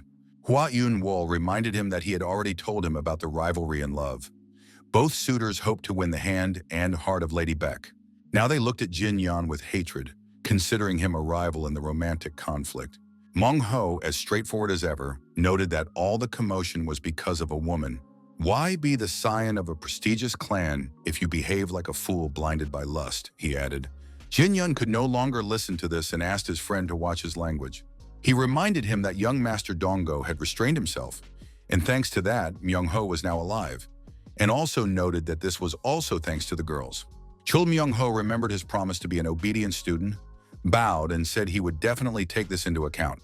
The brother and sister watched the dialogue and were touched that a real friendship was indeed developing between such different guys. But soon it was time for the second round.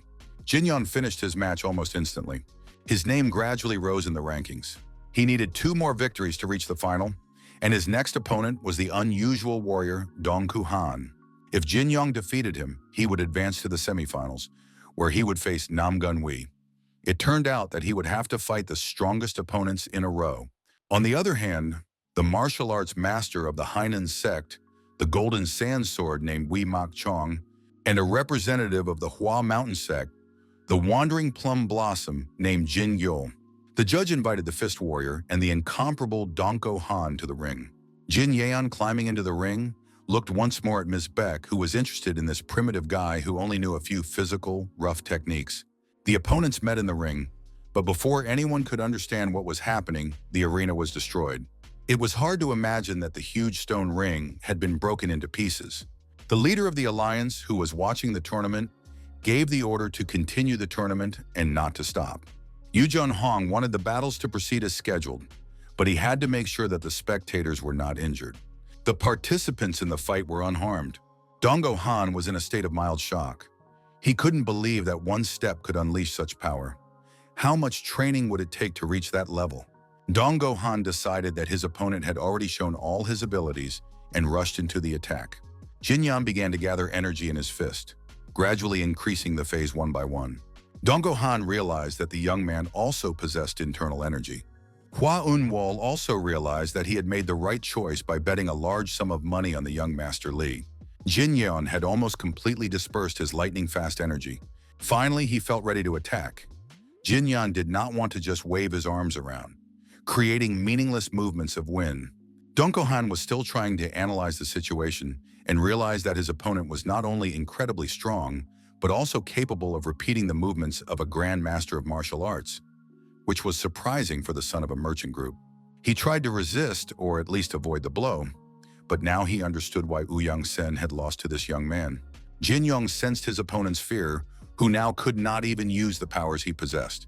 Donko Han also sensed that he was beginning to lose and did not want to listen to his opponent, even if he was right. Jin Yong touched the sword in Donko Han's hands with a light movement of 2 fingers of his left hand. It turned out to be amazing. With this movement, he not only knocked the sword out of his opponent's hands, but also sent it flying a long distance, after which the weapon stuck into the stone ring. Now it was clear that his opponent was not just strong, he was unreal and almost invincible. For Donko Khan, it was a real disgrace. He couldn't land a single blow and lost his sword. He was disgraced, and now could not even master the first position of the art of destruction of the heavens. The clan members began to doubt whether he was fit to be their leader. Donko Han was too young and inexperienced to claim leadership.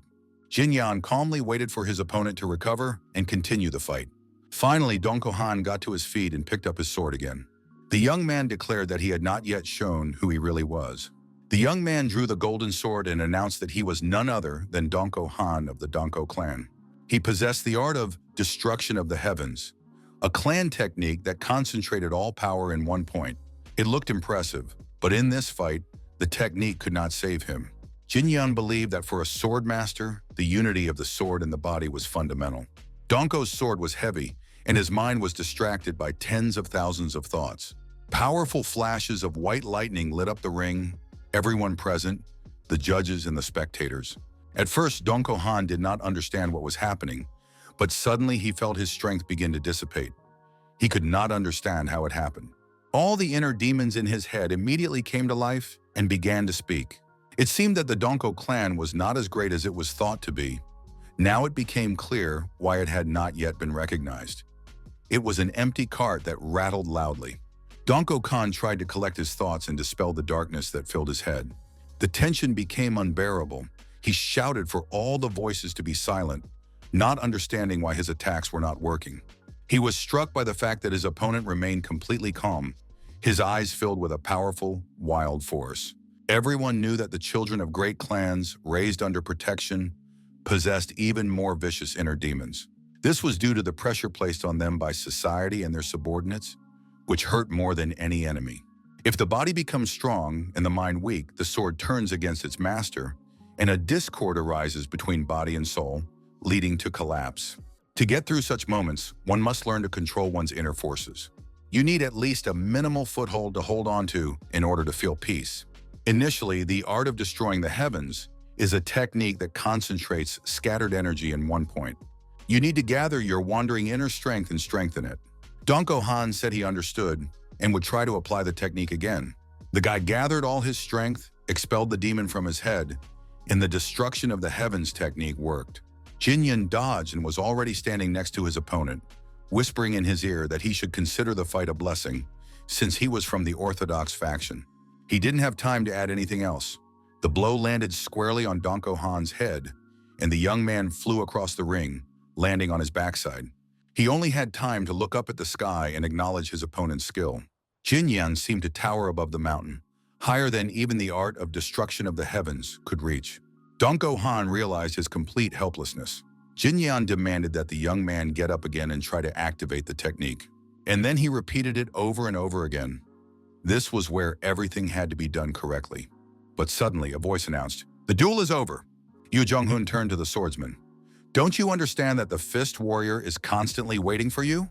Continuing this disgrace will humiliate not only you, but the entire Donko clan." The alliance leader did not understand how the young man would be able to look his father in the eye if he continued to fight in the same spirit. But if this duel was viewed as a lesson, the experience gained could be used for more diligent training in the future. Donko Khan understood what the alliance leader meant. The young man threw his sword into the ring, bowed his head, and announced to his opponent that he had lost the match. After that, Dongo Han turned around and left the ring without looking at anyone. Jin Yeon was declared the winner of the fight, but in reality, he was not in a joyful mood despite his victory. When the fight ended, the spectators and warriors did not disperse, but whispered among themselves, discussing what they had seen. Nam Gunwi said he regretted not being able to defeat his main opponent himself, but what happened turned out to be even better than he could have expected.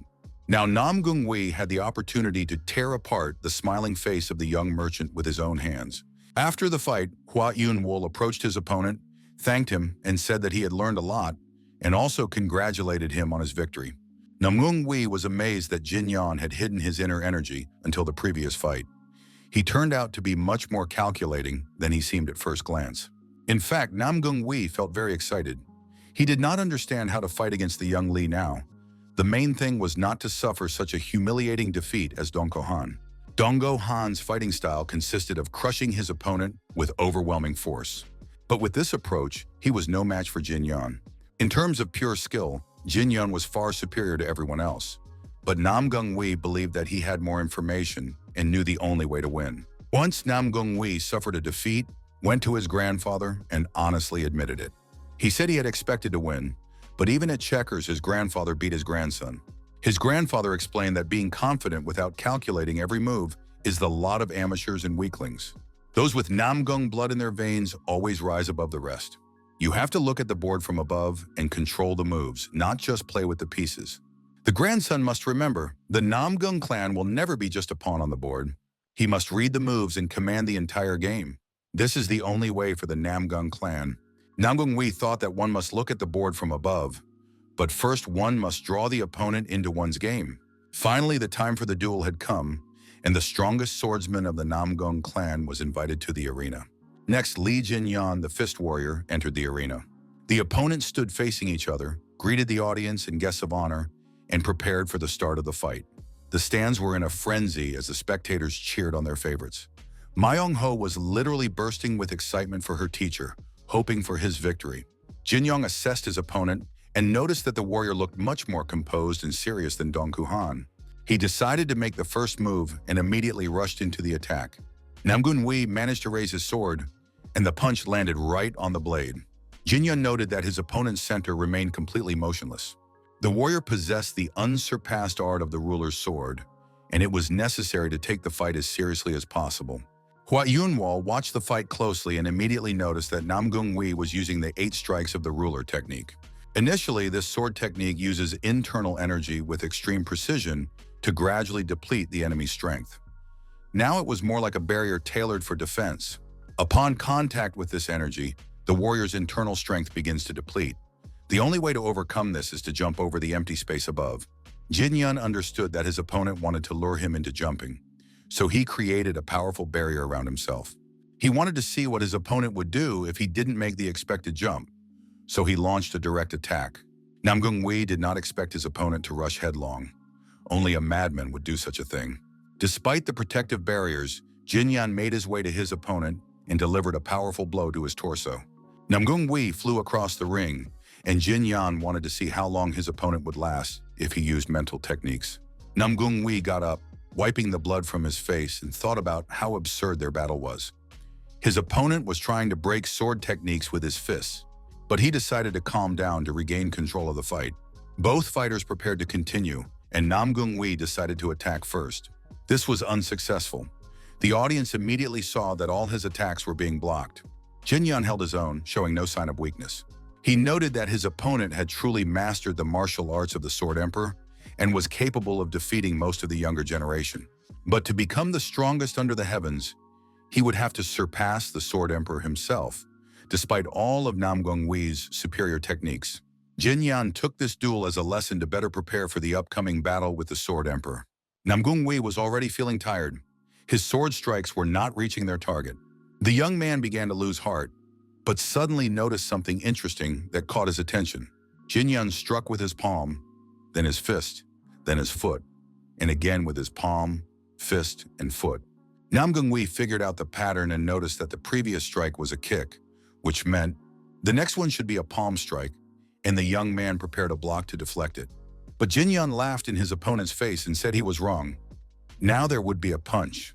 Nam Gunwi missed the blow, but managed to think that his opponent was a master of fist fighting who also used sound techniques. It became clear that from the very beginning, there were no rules on the game board. There was a variable that the young man had never encountered before. The Nam Gung clan had always sought to dominate the board. But Jinyan turned out to be a man who destroys this board himself, creates rules, and does everything his own way. Nam Gunwi sat in the ruined arena, his head bowed, unsure of what else he could do in this situation. The spectators whispered among themselves, wondering how the Nam Gun clan could suffer defeat so easily. The servants approached their master and asked if he was all right. They were concerned. Nam Gunwi was bleeding from his forehead and looked very bad. But Nam Gunwi showed no emotion and seemed not to hear anyone. There was only one face before his eyes, Lady Bakri.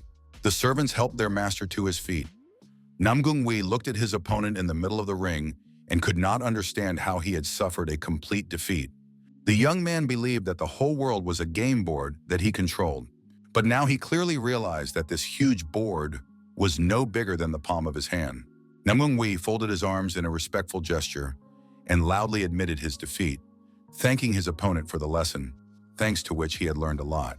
Jinyan replied that the loud voice with which the loser had declared himself was a truly manly trait.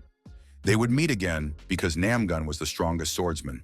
Nam Gunwi left the arena, realizing that next time he would prepare a game board that his opponent would not be able to break. Jinyan was declared the winner of the semifinal match, and his friends rushed to congratulate him. The golden sandsword named Wei Makchung approached Jinyan to greet him, extended his hand, and said that he had enjoyed watching the fight. It was a magnificent battle. The young man added that he was looking forward to their match and hoped to meet in the final.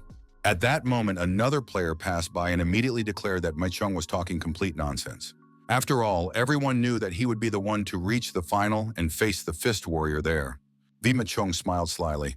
The young man can try, but he won't succeed. At that moment, the start of the semifinal between Plum Wanderer and Golden Sandsword was announced, and Jin Yan announced that he was terribly hungry. The semifinalists entered the ring and greeted each other. As soon as the referee gave the signal, one of the warriors rushed into the attack. Using the momentum of the whirlwind, he was going to give it his all and win.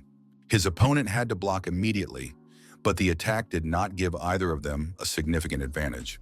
Munchu, watching the fight, commented that this warrior was too showy and did everything for the audience, as if he were showing off. Rumor had it that in the Hua sect, they risked their own lives in sparring, and now it was clear that there was not a shadow of hesitation in the warrior's sword. Manga believed that, judging by all appearances, the fighter from Mount Hua would be victorious. Jin Young had a different opinion. The golden sand sword was still smiling. Next, all 24 techniques of the plum blossom sword were used. After that, the warrior used the blooming plum whirlwind, but it was all in vain. His opponent immediately clarified the balance of power. The young man gave his all in every fight, but the golden thread needle strike was used against him, and his opponent fell to the ground, completely defeated. He could not move his hands. An invisible golden thread seemed to bind them, making it impossible for him to even move his fingers. His opponent approached and pointed his sword directly at Jin Yo's head, offering him to surrender. The outcome of the fight was already clear. The only question was whether the young man would give up his life, since it was only a friendly duel. Jin Yo admitted defeat. The boys remained friends and agreed to fight again. Next time, victory would surely go to Jin Gol. Finally, the finalists of the Dragon and Phoenix tournament were announced: the Golden Sand Sword and the Fist Warrior. The day was drawing to a close, and the time for the final battle was approaching. The spectators were waiting for the most interesting fight. Everyone knew that the title of once-in-a-century genius did not come easily, and many believed that Golden Sand Sword would be victorious. Others believed that the Fist Warrior was hiding his true strength and that victory would surely be his. The arguments remained arguments, and it was better to watch the fight itself. The finalists entered the ring, the referee greeted them, and gave the signal to start the fight. At that moment, Ma Chong rushed into the attack not with a sword, but with his fists. Very unusual. The swordsman began with close combat techniques. Jin Yan grabbed his opponent's leg as he was preparing to kick, spun him around and threw him aside, taking advantage of the opportunity to counterattack. But it turned out that this was exactly what his opponent had been waiting for. And the moment he loomed over Jin Yan, the young man drew his sword. Jin Yan managed to dodge the golden sand sword technique, as well as the golden silk needle that followed. Ma Chong was sure that it was simply impossible to dodge these devastating techniques. Jin Yan saw sand falling on him from above. This sand was unusual. It was filled with internal energy. The young man stretched out his hand and was able to gather some of the golden sand falling from the sky with his fingertips. If it was what he thought it was, the young man could use the sand and throw it at his opponent. Ma Chong didn't even move. All the grains of sand thrown at him seemed to hang in the air and did not harm him. The spectators watched the fight with interest, completely unaware of what was happening and why the fight had suddenly been interrupted. Alliance leader Marim and Elder Song also watched the fight closely, wondering where it would lead. Only Ma Chong knew that he had not stopped the golden threads. In fact, it was Jin Yon who had frozen them with an incomprehensible force. They were so thin that they were barely visible, and his opponent had copied the technique and controlled his internal energy. Ma Chong realized that he was facing a truly overwhelming force. He approached Jin Yon, shook his hand, and admitted defeat, expressing his hope to meet him in a fair fight in the future. Thus, the champion of the Dragon and Phoenix tournament was determined, and the head of the alliance was pleased to announce the winner's name. The Fist Warrior was the winner of this year's tournament. The Golden Sand Sword, the Fist Warrior, and the strongest swordsman, Nam Gun, were invited to the arena. Yu Jung-hoon, as the leader of the alliance and host of the tournament, wanted to present the prizes to the winners. Nam Gunwi was to receive the Supreme Starblade, a sword that the alliance leader had always cherished and valued. Once upon a time, the young Jun-hoon had walked the path of the great warrior with his sword. Nam Gunwi felt immense pride and understood what an honor this was for him. Moreover, the young man believed that the alliance leader would not give this gift to anyone from the Rulers Association. Nam Gunwi realized that he had been too confident. He accepted the sword with trepidation and promised to take good care of it. After that, Ma Chong-wi was invited to receive the prize. He was called a genius who was born once in 100 years, and he really made such an impression on everyone present. The young man was very modest and said that compared to the young hero from the Yona Trading Guild, he was still far from perfect. The alliance leader reassured the young man, saying that he had his whole life ahead of him. In the meantime, the young warrior had to come up with a name for his new sword. Ma Chong-vai took the sword from the leader's hands and announced that he would call it the Golden Sand Sword. The name was unusual. It was the name of a martial arts technique. But as they say, the owner is the master and can name his weapon whatever he wants. Finally, it was time to award the main winner of the tournament. Yu Jung-hoon asked Jin Yeon to stay where he was and not move. After that, the alliance leader ordered the White Dragon Squad to take up positions around the perimeter and the elders to line up in the center around the platform. Everyone else was ordered to retreat downstairs. Lee Jin-yeon held the box with the main gift in his hands and waited to see what would happen next. He had no reason to doubt the alliance leader's motives. Mong-ho had no idea what was going on and asked Hwa Yunwol what would happen next. Even young Hwa did not know the answer. He suggested that at this moment, the warrior was taking ginseng root, the most dangerous process, impossible to defend against, and the slightest mistake could lead to energy distortion. It seemed that the alliance leader was going to personally guard Jin Yeon, but it was unclear why he cared so much. Yu Jung-hoon always treated his juniors this way, and Ma Young-ho watched his idols with admiration. Of course, not everyone in Orthodox sects was an outstanding warrior, but the alliance leader really gave the impression of a wise old man. He suggested that the winner take the ginseng root right away, but there was no need to rush. As long as the energy circulated in Jin Yeon's body, the alliance leader and his entire guard would watch over the young man. Jin Yan was at a loss for words, so he decided to accept the help as a gift and immediately do as the alliance leader advised. The young man sat intently and thoughtfully near the box of ginseng root. Something was about to happen that would change his life forever. Finally, he got ready, took the root, and began to chew. In his past life, as a simple wanderer, he could not have imagined such a thing. He could not have imagined that someone would guard him, allowing him to go through the process of energy circulation without problems or complications. Everyone present watched the process with bated breath. The phenomenon was extremely rare. A whole new world opened up for the young man compared to the lonely life he had before. He had achieved a great deal thanks to the azurite essence, and the time it took to assimilate the century-old purified ginseng turned out to be surprisingly short. And now the young man had reached the 9th phase of white lightning energy. Jin Yeon informed the alliance leader that everything was complete. It was surprisingly fast. He replied that it was fine, and the alliance leader ordered the guards to retreat. The old man was amazed and wanted to make sure that the victor was all right. Jin Yeon felt embarrassed, even a little ashamed, but he admitted that he was terribly hungry. Yu Jung-hoon suggested that the young man call his friends and promised that he would treat the winner to a delicious meal. This wonderful day of the tournament ended with an equally wonderful dinner. The alliance leader, brother and sister Hwa, Jin Yeon, the winner of the tournament, and the poisonous Fox Chul Myung-ho gathered at one table. Jin Yeon watched his student and immediately noticed that the guy was suspiciously quiet today, probably because he was sitting at the same table with the alliance leader. Yu Jung-hoon also noticed the young man's calmness and began to joke, asking if his nickname was Liz from the gambling den. Then the alliance leader asked if Ma Young-ho had gotten used to his new umbrella. The young man confirmed that he had, and the alliance leader was satisfied. He noted that this umbrella was certainly different from the previous one and advised the young man to continue working hard. Hwa Yun-sol listened to the men's conversation with interest, not quite understanding what was going on. Her brother also could not yet understand what the head of the alliance was talking about with this relatively unknown simple warrior, who moreover did not know how to keep his mouth shut. After that, the head of the alliance turned to the young head of the Hwa clan. He asked how his father was doing and how the villagers were doing. Hwa Iwon-wol replied awkwardly that everyone was fine, but wanted to know how the alliance leader knew all this. Jin Yeon immediately realized that his suspicions were correct. The Hwa siblings were trying to hide something. The alliance leader reassured them. There was no need to be afraid or worried. He had received several reports about secret activities during the Great Battle of the Five Tombs. Hwa Yun-wol said, "Now it's clear why they're acting this way." The leader of the alliance emphasized that the young master Hwa was a representative of the great clan, and he must not forget this under any circumstances. If he panicked, it would be a sign of disrespect to his ancestors.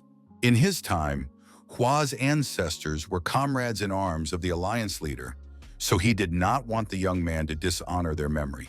Yu Chung-hoon stated that since the Hwa clan was active again, Eun-wol should know the following.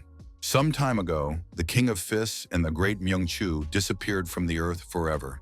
As for the King of Swords, he was sent a letter instructing him to temporarily return to the Murim alliance.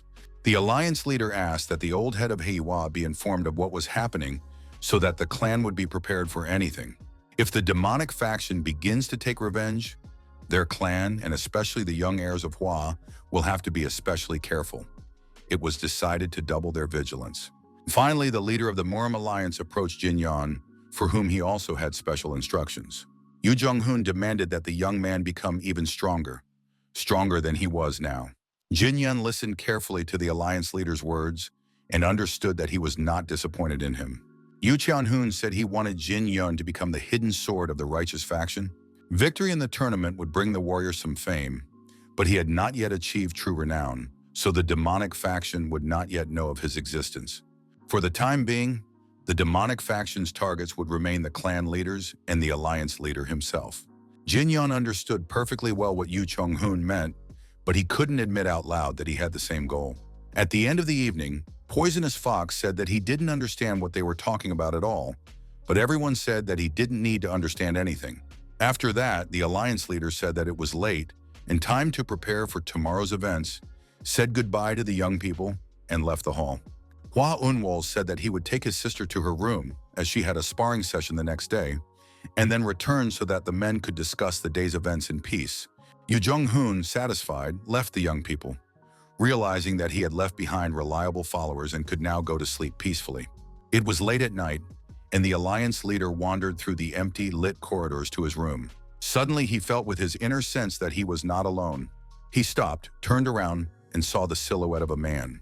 The stranger said, "I am glad to welcome the alliance leader. We haven't seen each other in a long time." This person turned out to be the Emperor of the Sword. He was not alone. Standing next to him was the Sword King's blood-covered apprentice. The Emperor confirmed that this was indeed the case, and unfortunately, that they had to accept the worst possible outcome. The Sword King was attacked by a demonic faction, which meant that the next war would come sooner than anyone had anticipated.